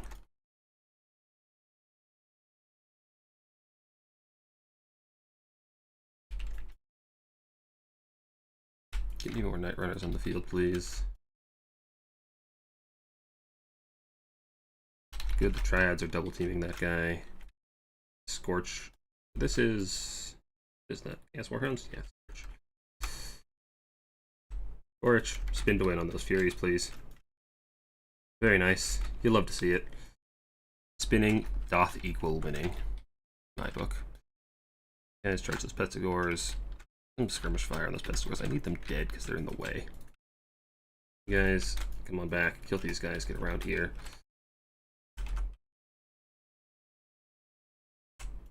Or continue beating the shit out of them. Those Chaos Warhounds are doing a surprisingly good job against me. I don't really like that. Drop the other Dread 13th we got. Try and get rid of some of those Pestigors. Gorich is still actively beating the shit out of the Lord, which you love to see. Over in Halberds can start fighting these Pestigors. Those Pestigors die. Jeez. Stop being alive. The fact that you're alive is inconvenient to me, and I don't appreciate it. Okay, kill those Marauders. Stormvermin go there. And that's not really a fight we want. Get on those Chaos Knights. Get you guys up here. Start running out. We need more Plague Monks, I think. There's a lot of infantry here. We don't have a lot of infantry killing power in our army, so we really need those plague monks. Up this. Get our lord over here. Not our lord, our packmaster, which is basically our lord. He's more important. More night runners. Night runners are good. Rogers do not need to be charged by dogs. I should have saved that thing for that's Red 13th for here. Orich, spin to win, please. You would be so kind. I feel like we are trading pretty effectively at this point. Is that a Buna? He is Bunaing me. Rude. I like being buned. Where are our plague monks? Plague monks, cool. Come kill pesticores for me. We'll send one over here to try and cap objective for number 1, because we are going to need to 3-cap, I do believe. You guys come through to here, send some chaff this way. Plague monk over here. On that objective. Spears chasing rats is important. Taking the center, albeit quite slowly. Scorch. A wither.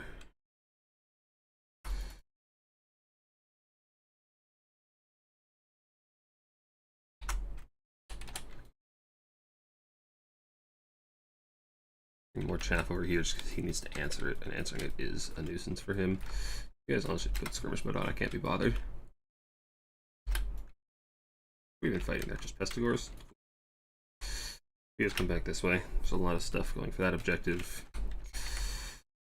Packmaster can also come over here and start terrorizing those doggos. Marauders aren't a huge threat. You're annoying, but not the end of the world. I never summoned my RR Roger. That's why this is going so bad. I did not have all my Rogers.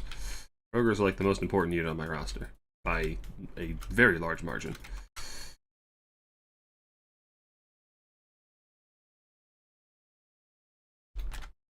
Get you guys over here, get you over here. Lord can also probably deal with that. We're holding over here for the moment. Rogers, my Packmaster, getting to you. Spears over here. Night Runners are fine. I honestly would like another Roger on the field. Another Roger would make my day. Gordich, how are you doing? We're just doing pretty well, honestly. My Lord, however, is losing to pesticores, which is kind of embarrassing. I need Rogers. I was not exaggerating when I said Rogers are the most important unit on my roster. I need them over here.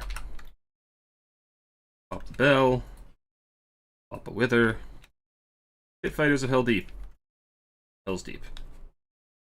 Whatever you want to call it. I really don't like that I don't have audio, and I don't know why. That bothers me.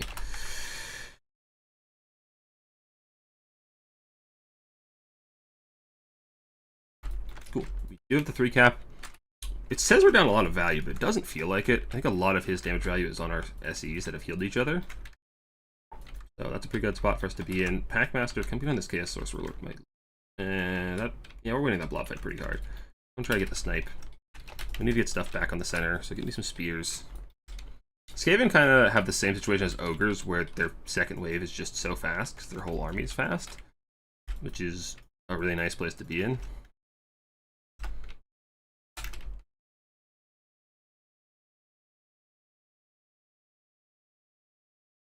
That's a lot of infantry. Okay, we don't actually need to kill the Lord. Although my Lord is a bit of danger, which I don't appreciate. More spears! Gorich, come over here and do things for me. Here's my Packmaster. There's base marauders. Yeah, Packmaster can dip. Packmaster and the RR Rogers need to be in the center. Poison wolf rats can come chew up those toads. The rear charge. I'm gonna lose my Lord very soon, but we have Gorich here.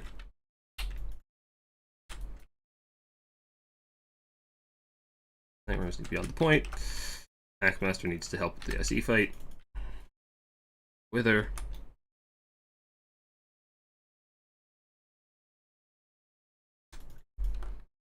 We're losing the right side objective slowly. Send some of these rats over here. Get some night runners out on the field. I feel like night runners might just be like the best second wave in the game right now. Cool, we broke his Lord. Now we can get a Scorch over here.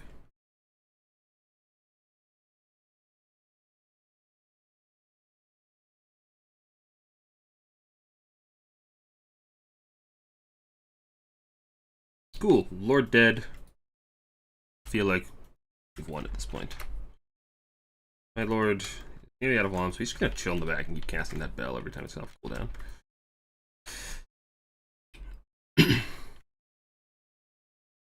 Go pile in over there. You're being desummoned. Get me some more Night Runners as soon as they're available. Actually, forget Night Runners. I think we want Rogers. We need to fight Toads.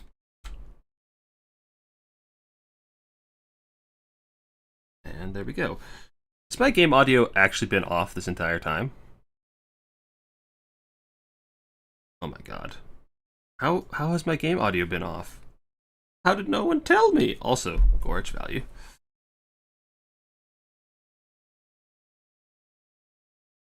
The Gorge isn't bad. His Vortex doesn't do that much, but like he just beats away on things and characters, which we kind of knew.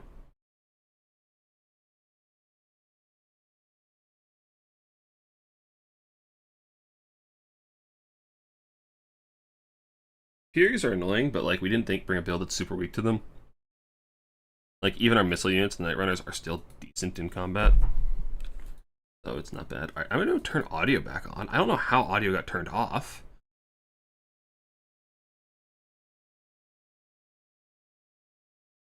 My audio isn't off. What?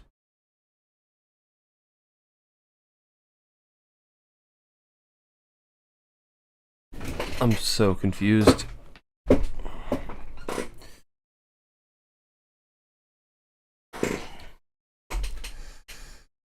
Why is my audio off?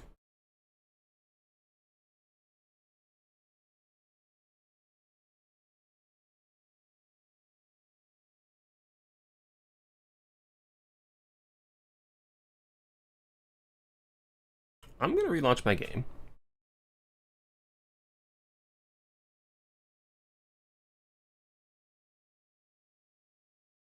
I'll let you guys stare at the glorious bracket in the meantime.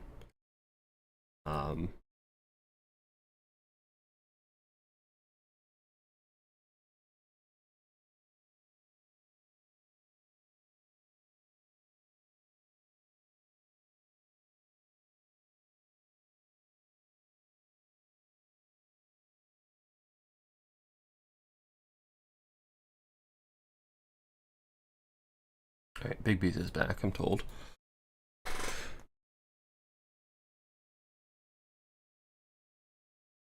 I can't believe my game values, or my game sound has been off this whole time. Can I have one stream where things aren't just super scuffed? Okay, there it is. I don't know why it was off. You guys can hear that, right? Heard the credits? Yeah. Now there's audio. What the hell? Alright. This lobby, I believe, put our blocker up so we don't leak anything. And we're back for game 3 between Via Anime and the Big Bees. Except for autism. Yeah, dogs have that effect.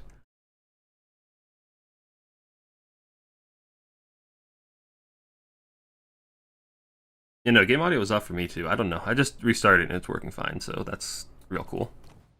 Like I can still hear it in OBS is saying it's picking up desktop mic or desktop audio, so cool.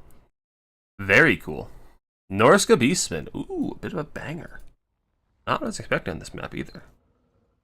So, in my experience, this has been a Norska favorite matchup. Mostly because their missiles are better. Like, the front lines are probably even-ish.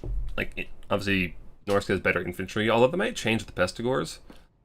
Minos are scary, Centigors are scary, but better Skirm Cav that can actually counter Skirm, and Hunter Javs are a big problem for Beastmen. But their mobility is much better. Centigors, I assume they trade well into Skinwolves. Centigors trade well into most things these days. So if they can do well into Skinwolves, then this might just be a roll in the favor of Beastmen. But I don't know. I haven't played this one. I haven't played a whole lot of Norska lately. I can't believe my audio was off for so long.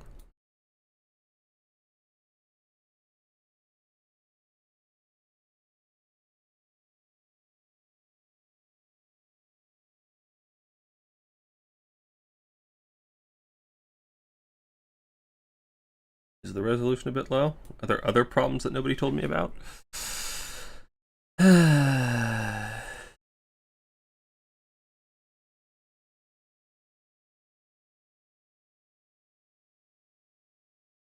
think that's just the blocker. I think the blocker is just a bit of a low-res image because I'm lazy. Because like if I go into the spell browser, I think the game is still in normal resolution. I think it's just the blocker has some low-res problems. Let me know if it looks better in-game.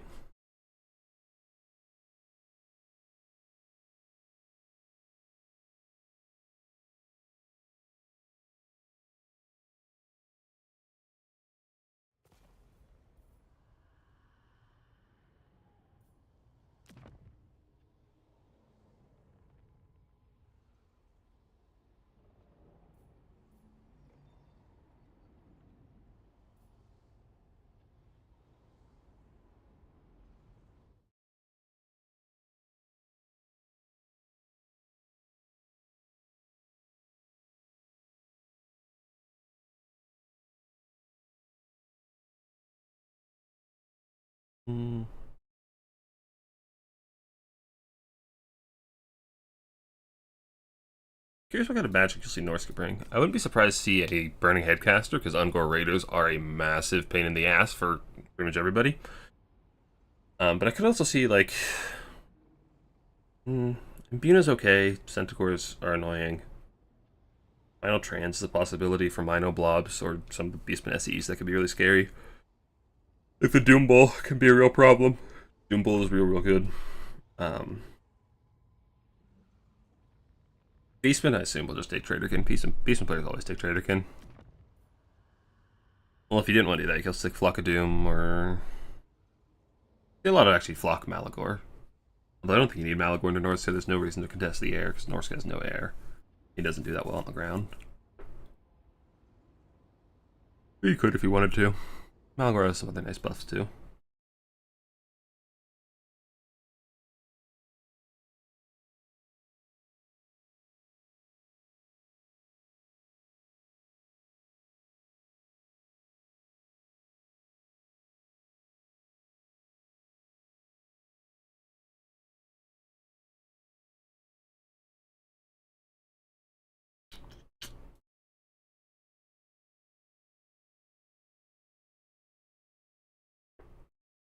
But it doesn't look like it.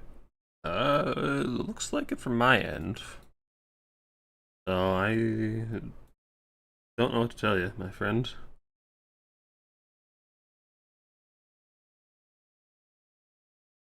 Like, I have my stream pulled up on my browser, and it looks just fine to me, so...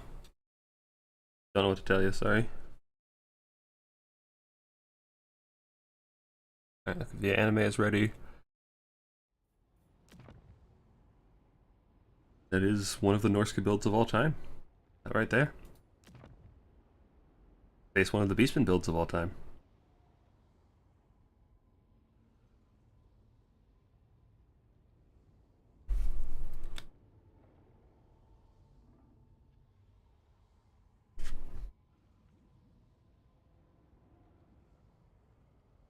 And here we go. So, this is game 3. Big Beast vs. Via Anime. These are semifinals. Winner will go on to face the winner of Hillidan and Rusto. We got Norska Beastman.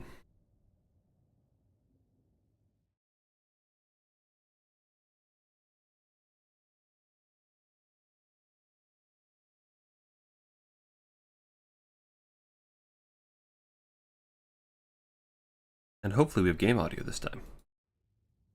Hopefully. I'm really glad they fixed the bug so I can actually alt-tab during loading screens. Used to be when I alt-tab during loading screens, my game would crash, and so I couldn't take the blocker away. Or I would try, and then I would crash, and I'd feel really bad making the players restart because I crashed.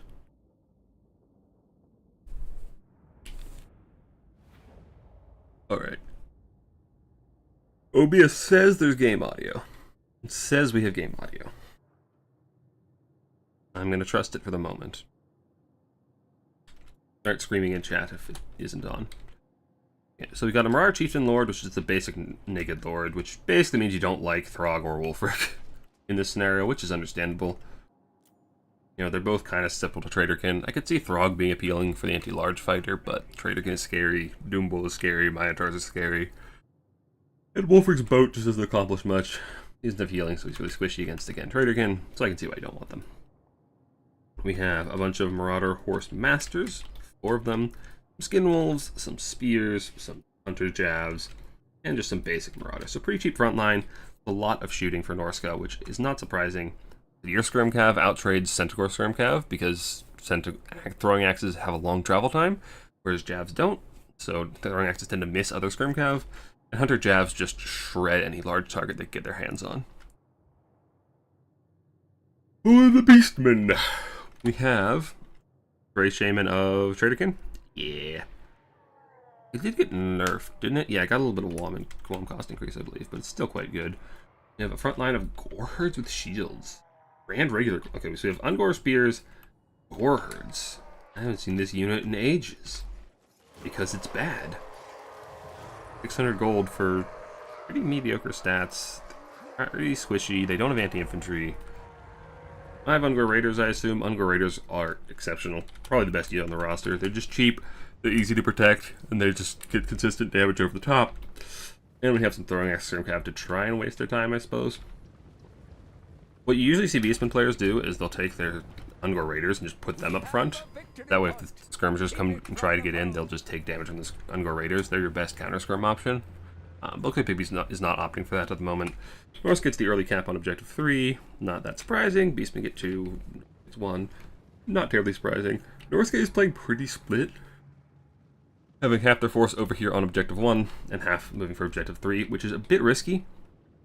Because Beastmen are so fast, they are able to collapse on either half very effectively, typically. They can just summon a lot of cav and use all their skirmish cav and just their entire force to collapse on this side, while this side is forced to rotate. That says not a ton committed over here, 2 Marauders and a Spear. Missile fires coming in, the Ungor Raiders are moving up to counter skirmish. Beastmen have a solid hold on the objective now, and they are backing off, forcing Norse to come out on the map, which I'd like to see. You don't really want to push too far into your opponent's spawn because they get faster reinforcements. Skirmishers are just throwing in on the Goreherds. Yeah, I think you either just offer up Ungor Spears to be shot, or you use your Ungor Raiders to counter skirm. Taking shots on your Goreherds, they're more expensive, you don't want them to get hit. The Trader can go on the skirmish cab blob, which does some pretty good damage, catches all 4 of them, and doesn't get the Skin Wolves, or the infantry, but all 4 skirm cav doing some okay damage. Is that an undercast? Okay, it was an undercast. Does some damage. I don't think it killed any models, but it makes them a little bit more scared to actually try to get into melee or anything, which isn't the end of the world.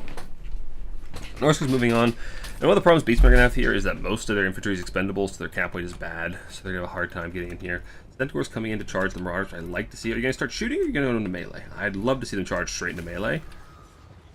But throwing axes is just fine too. Getting some more value. It's going to be a very skirmish-heavy game. Tends to happen a lot when you see Chaos versus Chaos factions, or like Norska Beastmen, or any of the Mono Gods or Chaos. It's very skirmish heavy. All those melee factions are actually decided in the mirrors by who can out-skirmish the other, because, you know, getting free damage is very valuable. So, we're on Objective 1. I love this.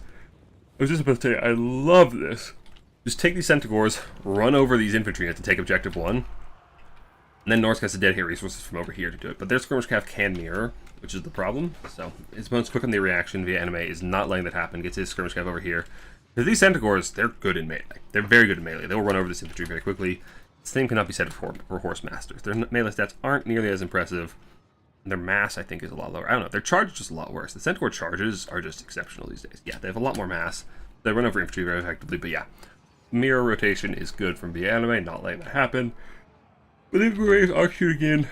Then the Marauders are overextending. I need to talk slower so I stop running out of breath. Yeah, a little bit of overextension from Norska. Damage coming in. The Ungor Raiders are just kind of free firing. The Skirm Cav being forced to rotate means the Ungor Raiders are free to shoot wherever they like, which is a good spot for Beastmen to be in. They're starting to chip away at Norscan infantry, which is good, because Norscan infantry outclasses Beastmen quite a bit. You really don't want to be fighting a blob in melee against Norska. Got some anti-large miners coming in. Not really sure what their targets are at the moment. There's not a lot of large on the field. I guess there's a couple of Skin Wolves. I'd also love to see, like, Well, I don't know what you want to see. All of your missile units are on the field. Burning head coming in though. Oh, that hurts. That's 2 raiders gone.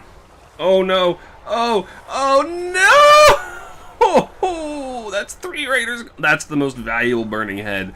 That might have cost the game. That, like I said, Ungor raiders are such a good unit, and losing 3 of them on 1 burning head was so bad. And one of them even shattered. But these guys, okay, these guys should come back. They've a good number of models, so they'll still get some damage value. That hurts so much. The Norsky front line is moving in. Honestly, where are those Minotaur Great Ones? Goodness lord. Oh, he's a foot lord. Never mind. Oh, that feels so bad. That burning head costs so much. The skirms are just shooting in. The upside is there's still a lot of skirm ammo for Beastmen as opposed to Norsca, who's using a lot of theirs up. The Javs are firing in. The Beastman front line is in no condition to actually fight the Norscan front line, especially with the Javs behind it. Their large units can't really get in very effectively. So Norsca's doing a good job just boxing them out of this matchup. Like, you can't really take this fight with the Javs in the shooting in range. Your large is too expensive, and your infantry lose the fight. This is really the combined arms style of Norsca that works very effectively into Beastmen, and you're seeing why right here. Like, all of the large stuff just cowering in the back here for fear of getting shot. It's so squishy, and the infantry is pushing up and just dying because they lose the infantry engagement. Really rough spot for Norsca to be in. So, this is one of the reasons why I would not take this matchup as Beastmen. It's very hard to win, in my experience. So. Especially on a tight map like this, like the one advantage Beastman does have is their mobility is much better. Centaurs and Centaur throwing axes are exceptional. So like I was saying earlier, the play to come around the side is very nice. Like, you can't, I don't think Beastman can break this. This is a very tough position to get into, especially with all their infantry dead. But these Javs set up are just so threatening. But if you just run over here, suddenly all this stuff can't follow. All of the Norscan infantry can't follow very quickly. Whereas you can rotate the majority of your force as Beastmen. So you can still take a reasonably advantaged fight. The first time on the map. Oh my goodness. Oh, I didn't even, of course he's not Chariot. That's the only mobility option. Trying to get into the spears. He's going to do a little bit. I've seen that animation. A little smoke. I've never seen that. Anyway. Yeah, just trying to get into this position is really difficult for Beastmen. Oh no, please dodge. Thank you, Big Bees. Thank you. That would have been tragic to lose all of your skirmishers too. But he's just sitting skirmishers right on the edge of the point to try and cap, which I like. He's forced Norsca to come further into the map to try and shoot you off, which just gets them more exposed. You can get around the flanks more easily with these Centaurs of Tzeentch, as well as the Pestigors coming in. Centaurs take some jab fire, though, is not a place you want to be. These Centaurs, if they don't get their charges, are not a very good unit. Like, they're exceptionally strong on the charge, but in sustained combat, they struggle. Their stats aren't that good. They just rely on the charge bonus and heavy weapon strength and mass. They really punch on those charges. If you don't get charged, you ain't doing much. But Minotaurs are coming in, and they will mulch these skin holes very quickly. You got very scared of those Javs. If those Javs shoot those Minos will disappear extremely quickly. And this is a very slow game. The tickets are already up to 750 almost for Norsca. Just a bad place to be for Beastmen. When you're down this much value, the Javs are just still online and still very scary. That said, the Skirm Cav, the Horse Skirms are almost out of ammo. They have pretty much blown their load, and there's not much to protect this backline. If these Minos just want to go kill those Javs, nothing really here to stop them. Actually, there's a couple of Skin Wolves. Yeah, those Minos are dead. Those Skin Wolves can collapse on them. The Horsemen can just shoot them around from all sides. I feel like these Centaurs just need to send it. These Centaurs are not a Skirm Cav. They're a melee Cav with a missile fire. Send it. Charge things. Get in the Cav. Start fighting. Go balls deep. Like, Beastmen have a lot of units on the field. You got another trader can come in on the Skirm Cav. There's so much invested in this Skirm Cav that's almost out of ammo. Like, Beastmen can just send it. They have so much more fighting potential on the field, but they're just so scared to send these Centaur throwing axes into melee. They're such a strong melee unit, and they're just being wasted right now. They need to get into the fight. They can't just sit here and watch. And these Javs are just so bold in the middle. And look at the damage they're doing with this. Okay, that was a pretty crap volley. They're firing Pestigors instead of the Minos. Okay, well, you know, you have good days, you have bad days, I guess. The Javs shoot the Minos, they'll do so much damage real quickly. These Centaurs are just not doing anything. And another burning head, the last of the Raiders. No! These burning heads have been so brutal from Via Anime. Getting the perfect angles on multiple Raiders. And the value is so heavily in Norse's favor. I just don't see a lot of hope for the Beastmen. They've got no infantry left, really. Just relying on these Skirm Cav that aren't doing anything. They're just kind of sitting and spectating. They need to be more active. You need to be getting in the fight. You need to be hitting something. We have a nice Trader King coming in on a lot of Skin Wolves, the Lord, Manticore. If you get the Lord Snipe, maybe you can pull its back, get double Manticores in that as well. It's a lot of value off of that Trader King cast, but all you've really got to follow up is Centaurs and Minotaurs fighting into jabs and spears, taking lots of damage. You get your Centaurs of each coming on the side. They're getting routed out by these Beasts of Tashnar, as well as jab support. And this matchup is so brutal for Beastmen, especially on a tight map like this. I'm really surprised we saw these two melee, like aggressive melee factions on this map. Typically, you see a lot of shooting factions on this map. This is like one of the better dwarf maps in the game at the moment, or in the map pack. So I'm really surprised we saw these two aggressive factions, and you can see why. It just became a shootout, even though these are not very heavy shooting factions. And the value is so heavily in the lead for Norska. Skirm Heavy and the countercharge of these Centaurs will do pretty well. I mean, Centaurs are kind of made of paper. Like, they're very much glass cannons. If they get the charges, they do well. If they get charged, they're going to take damage even from this cheaper, not cheaper, but like low melee statted skirmish cav. And I don't see a lot of hope for Beastmen. We got another infantry wave coming in though, but it's just going another body into the meat grinder, which is full of the Brutes of the Hound right now, and they love grinding that meat. They love their meat. Yep, I said that. Big Piece does tap out, and yeah, that matchup is pretty abusive for Beastmen. It's very, very hard, especially on a tight map like this. Norska just outshoots you so hard, and you're like they kill your large with shooting so effectively, and your infantry is just no match for theirs. Pretty rough time to be a cow. Yeah, Via Anime did a very, very good job. He played very tight. He didn't let the rotations come through. He kept his shooting very, very safe, and his infantry didn't go deeper than it needed to. He played very reserved, didn't overextend at all, so there's just no real opening for Big Beast to take advantage of to actually get in there. And those burning heads, man. Like, that is one way you can break it, is just like poking with all those Ungor Raiders. They got torched immediately. That feels so bad. I don't like the Goreherd pick either. Like, take Zangors. I don't even think you want Pestigors. Pestigors are fine, but I feel like you want Zangors to walk up and actually deal with the Marauders without getting shot to pieces.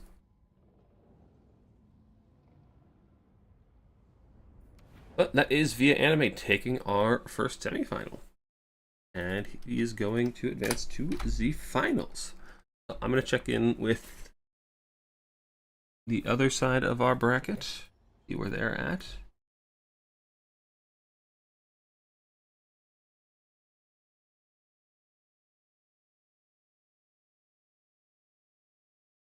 Okay, looks like Hillidan 2-0 Rusto.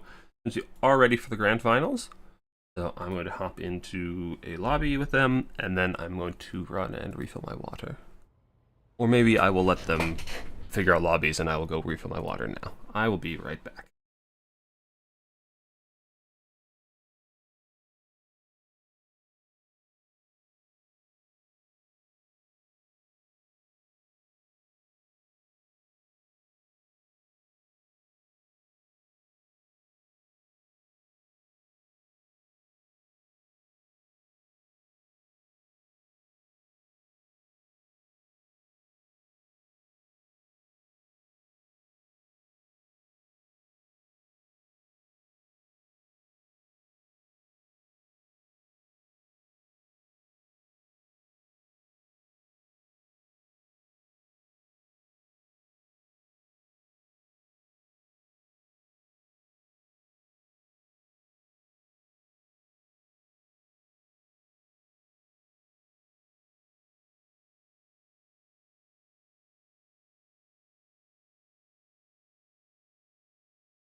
Alright, we're back. Nobody sent me a lobby code, which I find personally offensive. How could you do this to me? Here's their lobby. Lock her up. And we need to fix our scoreboard. So, game 1, this is still a best of 3. No longer rounds.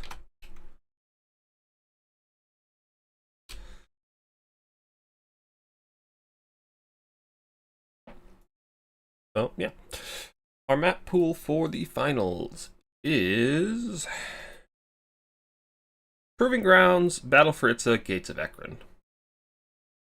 So, Proving Grounds is a pretty close quarters brawling map, not a lot of open sight lines. So melee factions tend to quite like it, although it is rather tight and hard to play cav on. So infantry heavy melee factions like Norse or dwarves are pretty good on it, and I know Hillidan is a dwarf main. I wouldn't be surprised to see that come out early. Battle for Itza is probably the best shooting map in the game.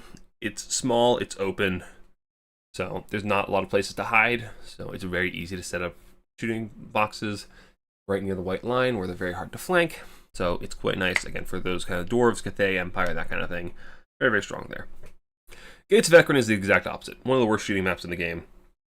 Very, very good for those aggressive, faster melee factions. A lot of space for cav. A lot of trees to hide stuff in so you can't be shot. So, should have a nice variety of styles for the maps for the finals. See how it goes. Alright, is there still game audio? Yes, there is. At least according to my OBS. Good. Very good. Alright. Yeah, that burning head was really, really rough. That burning head was so brutal. Oh. Okay, so I do see Hillidan sitting on dwarves. The VA anime is still on Brett, which is usually what you default to when you join a lobby. So I assume we'll be seeing something else.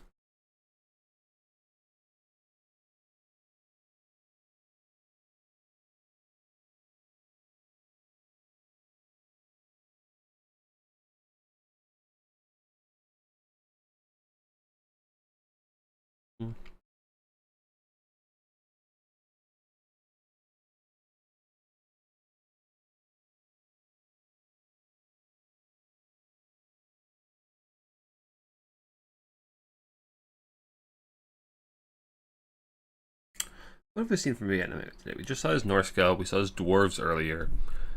And then what was the second game? Ogres. Okay. So we might have actually a lot of dwarves. These two both like to play dwarves quite a bit. So, wouldn't be surprised to see those coming out pretty quickly.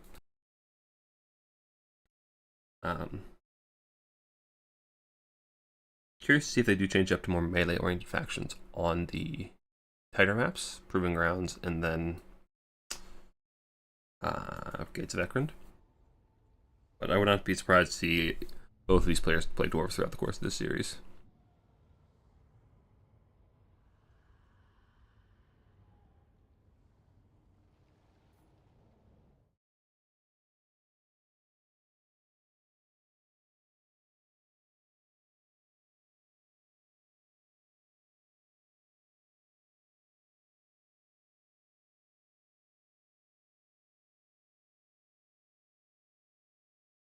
Okay, pick 3 ban 1 is supposed to be a faster pick format than Matrix. This is not. Oh, we have Grand Cathay.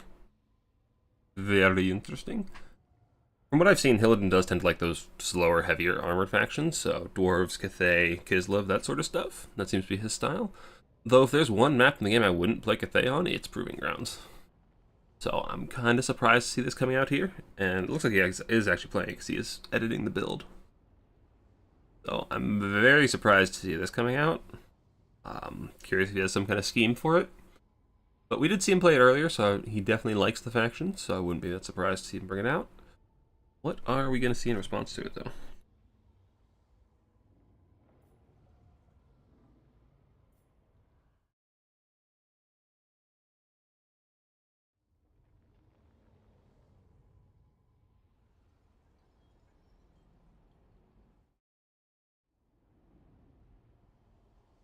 Greenskins. Okay, Greenskins is typically a tough matchup for Grand Cathay. Their infantry trades very well. Squigs munch Jade Warriors, which are typically what you rely on a lot. Greenskin Cav just beats Jade Lancers on the charge pretty heavily. Cathay single entities can be a bit of a problem for Greenskins. Satang, Terracottas, and Zhao are all very difficult to kill. The Terra is, of course, very nice, but they don't clear infantry that fast. Zhao is okay with Dragon's Breath, but that's all your WOM as well. But yeah, the front line and the wide fight for Cathay typically go quite badly. Greenskin front line is better, Greenskin cavalry is better. But if you can keep some amount of shooting online, you could clear it out, but it's definitely an uphill battle for Cathay from what I've found. I've won it a couple of times, but you have to play very, very well with your cavalry. Just clear your flanks and not take cav fights, but it's very difficult to do in my experience. That said, there is some possibility on a map this tight that you could play some kind of like SEM blob with Cathay. Maybe bring a war drum and some monster and just try to blob on a point. Map's pretty tight, not a lot of room for shooting, so Greenskins could have a very hard time clearing that out. But it's kind of a gamble. Because you're all in on that strategy and there's not a lot of agency with it. It's kind of, well, you bring a stat check and hope your opponent can't meet that stat check. They can't kill the singlet dude, they can't out-rotate it. And that your singlet is actually kill things quickly enough. Which is, like I said, it's quite a gamble.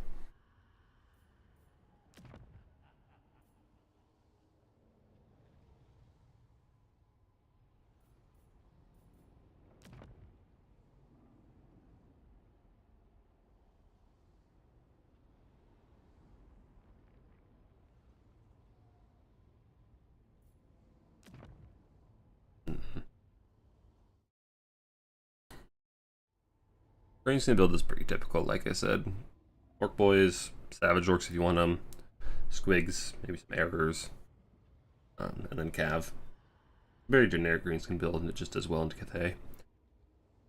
So.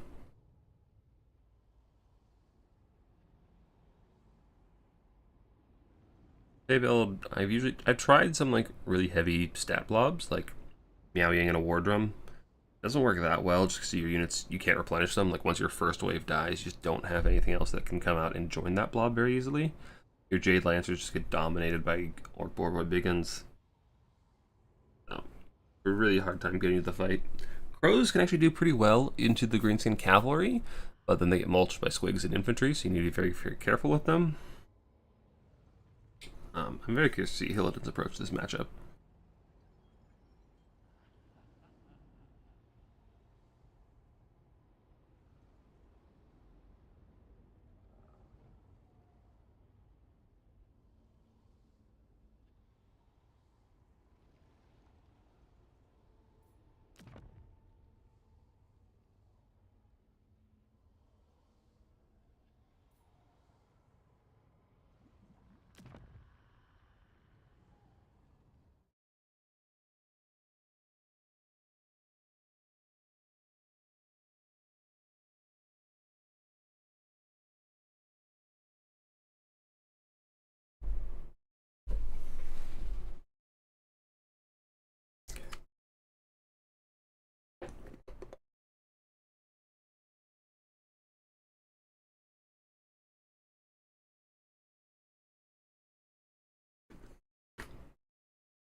Hmm. I'm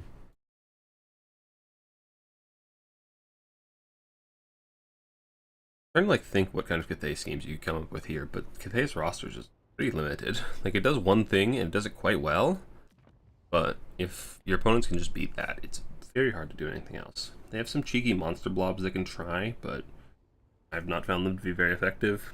You try balloons, but I've always been a balloon hater. Like they just don't do that much damage that quickly, and they have to be very close range to actually do that damage. So I've typically been a balloon hater. That said, they are flying harmony, and Greenskin tend to struggle to take out flying units quite a bit. You could try a War Drum blob, maybe. Hard to keep shooting online against Greenskins, but I don't like the War Drum. It's very pricey, and you're buffing units that just stay alive. Like your infantry doesn't do a lot of killing; they just kind of don't die, which is rough. Curious to see what he comes up with.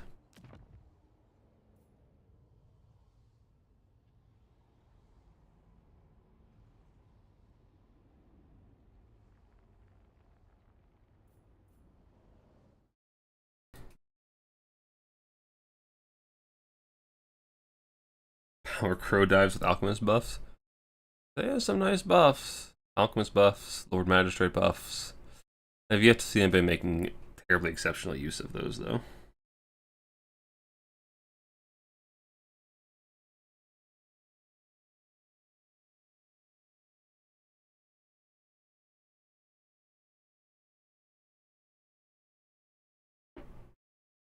The anime is ready. This is a greenskin build. There are many greenskins in it. Much wah.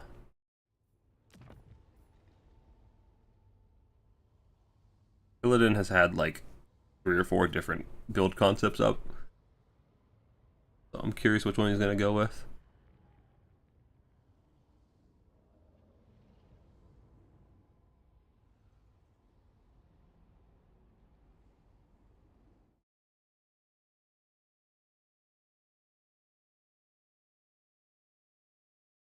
He has decided.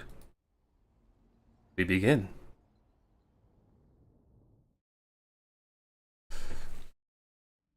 So we got pretty normal greenskin build. Some Daka, some boys, some goblins. We have Zhao and a war drum and a pretty light shooting core. Just the 2 crossbows and the bandits of the Silver Road, I believe they're called. And then your jades and your peasants.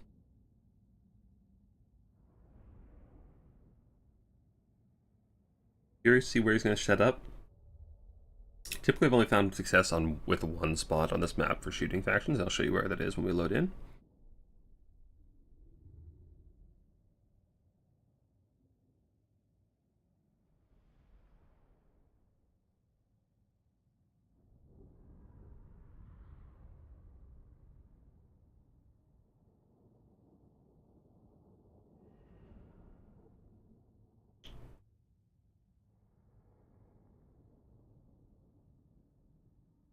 Come on, game.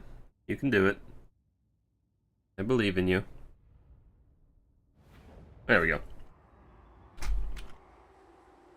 Yeah, the only spot I've really seen shooting factions to be successful on this map is like posting up right here in front of the trees. That way your opponent's entirely exposed, advancing on you. Your flank is protected by this cliff. So if you go in the center, it's too easy to surround you through these trees, through the side. And then if you're over here, well, your opponents can just advance through the trees and be right on top of you. So, if they build, we have Zhao, we have, was that the Arwar? That's a regular war drum, so it just has what, the armor or melee attack and reload skill 9 TP, which I imagine is the one you're going to sit on most of the time. Greensons do have quite a bit of AP, so not super worried about that. The leadership is nice. The Harmony amp from the Dragon is also nice. If he stays in human form, he actually amplifies the Harmony stats, which is nice. We have a front line of Jade Warriors, all with a chevron, Peasant Long Spears, and a couple missiles. Greenskin build, as I said, pretty typical. We got a Daka line. Goblins just eat shots and be annoying and kill spears. Orc boys to try and actually bring some beef. Rusty Arrows. Ooh, Rusty Arrows. Actually, ooh. Armor Sundering the Jade Warriors brings them down to like 40 armor, which means the Orc boys actually trade pretty well into them. Which is not bad. A couple more boss with Fermented Fungi. Then we have 2 Shamans, both with Vindictive Glare. So Vindictive Glare spam. I wonder if he's going to be focusing Zhao or focusing the War Drum. I feel like the War Drum is the better target because obviously Zhao has his heal where the War Drum cannot be healed, not unless you bring life magic, which he didn't. So I wouldn't be surprised if he's just plinking away at this all game and tries to get rid of it. Also, this model is a disappointment to me. I was hoping it would be more like the Screaming Bell and have like really nice audio, but like the drum beat is just low and lame. How do you get on that platform? Just hop up from the ground? There's no stairs. How does one do that? Alright. So, looks like Hillen's looking to set up between these 2 points. Just have a nice defensive line here. We can cover 2 points and not move a whole lot, which is kind of what you want to do as Cathay in this scenario. For any box faction, Dwarves, Cathay, Tomb Kings maybe. Sit up on 2 points and just hold your ground. Do the best you can. And it's a nice spot because you have this rock over here to protect one flank and this cliff to protect the other flank. There's not a whole lot of surround Greenskins to do. They can come all the way around, but that's pretty susceptible to cav summons coming from back here. And then they can come around here, which is pretty common. Just come through these trees and get in the back. But then you're pretty close to your opponent's spawn, so it's still a little risky. Greenskins are splitting up, though. We saw this before with his ogres, where Vienna went just really hard split to try and surround, and I liked it. It was pretty effective at shutting down the shooting. You do have some fire coming in immediately. Jade Warrior Crossbows firing the goblins. Not the most valuable target, but still, you want to avoid giving your opponent free shots if you can, as the Greenskin player here. Empress's Crowmen are coming in. They're just going to start dropping bombs on whatever they can get. Probably going to try and focus the Orc boys. They also are a nice mobile harmony provider for their infantry, especially playing a little more aggressively. And the Greenskins actually like this, just coming and stuffing them in the trees. Although there's no, they don't know it, but there's no missile units here. But like stuffing missile units in these trees is really effective in fighting them here. There's nothing to protect these crossbows. These guys are hiding in the trees for no reason, and they're going to let their crossbows get compromised because of it. Crowmen are going in the back to try and get on top of these archers, as well as Zhao is helping out. Bombs are not what they used to be. Really aren't. Oh well, they were really busted. And the Greenskins are just pouring through the cracks. Just coming right through all the cracks they can find, getting on top of those missiles, shutting them down, chasing away the harmony. And do we have any Greenskin magic coming in? Is it going on Zhao? I haven't seen any spell cast yet from the Greenskins. Here's see if he's going for the War Drum or if he's going for Zhao. These Orc boys need to keep moving. Gotta keep going. Where are the squigs? We need some squigs, my guys. Or is he using Vindictive Glare like we saw the Shems casters earlier by the Empire? Where he just has one on either flank and just sending them down the line of infantry. Ah, squigs are on the flank. Okay, I like this. The archers are pretty unprotected, but you are a little bit worried about cav summons, but all the summoning points on the map are very, very far back. Cathay is up to an early value lead, but that's pretty typical for Cathay. They tend to get a lot of value on their shooting very, very early, but then they lose out in the grind, and their reinforcements are very, very slow. Squigs are in the back, but they're caught between spears and crowmen, so they're going to have a bad, bad day. What else is in there? We got some more boys as well. And yeah, here's that cav summon I was talking about. These squigs, bit of a miss micro there. He needs them into the archers, but they're going to charge these cav and die. Bit of a lost flank there. That feels pretty bad for the Greenskins. The Savage Orcs are coming around still, though. They'll do a bit better. Crowmen are starting to feel a bit of damage. The archers are shooting in. They got the bandits of the Silver Road. Get rid of that fire vulnerability. Now is going back to peel for his back line. Looks like, or he's just peeling up the front line, which is still just fine. Vindictive Glare coming in on Zhao, which I think is a waste. Like, he's so hard to kill. He's got a lot of HP and the Burning Vambraces, so he just heals up to full when you kill him anyway. I feel like it's a bit of a waste. Crows are trying to take out the Rusty Arrows. I think it's a good idea. Rusty Arrows applying that debuff is a bit of a pain. Do we actually have the armor buff active? We have the armor buff active, kind of counteracting that Sundered armor. I kind of like that, honestly, because now your Jade Warrior is up to 100 armor, so they're actually doing pretty well at just holding out these Orc boys. Please come in and try and get whatever they can. Cathay is going up a lot of value very, very quickly. The Greenskin engage just feels a little sloppy. I feel like you needed to get more of your units around the flank before you just went in, and like hang back here with your main force until you can get a lot of units around the side so the cav can't peel them as easily. Just kind of be happy caking this objective and moving around the side. As it is, like taking Cathay front on like this is hard because their infantry is just so effective. That said, they are getting pulled apart a little bit.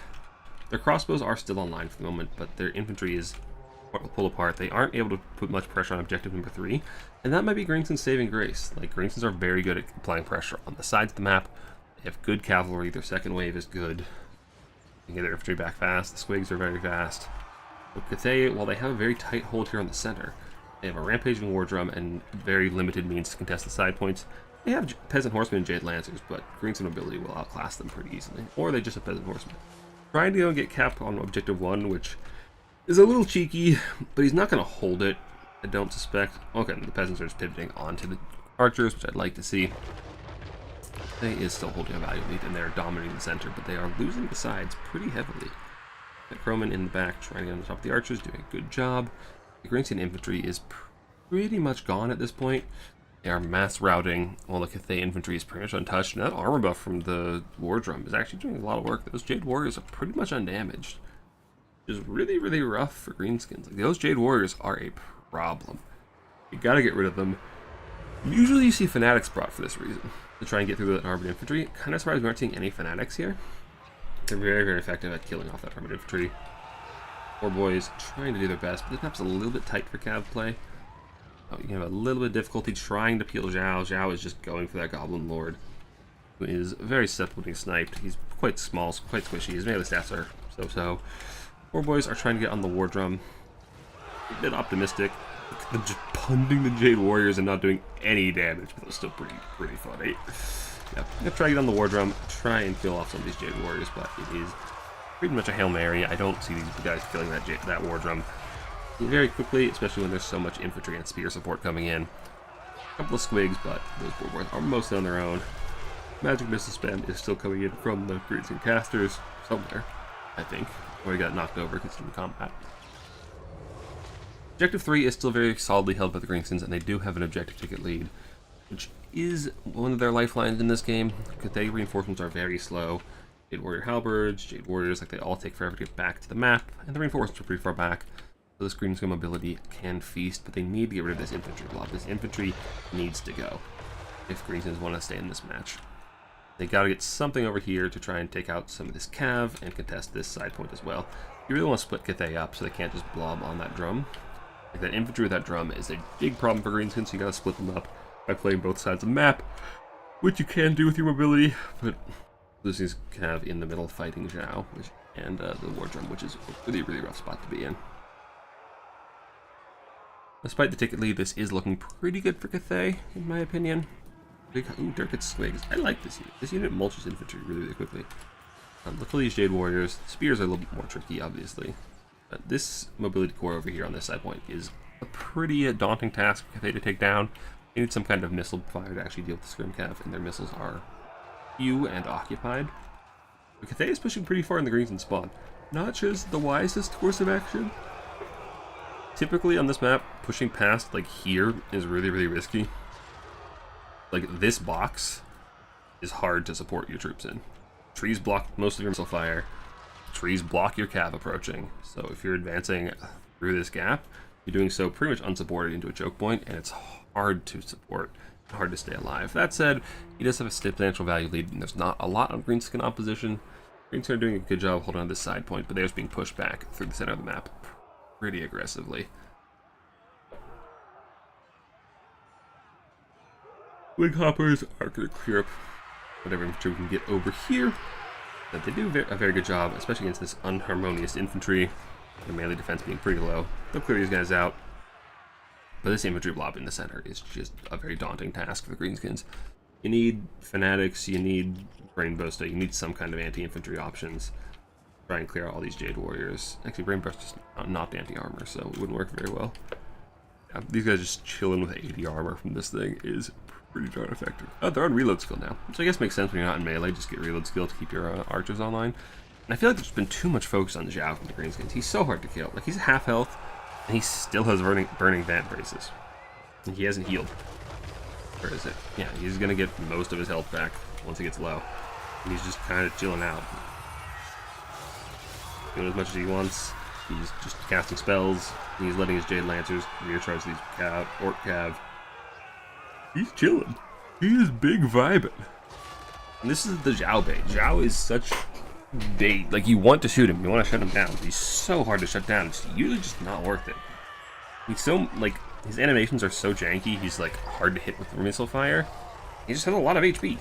A lot of HP. He's got 100 armor. How much HP he is. So he has effectively, like, 12k HP because of his heal. He heals for about half HP. We have a Moonbird. What do you do? Do you do anything? You have a Moon Flare, which is basically the like Vortex from the Arcane Phoenix. This is just a bad Arcane Phoenix, isn't it? Oh well. I don't see Greenskins getting the center blob off anytime soon, so yeah, I like this play. Take all your mobility, don't fight the center. Fight for this, kill that one Jade Warrior, take objective 1, and then force this blob to move to either side. And see, it's already working. Seeing resources being dedicated from the center to the right. And guess what? If too many resources go to the right, then the stuff on the left comes to the center and takes it. So it's a very delicate balance Cathay has to play, to have just enough resources to keep all the objectives when their mobility is so much inferior. That said, this Terror Blob could be a problem. Fortunately, there aren't any blob punishing spells from the side of Cathay. There's no Final Trans, there's no Trader Kid, nothing like that. These Borcav should be able to grind just fine. They need to kill those Jade Warriors. Stop focusing the single entities. Kill the Jade Warriors, get rid of the cap weight, take the objective. Good. Charge those Jade Lancers, but he's not going to get this objective quite in time. The Cav is coming in. That infantry block in the middle is just so obnoxious to play around, because you just can't rotate through the middle on this map. I mean, look at this map. Like, Greenskins have to go here, play between the two objectives that they can play, whereas Cathay can just travel through here. Like, you cannot enter this space as Greenskins. That feels really bad. Dirkit swings are going in, and they're just getting the last samurai by the crossbows. Feels bad, man. This Cav blob is just not making a lot of headway against the single entities. Zhao is very low, which means he's about to proc his heal and stop being low. Come on now, show it to us. I guess he's not fighting, so. The Borcav is doing alright with the Jade Lancers. They're trying to catch them, but Zhao is just picking them apart as they do. They do pretty well there, but not enough bodies for Greenskins. Value has evened up, but here's what. 2,000 value on Zhao, that isn't going to amount to much. Like, he's still running around doing whatever he wants. He's still just not even threatened. Roman are back, dropping bombs. This feels bad, guys. This feels bad for Greenskins. There's just so much value on Zhao that's not amounting to anything. You're gonna proc your heal. There we go. And he's healthy again. Yeah. All that damage the Greenskins did to him amounts to basically nothing, which is why Zhao is fun and interactive. Greenskins are taking objective number 1. They finally got some infantry over here to help grind out those peasant spears and the Jade Warriors, who are separated from the drums, so they are... Oh no, they're not. They are harmonious because they have crows, because crows give harmony for some reason. Look, I like Cathay, but they're a bit silly at times. Just a bit silly.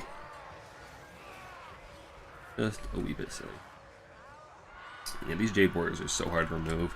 You need Squigs or Fanatics or something to deal with them, but Greenskins just don't seem to have the tools available to them. I really think Fanatics are the answer in this matchup. You need to just try to go up and delete the Jade Warriors as quickly as possible. Try to get rid of them. Otherwise, they're just going to grind and grind and grind. These guys have been alive since the beginning of the game. Oop. The Warriors are extraordinarily tanky for a price point.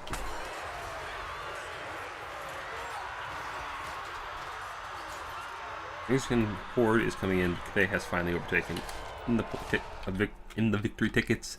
They're taking objective 3. Got their own cav coming in. They've got some infantry moving over. They should take objective 3 here shortly. They might lose one. There's a big old greenskin blob, but that's asking to be Dragon's Breath by Zhao. Hopefully it doesn't have any more Womb, but oh, here comes the Bird Vortex. The Bird Vortex! The Bird Vortex! That did depressing amounts of damage. Bird Vortex bad. Bird bad. But he's far enough ahead that doesn't matter. And the Terror is always nice, but you have Zhao for that as well. And Cathay is still holding objective 1. Greenskins are still holding objective 3. And nothing has changed in the past 5 minutes. Crossbow's being desummoned. Goblin War Boss. I don't really like the Goblin War Boss here. There's not a lot of good rampage targets on Cathay. You could rampage missile units. You could rampage cav, I guess. But I don't know. I feel like I don't know what else to bring. I'm not a big Greenskin player, so I don't really know the lords that well.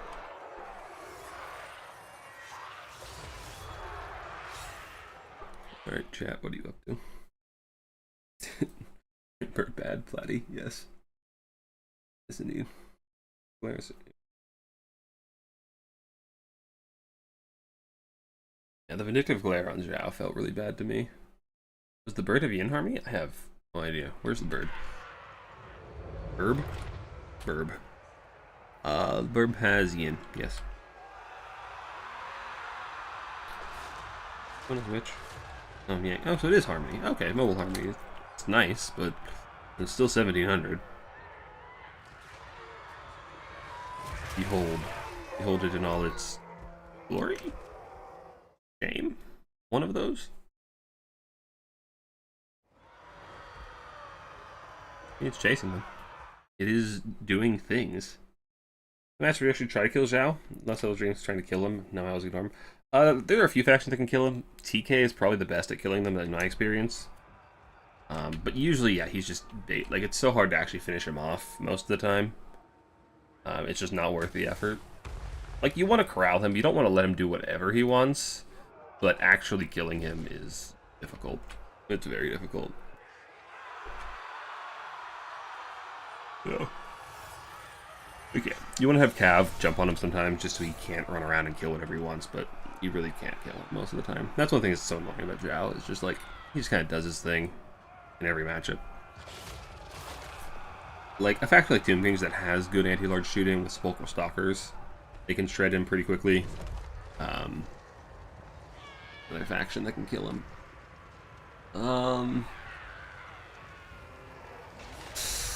I don't know. Beastman might be able to if you get a Doom Bowl on him. He can't really escape. Get some minus to run him down, but the problem is, like, in a vacuum you can do these things. The problem is that there's the rest of the K'The army that are going to bail him out. So, it's very difficult. And yeah, that one was over a while ago, I felt like. So, valiant attempt from Vianime. K'The kind of likes the small maps like that, I suppose, because their infantry being slow doesn't hurt them as much, and they can blob around their harmony a lot more effectively. Yeah, got a lot of value. Crossbow's got a lot of value. The infantry's alive the whole game. And the Cav play from Hilton Assault the Crows as well. And I feel like this green screen approach is just a bit flawed. I feel like you need some fanatics. I feel like you want to take more time setting up your surround before you go in. Yeah. The Borkav didn't really do as much as you'd like it to do. Alright, so Hillidan does take the lead.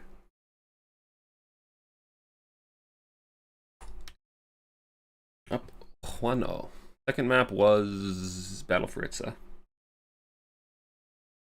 Or does Sparkling one is Ariel, not Sparkling?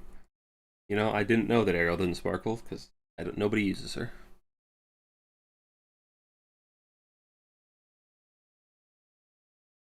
Oh, I didn't even realize Bird was in chat. That's pretty funny.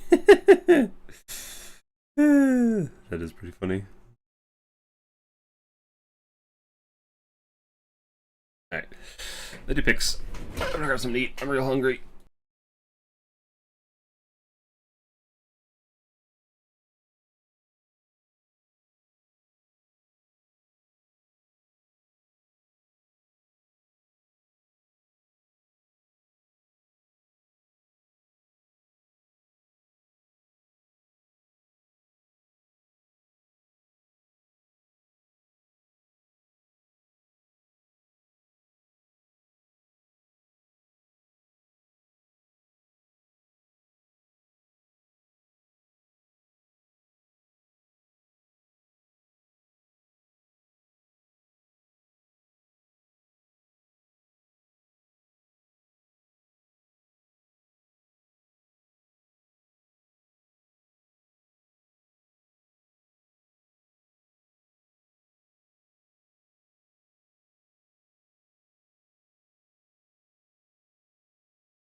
Alright, I'm back. I have a sandwich. I still haven't finished picks. We're on Battle Fritza. It's game 2. It's Sunday, I think. How are you guys?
Okay.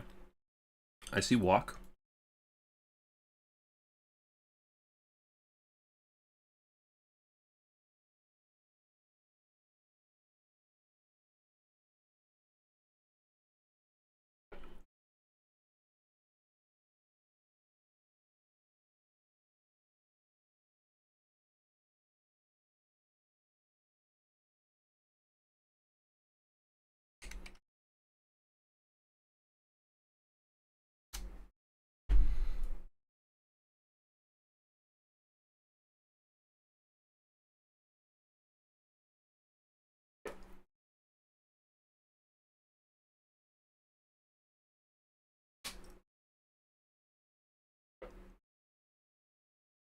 So yeah, walk.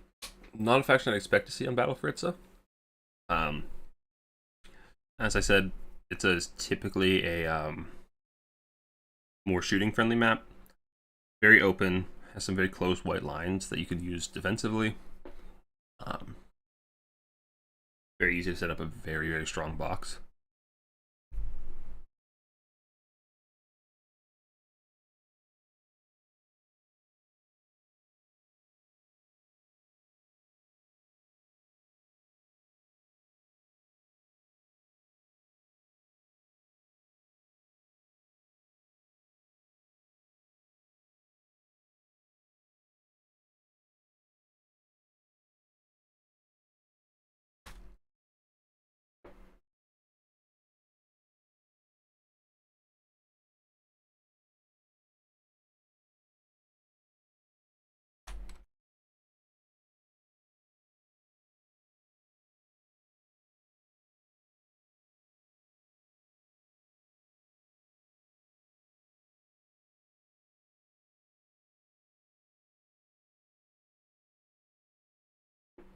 Okay.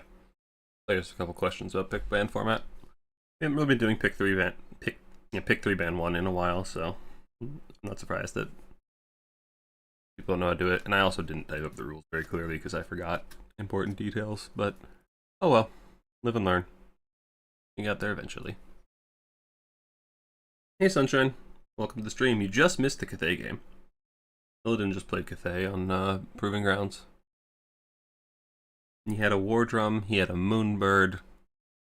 It was one of the Cathay games of all time.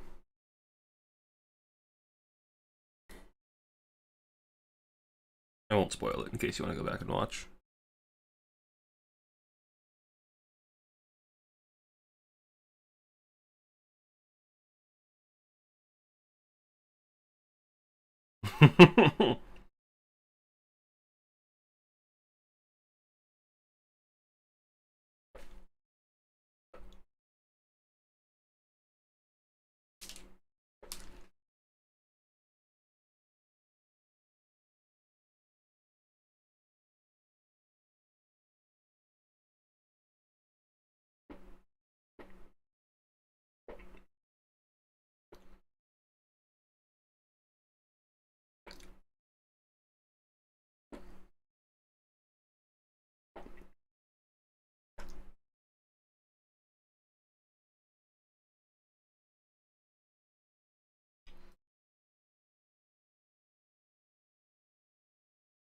Okay, come on, guys.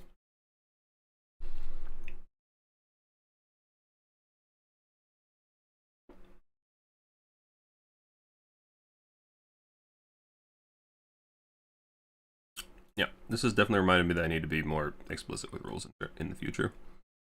I forgot that I need to be clear in my rules in the tournament, and I forgot some rules to include, so that's my bad. If we do more of these, I will make sure to fix that. Okay, dwarves. I do believe I said that they're both dwarf players, so I'm not surprised to see those coming out.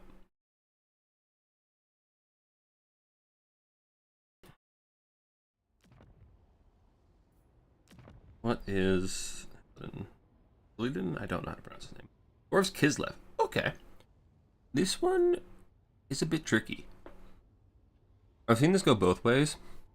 So, dwarves typically just do a pretty wide build. A lot of dwarf warriors, quarrelers, that kind of thing.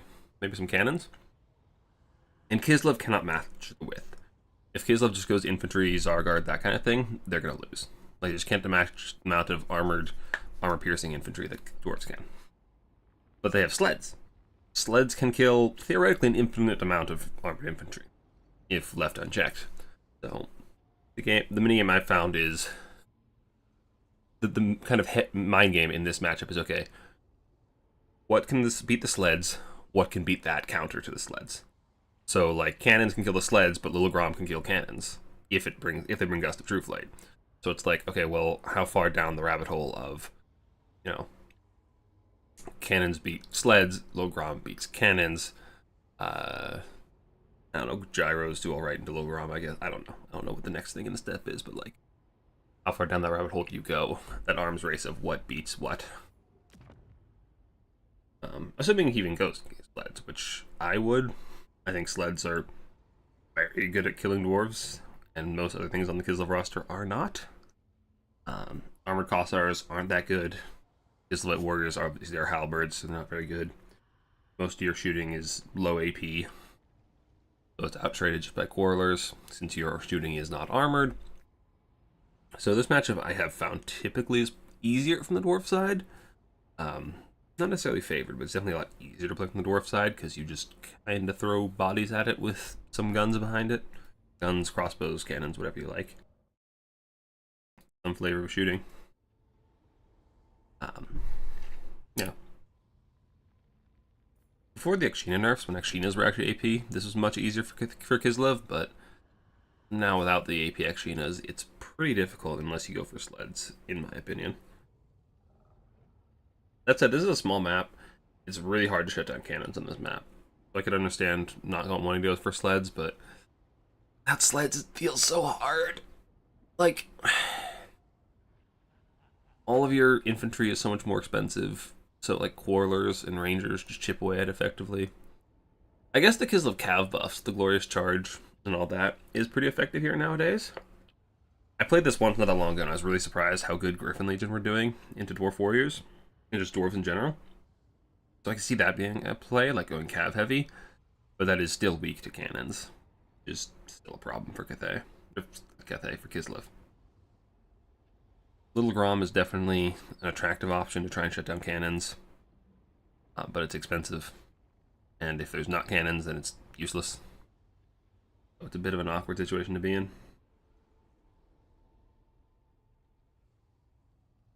Now, what I really want to see, not because it's good necessarily, because it's fun, is a Hag Sorceress with Amber Spear just run around getting Amber Spears on Dwarf Warriors. Because if you get it right down the line, it'll delete an entire Dwarf Warrior. It's so satisfying. But if you shoot it from the front, it just doesn't do anything and sucks. So, it's like my favorite spell, because it's just so skill dependent. Like, if you get the right shot, it does so much, and if you miss, it doesn't do anything. Oh, I really like that spell. In so many Dwarf Kislev games. Full shotgun core, only acceptable way of playing dwarves. Honestly, I do like the Grudgebreakers, they're cool. No Wood Elves again today? Yeah. We haven't actually had... Oh, we had Dark Elves earlier today. That was it.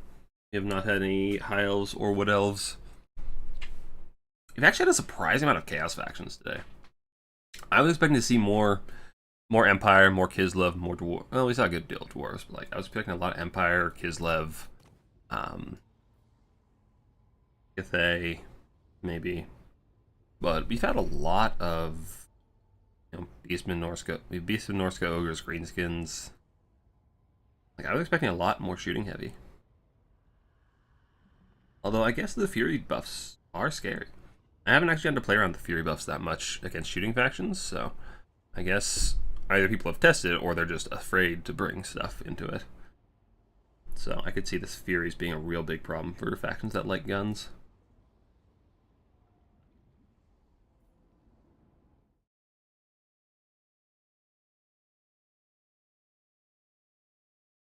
Also note, the only acceptable way of playing dwarves is in a dwarf mirror. The dwarf mirror is actually so fun. It's really dumb, but it's really fun. Because it, like, almost entirely eliminates micro as a determining factor. Because everything's so slow anyway. And in large ways, it eliminates builds, too, because there's only so much variety. So it's just like, okay, who has better decision-making? And I find that fun. It's just who can make the best decisions.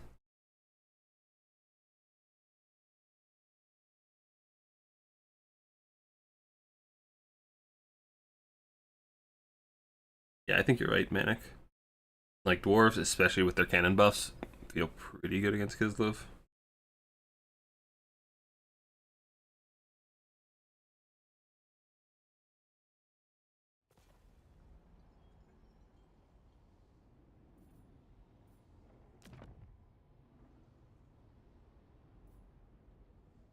I keep panicking that I don't have my, thinking I don't have my blocker up, but we're good.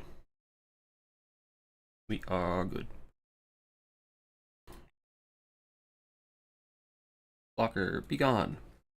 So, we do have a double Little Grom build here for Hillidan, and I feel like... So remember when I said if there's no cannons, Little Grom is kind of bad? Well, two cannons and or two Little Groms and no cannons is even worse. I don't know if... I don't think he has any reinforcements. I don't remember exactly. But, like, that feels like he played rock, paper, scissors and lost.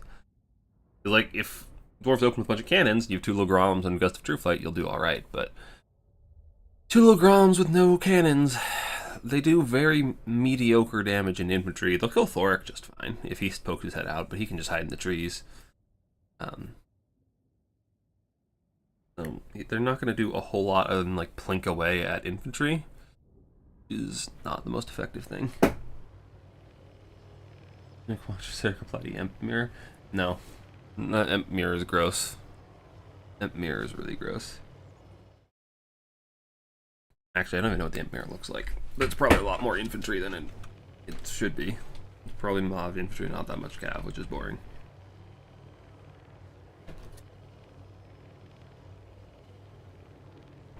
Okay. So dwarves, pretty heavy shooting core. We got some dwarf warriors and miners up front. We got Thoric on foot with just slowness and wrath and ruin. We have what, 5 quarrelers I think I saw, and 3 thunderers. Well equipped to deal with the sleds. Thunderers do very good damage to them. Quarrelers do alright. A lot of anti-armor tools. Crossbows do pretty good damage in armor. They're not explicitly AP, but they have plenty of AP damage, so they're not bad. And then for Kislev, double Little Grom, Gust of True Flight, Blizzard Caster, Guardian Call, pretty typical stuff. Armored Kossar, great weapons. Armored Kossars, regular Kossars, and Kislev Warriors. And obviously the double Little Grom. Yeah, I will be pretty surprised if these things pay for themselves. Based on the dwarf build. Again, if they have a bunch of cannons in reserve or gyros or something like that, but against infantry, they're just not that good. Very weak map for Little Grom. I can see that, yeah. Most cannons are like already in range by the time you deploy, which is why he's so far back, because if cannons deployed right up, he doesn't want to be in range immediately. Because cannons will do good damage to Little Grom if they get shots on it. Yeah, like, that damage is okay. Like 8 models dead. 10% of a quarreler. Quarrelers are what? 600? Oh no, don't turn like that. No, you're gonna make Little Grom so much better if he does. No! Don't turn like that! Oh no! Yeah, if they get shots right down the line, they'll do a lot of work against infantry. But if you're facing... Okay, he realized his mistake. Yeah, you gotta face Logrom where it's gonna do that to you. You don't want to experience that. Plus, I feel like Dwarf can just pivot towards the high ground and be out of Logrom line of sight pretty heavily. Just like grab that low ground objective with the cheap warrior, and then pivot up here and actually fight. So, armored Kossar pistols opening up on the miners. Miners are pretty happy to take that. They're cheap. They're armored. They're not gonna take too much damage. They're gonna die, and it's gonna be fine for the dwarves. They're not gonna care. Let them eat the pistol ammo, and then your more valuable units can come in and actually clean up. Warlords are just firing in, and the range advantage is pretty substantial. I'm really surprised to see these light warriors. I mean, I guess bodies are nice, but halberds into dwarves speak for themselves. Warlords firing in. Do you have any Thunderers up here on the high ground? Yeah, Thunderers are getting into position. They should get some nice shots downrange. And they should be the real money maker here. And the miners are just chilling. Like, they're just chilling, taking all this pistol fire and not taking a lot of damage, because the pistols are not AP. They don't have very good AP values. Alright. Give me a volley. Put your shields up. Nobody shoot at you. You cowards. You cowards! Put the shields down and get the guns out. You cowards! Why are they not shooting? You're not being shot at. There's nothing in range. Oh my god. In the middle, we got some kids like warrior armored, not armored Kossars are starting to break. The Dwarven Quarrelers are just free firing at whatever they like. Cavalry's coming in. Winged Lancers should do pretty well in the Dwarf Warriors. That's with the infantry support, but their own infantry is kind of getting in the way and blunt this charge a bit, which feels a little bad. 1,000 gold, the Winged Lancers need to be doing quite a bit for you. You're getting the miners do some good damage. Not that bad. It could be a lot worse, and they're gonna keep charging.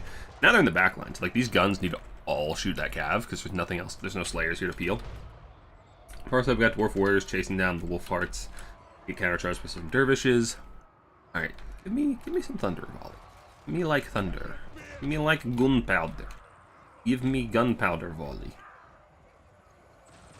You stupid dwarf. There we go, gunpowder. Missing for the most part. But, oh, jeez. That poor guy. Yeah. Gunpowder's good in armored infantry. Blizzard coming on Ekron's miners. Not killing any models yet, which means there's still full value of blasting charges coming. Just ready for those armored Kossars. Alright, they lost one blasting charge. But this is looking pretty good for the dwarves so far. The Kislevites are struggling to make much space. Cav is just getting cross-fired, and this is perfect. Like, this is what you want to do with your guns in the back line, is if a single cav unit comes in, you turn every gun you have on it and delete it.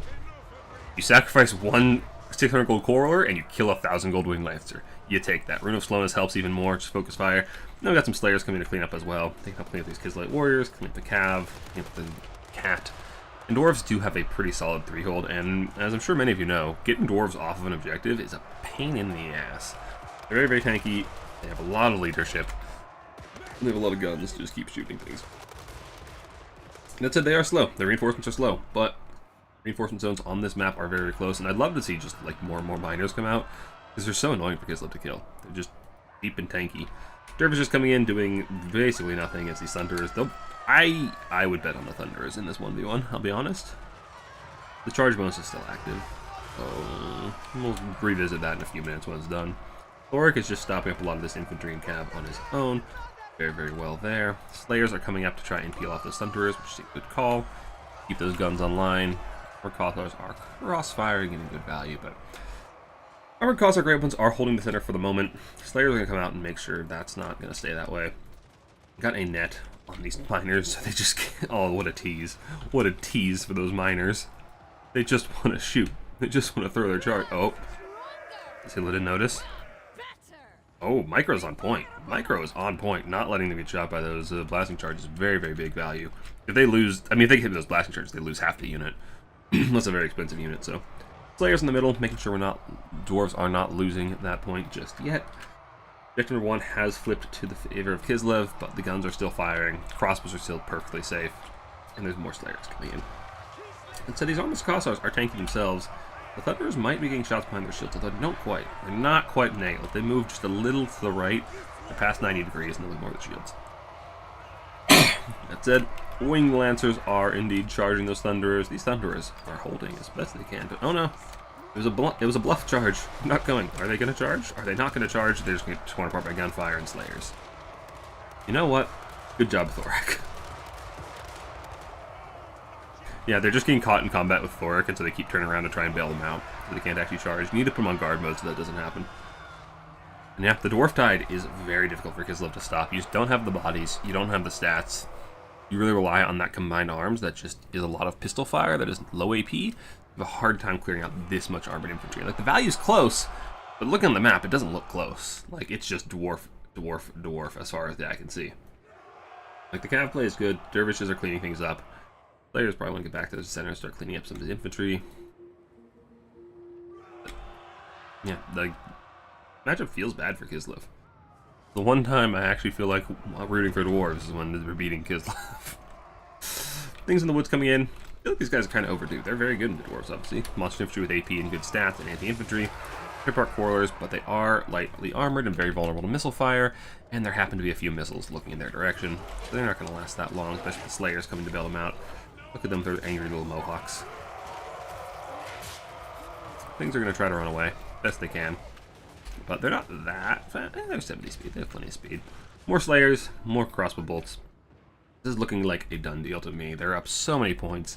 They're so hard to get off the field, and they just have a constantly fresh supply of more infantry, whereas Kislev has like 5 good infantry units here. Maybe 10 if you count Armored Cross Gray Opens, which I don't. But it's like, most of it is really just relying on Armored Crossars, basic ones to be your front line, and then Cav. So, like, the micro requirement is so much higher for Kislev. So much higher.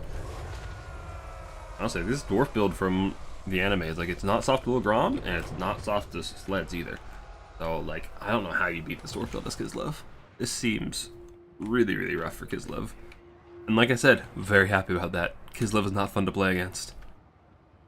But then, I mean, dwarves aren't fun to play against either, but, you know. Let me take what we can get.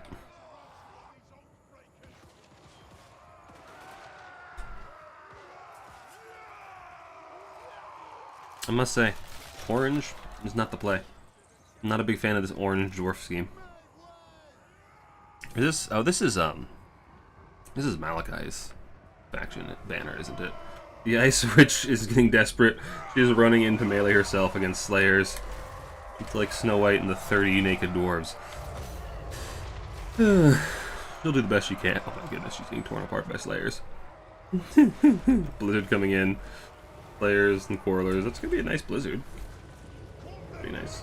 Oh, there we go. Pretty nice blizzard, but blizzard only does so much to dwarves because the magic resist, of course. Dwarves are. It looks like they lost this temporarily. There was Cav threatening the point, but it's so hard for Kislev, especially on a map this small. Like, if you're gonna play this matchup as Kislev, you want to do it on a big map so your Cav can actually have room to breathe. But when there's so many overlapping guns and crossbows, it's so hard to get any Cav play in, really. It's so hard to get any kind of, like, traction with your Cav. I also think Dervishes are bad here. Like, they just don't have the mass to actually kill dwarf infantry. So there's just not a lot of point to bringing them. Like, they'll go in and they'll be annoying for a few seconds, but they won't kill anything. So, it's just 450 gold to shut down a gun for 30 seconds. Whereas you just take... Honestly, I like Griffin Legion. I think Griffin Legion are better than Lancers these days. Like, their stats are just so much higher for not that much more money. So, yeah, very hard to remove dwarves from a map this small.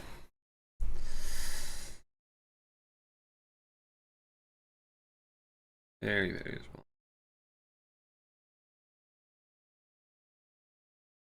Hey, Fisho, welcome to the stream.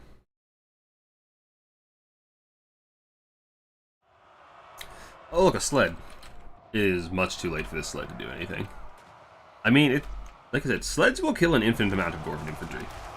They will kill so much armored infantry, but now there's just so many slayers everywhere. There's not a lot of guns, which is an upside for Kislev, but there's a lot of slayers dotted about. Slayer, not the dwarf warrior. Slayer. There's 4 slayers on the map, and they're spaced out. Like, anywhere the sleds go, if they stay around, they're gonna get chunked out by slayers. Like, look, they're stuck in naked short dudes. I don't like being stuck in naked short dudes. Do you guys? That's not where you want to be, and that's everywhere. Slayers are just going to munch all the quarrelers, though. Like, the sled has had more time to work and less slayers. I feel like you need some basic Kossars. as well for Kislev, just to kill Slayers. Because they're annoying. Or some Zargard. Either one would work, but yeah, it's so hard to get dwarves off of points on a map that small. But that does mean we are going Game 3. We have a series, folks. So, again, Game 3 is back to the Matrix pick. And the map is Gates of Ekron, which would be a pretty big stylistic change for both of these players. Both of these two seem to like the slower, more shooting-oriented factions. But Gates of Ekron is very free-heavy, so there's not a lot of good firing lanes, so it tends to favor more aggressive infantry factions with fast cav. So this is where you will typically see more chaos factions, more greenskins, that kind of thing. Yeah, Little Grom just didn't do a whole lot. Like, neither of them paid for themselves because there just weren't good targets for it. And this is the problem. Like, it's a gamble. It's a 2,800 gold gamble that there are cannons. And if there aren't cannons, they just don't do that much. If there are cannons, it's still sketchy because you can still lose that duel if you mess up. Like, you have to play around the extra range from Gust of True Flight, so... Yeah, actually, yeah, the more I think about it, like, I just don't know how you win this as Kislev. Very difficult.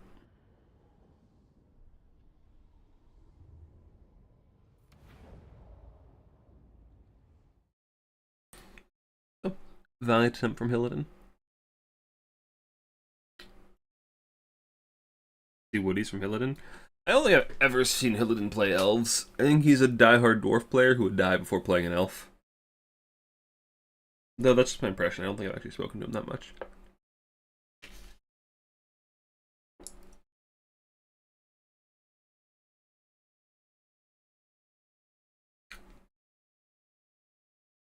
Am I being peer pressured into playing an Emir with Serica? Is that what's happening?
Hillidan plays what else? Interesting. Ekron is best map for them? Are you sure about that? Are you sure about that?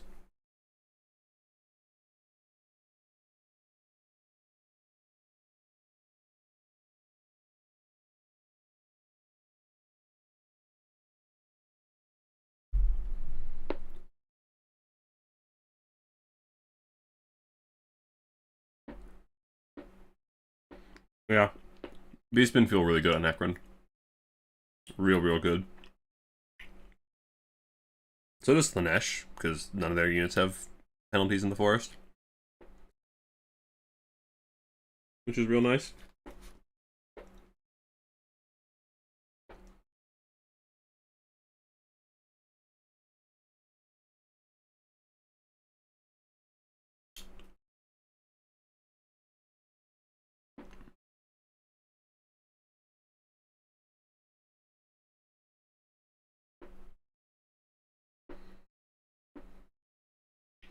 Yeah, they can sit in trees and knock a shot, but a lot of other factions do that better. Beastmen, most of the Chaos factions, like... I guess Wood Elves are probably good on this map, but I feel like there's just better factions on this map, too.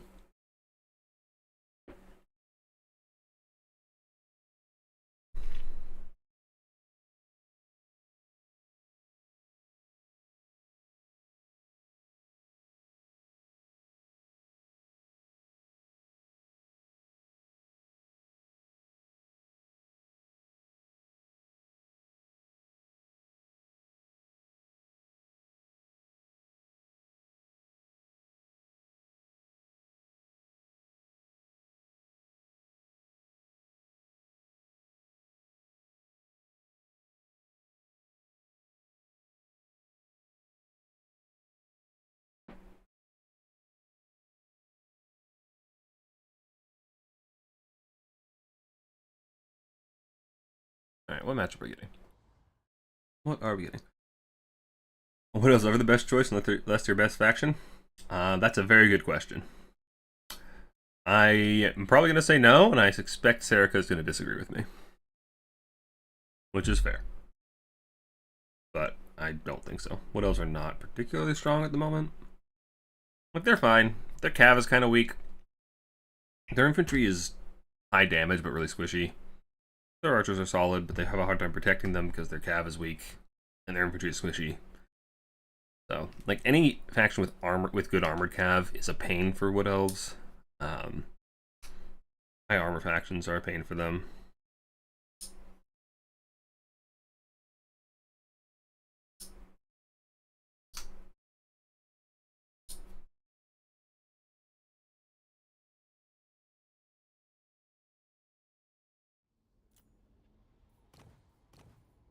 Let's see, like, what factions would I actually pick Wood Elves into? Me as a Wood Elf layman, not a Wood Elf specialist like Serica.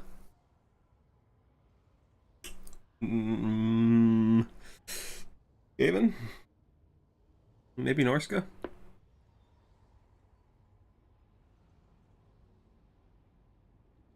Probably find the counts, actually. Like, War Dancers can just blend through all the count infantry, and the Fire Archers are a real pain for everything else. I'm pretty well into counts. And Coast, but Coast is... I mean, they shit all over Coast, but everything shits all over Coast. Isn't High Elves Wood Elves pretty even? I've heard that. I haven't played it. I don't know. It's like, what the factions I'm looking at that they could have play into are, like, bad factions. So... Slanesh versus Wood Elves today. Any tips? Whip Warriors good. Wood Elves are physically incapable of killing Whip Warriors, right, Serica?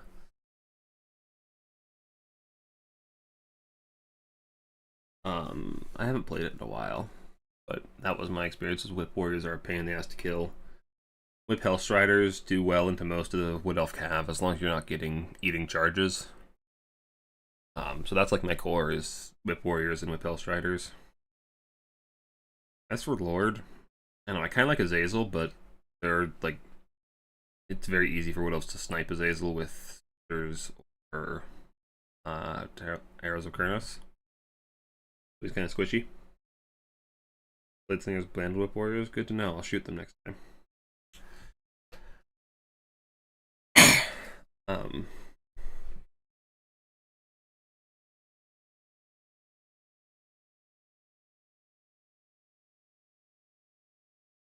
Yeah, that's what I was thinking. Like, Armored Cav and Rampages are a big problem for Wood Elves, so... Going around Chaos Knights... Yes. I don't know. I have not played that matchup in a very long time. So, Treekin... The problem I have with Treekin is Treekin being good means they don't die. They don't kill anything. They just are impossible to kill. And that's my fundamental issue with Treekin. It's like, that is useful in some scenarios, like having a unit that just will literally never die. It can be very useful, but it's not impressive to me. It's not, it just feels bad. Like, yes, the best scenario for Treekin is just they will literally never die, but they don't kill anything. So.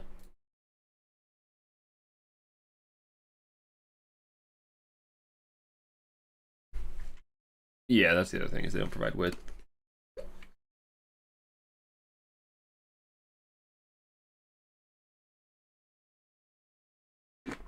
I see Nurgle Dwarves. We saw this earlier. Olivia Anime was on the other side of it that time. What we saw earlier was just mass amounts of great weapons. The cheap caster lord for well, not even that cheap, he's on a rot beast. With some, what was it? Plague troll, what are the bile trolls? That's what they're called, right? That monstrous infantry unit. Yeah, bile trolls. We saw bile trolls and then toads and furies. And it looked really, really effective. Like, Dwarves had a very hard time doing anything about it. Now, the map definitely helped there. Crucible does tend to lend itself to those more aggressive factions, I think. And the Vanguard summons for the Fury were a big problem. But This map can deny a lot of shooting angles for dwarves, which also feels pretty bad. I'm curious to see if we're going to go for a more melee-heavy dwarf build, which probably doesn't do that well in Nurgle, or if you're just going to bite the bullet and try to shoot through the trees. So I'm curious to see what Illidan's approach to it is. Usavia Anime's approach was mostly melee with the hero core and then an Iron Drake, I believe. This was pretty low on the ranged, which makes sense. Because Furies are scary and it's a small map. It was a small map, but on this map you have a little more space. Furies are still scary. How do you deal with it?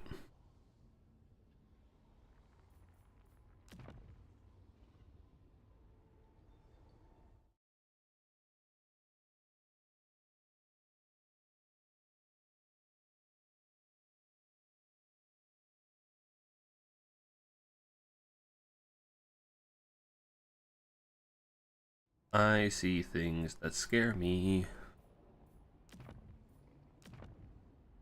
Our players are definitely cooking.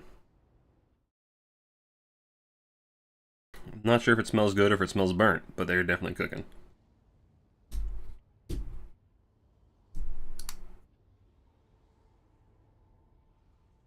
Alright, so here's the change I want for Iron Drakes and Warpfire Throwers and the Flamethrower Gyros. I want them to light trees on fire. I want to just start forest fires.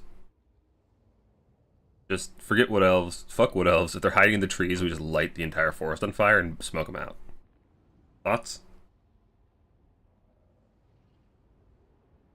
Personally, I think it's a fabulous idea. Actually, Brett Fire Archers could do it too. Yeah, like Fire Archers as well. I just want trees. I just want to set trees on fire, basically.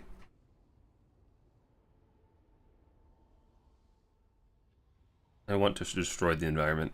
That's really what I'm here for.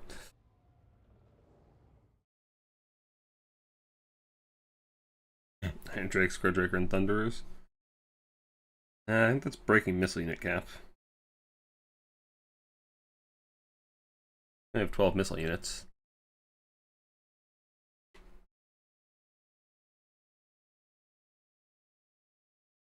Square Kingdoms is breaking forest fires? Amazing.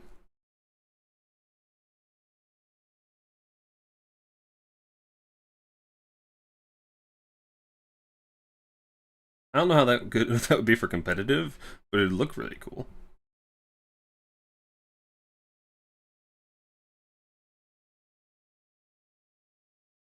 Kind of funny sitting here and watching the players like edit their builds and just try and imagine the thought processes going through their heads.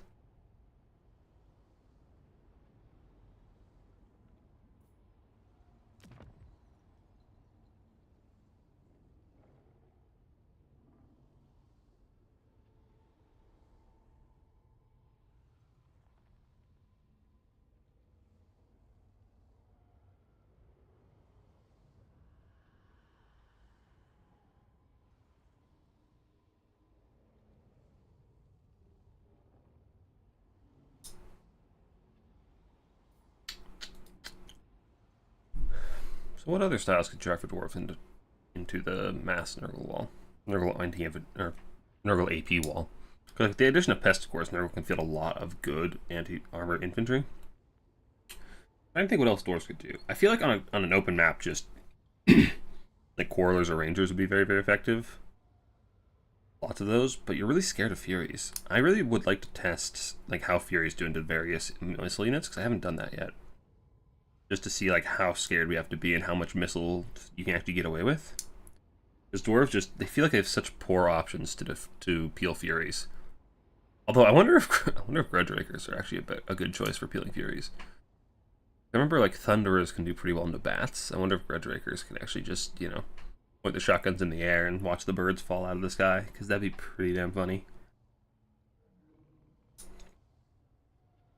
What if Serica is actually right? What if Mass Grudgeraker is the way? It is the way. I don't know, I haven't actually been that impressed with Grudgerakers most of the time, but like the shotgun infantry archetype is typically pretty scary. Like Ironhill guns, Deck Gunner hand cannons, those ones with shotguns that deal a ton of damage. Like shotguns are really scary usually, but I think they just pay a lot for their armor and shields. And we're in. Well, we're loading in. So I'm scared. I see a toad dragon. I'm very scared. On paper, big anti-infantry monster versus dwarf. Okay. On paper, I have not seen this unit perform, ever. I have typically seen it be very disappointing. And also the model is like kind of disappointing. I thought it was going to be bigger. I was hoping it would be bigger.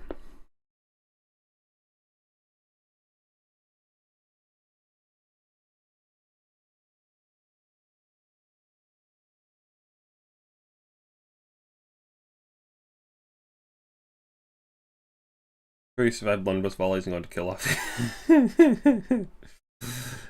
Corn Furies are nasty. Frenzy is really good. Shock is the side effect also killing the unit they're appealing for? Yes, embrace the Skaven way of life. Or death. Alright, can I just say the most tilting thing about this map, like aesthetically? So this is like a dwarven Karak, right? Like a stronghold.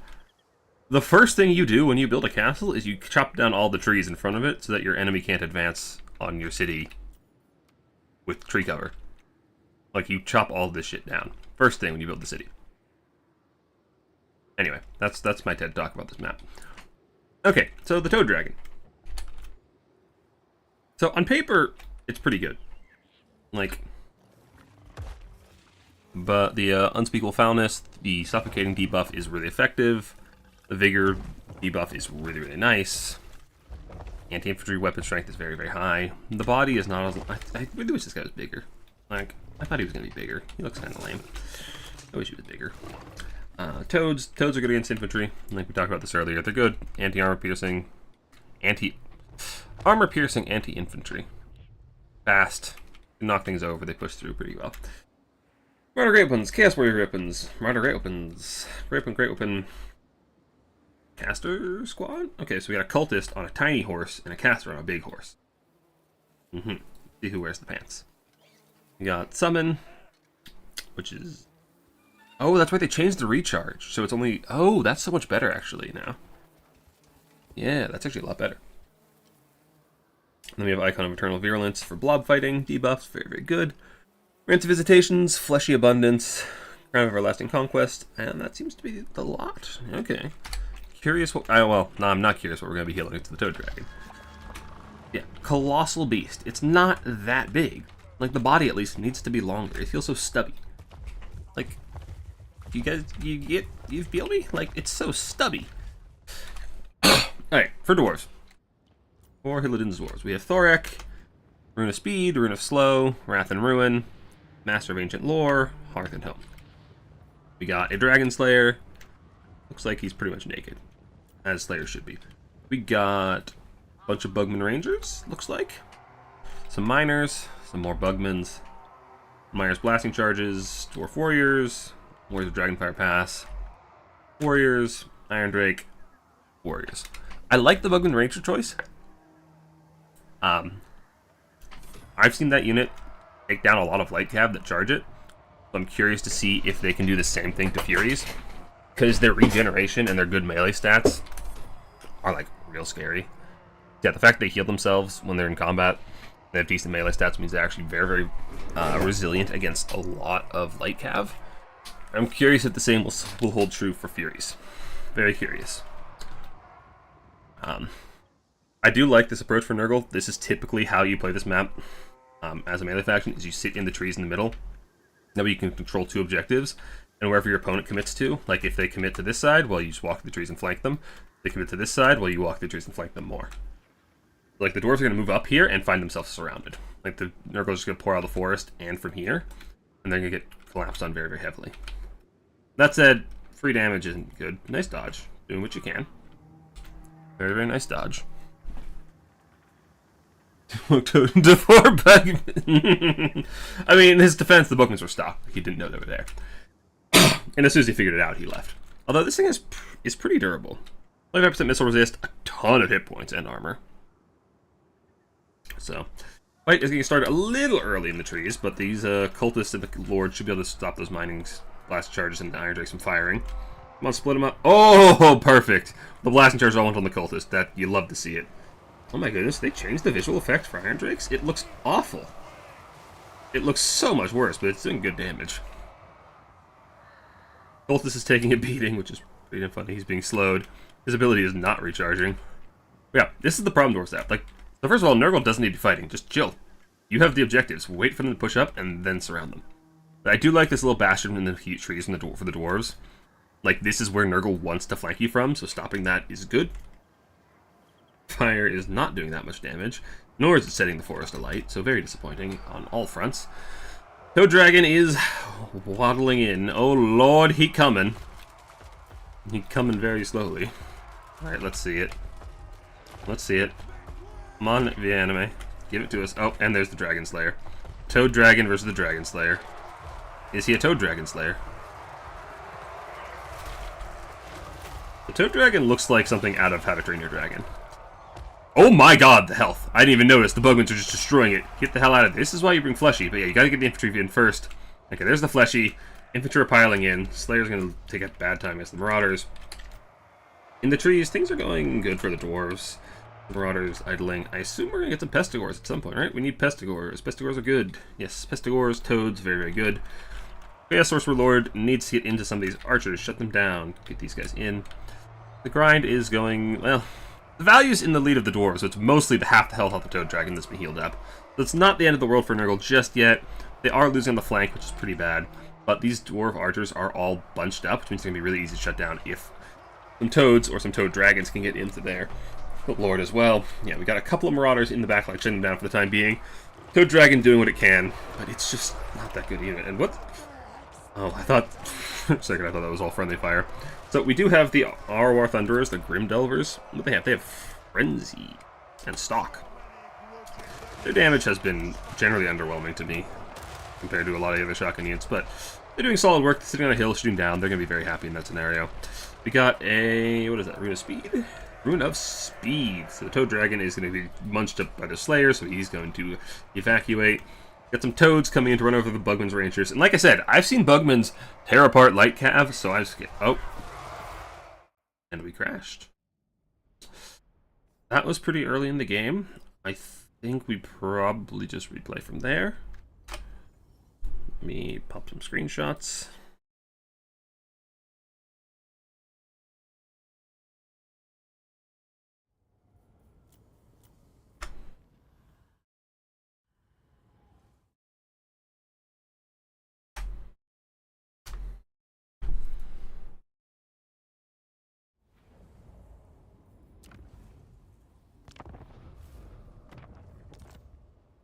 I'm just going to host a lobby and invite both of them to it.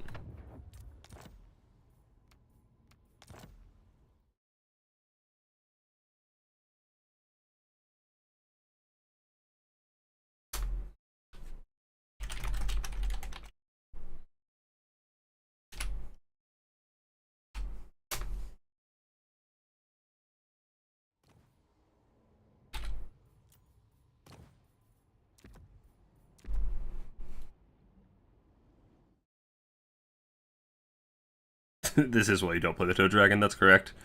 Toad Dragon has never impressed me. Which is a shame, because in concept they're pretty cool. And deploy, well, that's fair. Yeah.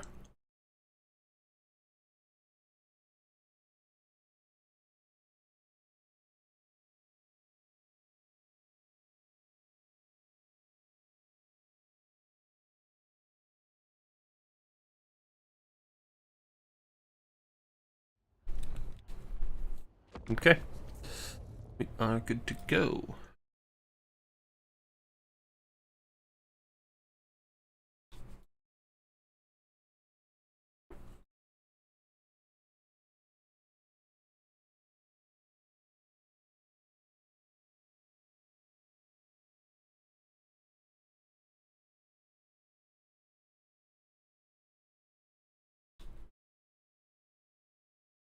Okay, hopefully the anime has learned from his mistakes and won't sacrifice half his Toad Dragon's HP.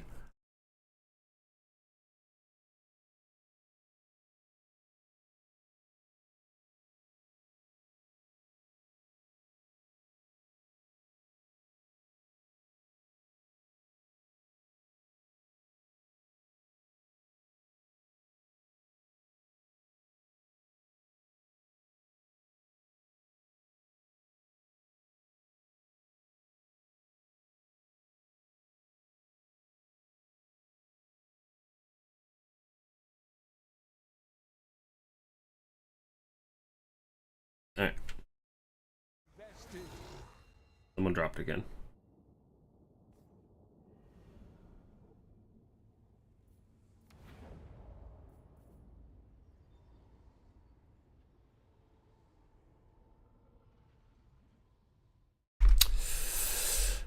I don't know if he dropped or if he crashed.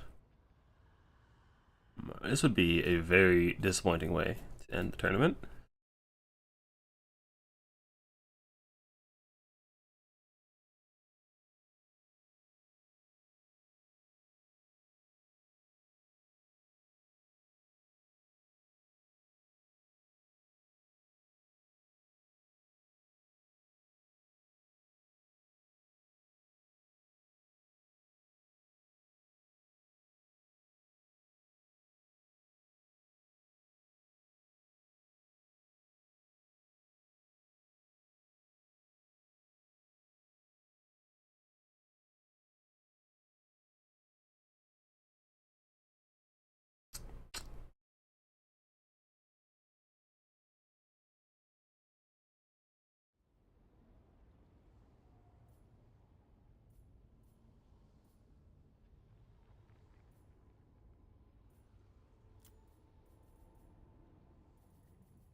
Well, let's see if we can try something.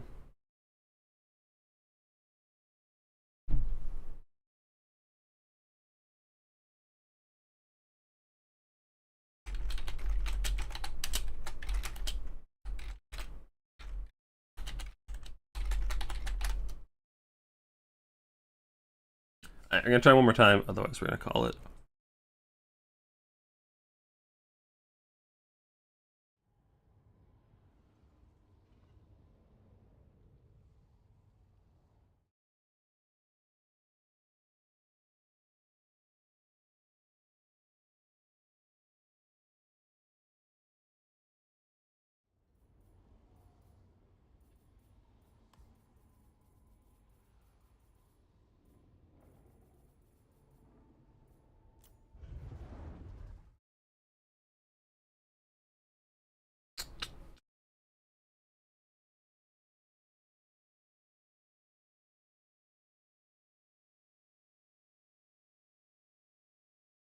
Alright.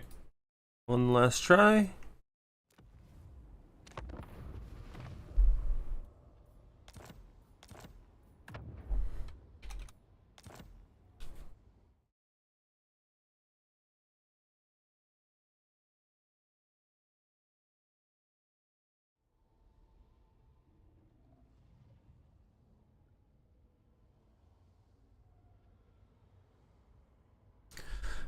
Yeah, so Hillidan looks like he's having some trouble with his ISP. He said if he drops again, we will give the win to his opponent.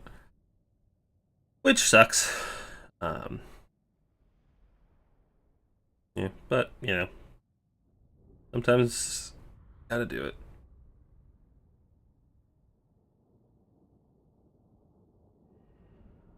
What is unspeakable foulness? Does the Toad Dragon have an ability called that?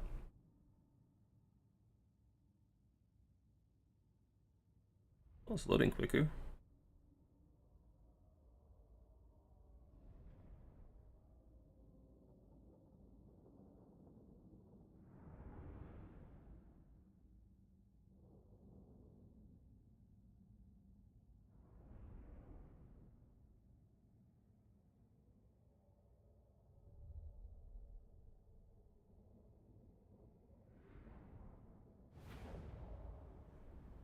And we're here for the moment. Alright. Here's hoping. Oh, unspeakable foulness is breath attack. Okay, I see now. Okay. Revenge of not picking Wood Elf. Breath attack? Okay.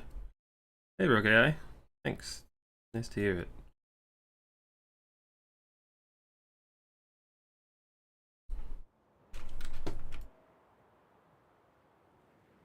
Alright.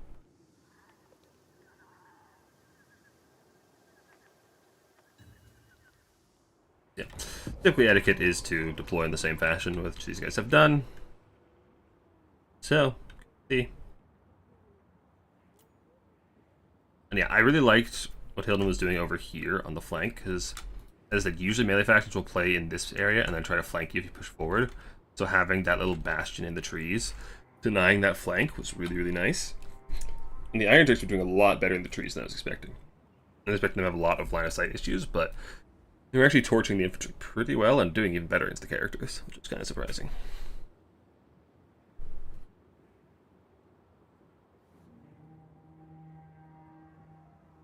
Yeah, characters come over here and capping. Pretty standard stuff. Oh, Dwarves are actually contesting it this time. He's sending out Slayers to fight for the left side. That's... Yeah, that's kind of what I was expecting. What if they just send Nurglings or Pestigors to deal with the Slayers? Like, won't they just win that? Or one of each for cheap? Like, I feel like the Slayers can't hold that unsupported. And that's one of the reasons like I don't like Dwarves this map, because playing the side objective is really, really hard, which means you just kind of have to push all the way into your opponent's home zone. But yes, I do see what you mean about the shadows on this map. It's pretty hard to see in that corner. So, I can definitely understand it about that. But yeah, this little setup he's got in the trees is pretty cheeky. I like it. The Iron Drake's supported by some infantry, just doing as much as they can to deny the flank. Blasting chargers and Dwarf Warriors. Pretty good. I like it. Because typically I see players like pushing up here. I just myself, and then like have your defensive line here outside the trees because you don't want to fight in the trees. But I was taking the fight in the trees and actually doing pretty well in it. It's actually making that surround a lot harder for the Nurgle player. Okay, and this is good. Pestigor's hiding in the trees, and then if/when he sets a toe on this point, you got troops coming here, you got some coming from the front, and you got this massive flank overload. You can actually aggress from multiple different directions and get a pretty good surround. Now, what I would like to see is those two Nurgle characters come sit in the back corner. That way the Dwarves would actually push up a lot of infantry to actually cap the point, and it looks like they're doing exactly that. Perfect. That's exactly what you want to see. The more troops the Dwarves have to put forward, the more exposed they are to your flanks. So, just a good situation all around. And yeah, just playing the back cap point, forcing his opponent to come as far forward as possible for surrounding him. This is textbook what you want to do against a box faction. You want to spread them out as much as possible, and then you go in. He's got this big old gap right here. Crossbows exposed, crossbows exposed, exposed. So many gaps for these Marauders and the Pestigors and the Toads to just run into. Toad Dragon is in the trees this time, where it's a lot safer, playing a little more reserved. Let's see where we go around with that. Toads are backing off to avoid crossfire, now coming in when they're actually ready to fight. Pestigors coming out of the trees to start jumping on things, and the casters are in. Well, caster and the cultist are in through. I'd honestly love to see them split up and just each pick a missile unit and sit on its face. Although this also works just fine. Iron Drakes are doing cheese, that's a lot of damage. Toad Dragon can go sit on their faces though. Well, there are some Slayers in the way. We got more Marauders in the forest doing what they can to try and break through. I'd love to see one just slip through this gap and come get the Iron Drakes. The Iron Drake is doing a lot of damage. Already toasted an entire infantry unit. Caster, I'm curious how this actually cools down. I guess we can't see it from Spectator, but I'm curious to see how that works. Toads getting shredded by Quarreler, well, Belkmans and Slayers. Bad place to be. Toads are eating apart those Bugman Rangers, though, and Pestigors coming in as well. Pestigors feel like the biggest change in this matchup. It feels so much better for Nurgle because of it. Slayers on the Toad Dragon in the trees. Rune of Slowness isn't going to accomplish that much. I mean, they might nick away its heals, but they can come over here and tear out these miners. Honestly, I wonder if we can just kill Thoric. Can you just kill Thoric? He's an infantry character. You have a lot of anti-infantry weapon strength. What's your bonus for infantry? Super high, isn't it? 25, yeah. Can you just eat Thoric? You're not interested in it, are you? Yeah, I wonder if he could just eat Thoric, but that's a problem for another time. I actually like this. He did a bit of a juke with the Slayers. The Slayers that came over here just went nope and came over here, and so now there's Nurglings sitting on that point, not helping with the fight at all. Cheeky, cheeky. Objective 1 is still very solidly in Nurgle's hands. They're winning this frontline grind pretty effectively. Marauders are doing well, and as once one of these Dwarf Warriors breaks, the Pestigor's passive will go off, and it'll ruin the vigor of the rest of the line, which is really, really brutal. And as soon as this goes off, tanks the vigor of all of them, and it does really, really good work. At the Grim Delvers here again. Their animations are so good. The shotgun sounds and visuals are so good, but the damage is not. The damage is really not. But like, yeah, the sounds are so good. So good, but gyros and furies to chase them immediately. Slayers trying to kill them off. Slayers aren't anti-infantry though, so the furies will be just fine. Yep, Plague Bearer summon coming onto the Iron Drakes. Good, finally shut that down. Although it's already toasted a lot of Marauders. It already paid for itself. Gyros with the Brimstone Gun running away as much as they can. Bringing as much fire as possible to burn down the forest, which you'd love to see. Dwarves are up a small amount of value with the healing Nurgle has available. I doubt that's going to be a huge difference. Dragon Slayer, where were you? Is that a new Dragon Slayer? Don't know. I don't think it is. Grim Delvers are just tearing apart these Pestigores, I assume. But they are charging uphill and will get into melee and tie them down for a while at least. Did they get another volley off? Oof! That's a rough volley. Oof! Oof! It's Pestigores. But front line is still just ever so slowly crawling inexorably forward.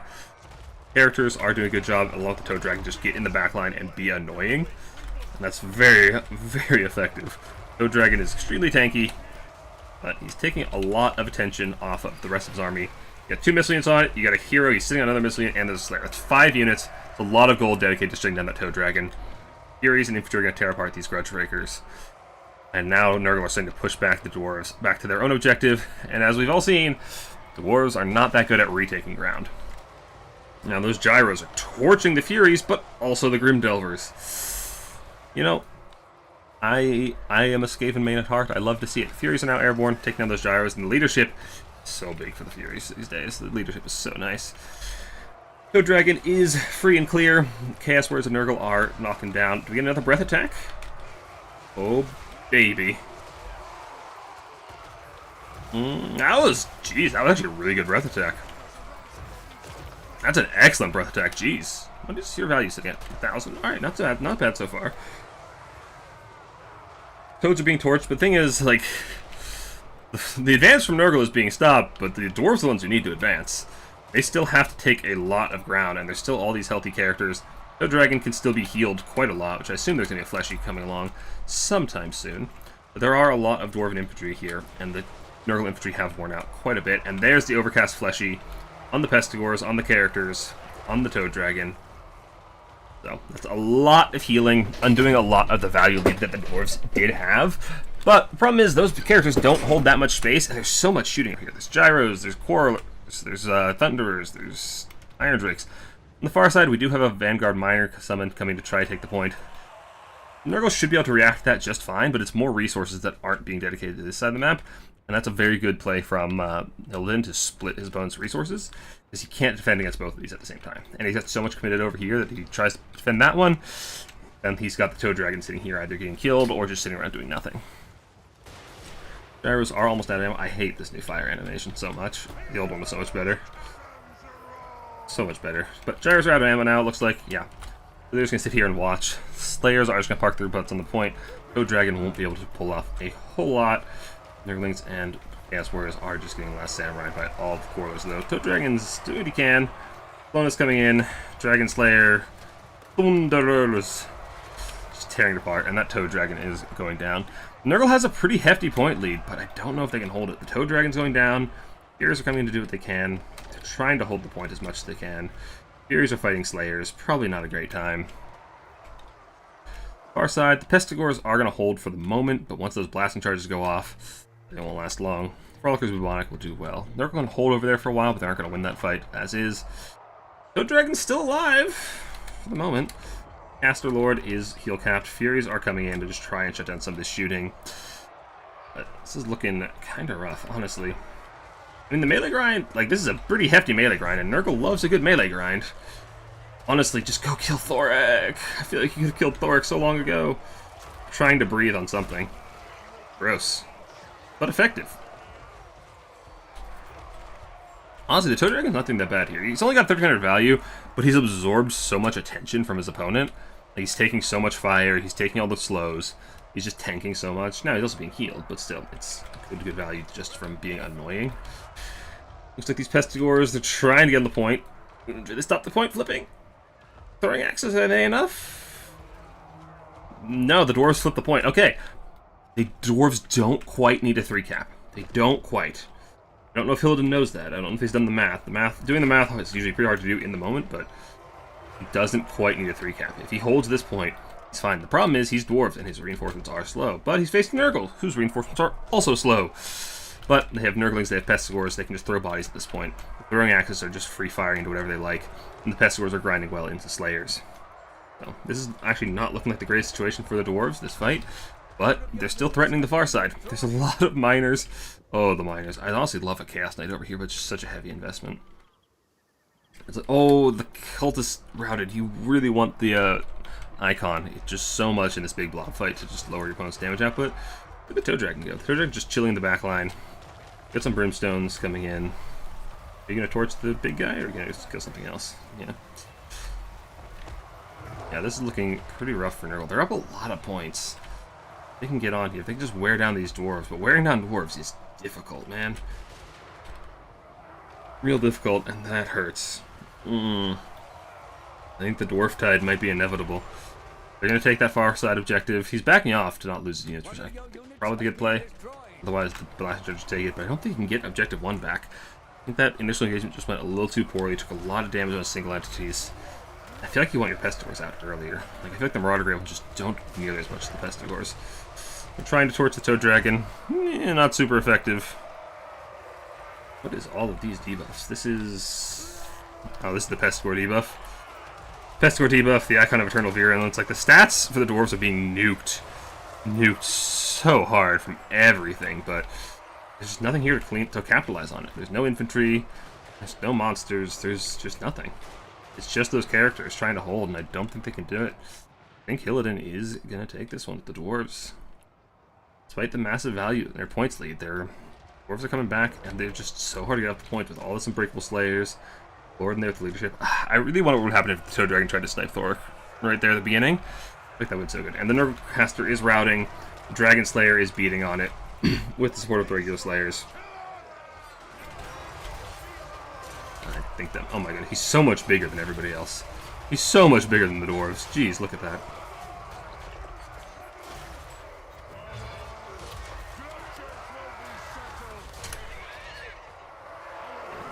Very low health routing, and I just don't see them getting back on this point. I'd love to see a Chaos Knight. There's nothing to stop him just cycle charging over and over, but I feel like it's just too late. Be really nice on the far side as well, but too late. It is too late. Caster Lord is almost dead. 700 HP. 300 HP. Shattered. And with that, so go the hopes of Nurgle. And the Dawi are victorious. Congratulations, Hillidan. Very well played. I really like that flank denial. That flank denial was very, very good. The Toe Dragon was, of course, like, a bit sus, if not an outright meme. Although, honestly, 800 value, it got a lot of healing. Like, your magic probably would have been better served elsewhere, but it is an approach. Yeah, I definitely feel like if you drop the Toe Dragon and just turn into Pestigors, you're in a much better spot.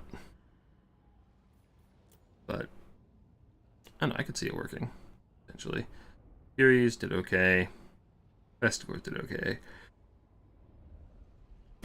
The Dragon Slayer was doing a lot of work to the Toe Dragon. The Dragon Slayer isn't there, the Toe Dragon is probably a much bigger problem. It was being... the Dragon Slayer was really annoying. Oh my goodness, Bugmans. Bugman Rangers are a slept-on unit. They're so good. They're so hard to kill. They're so hard to kill.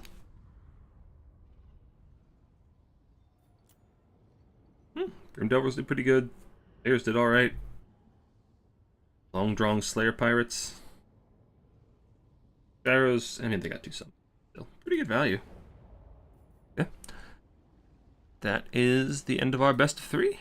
Hillidan is victorious.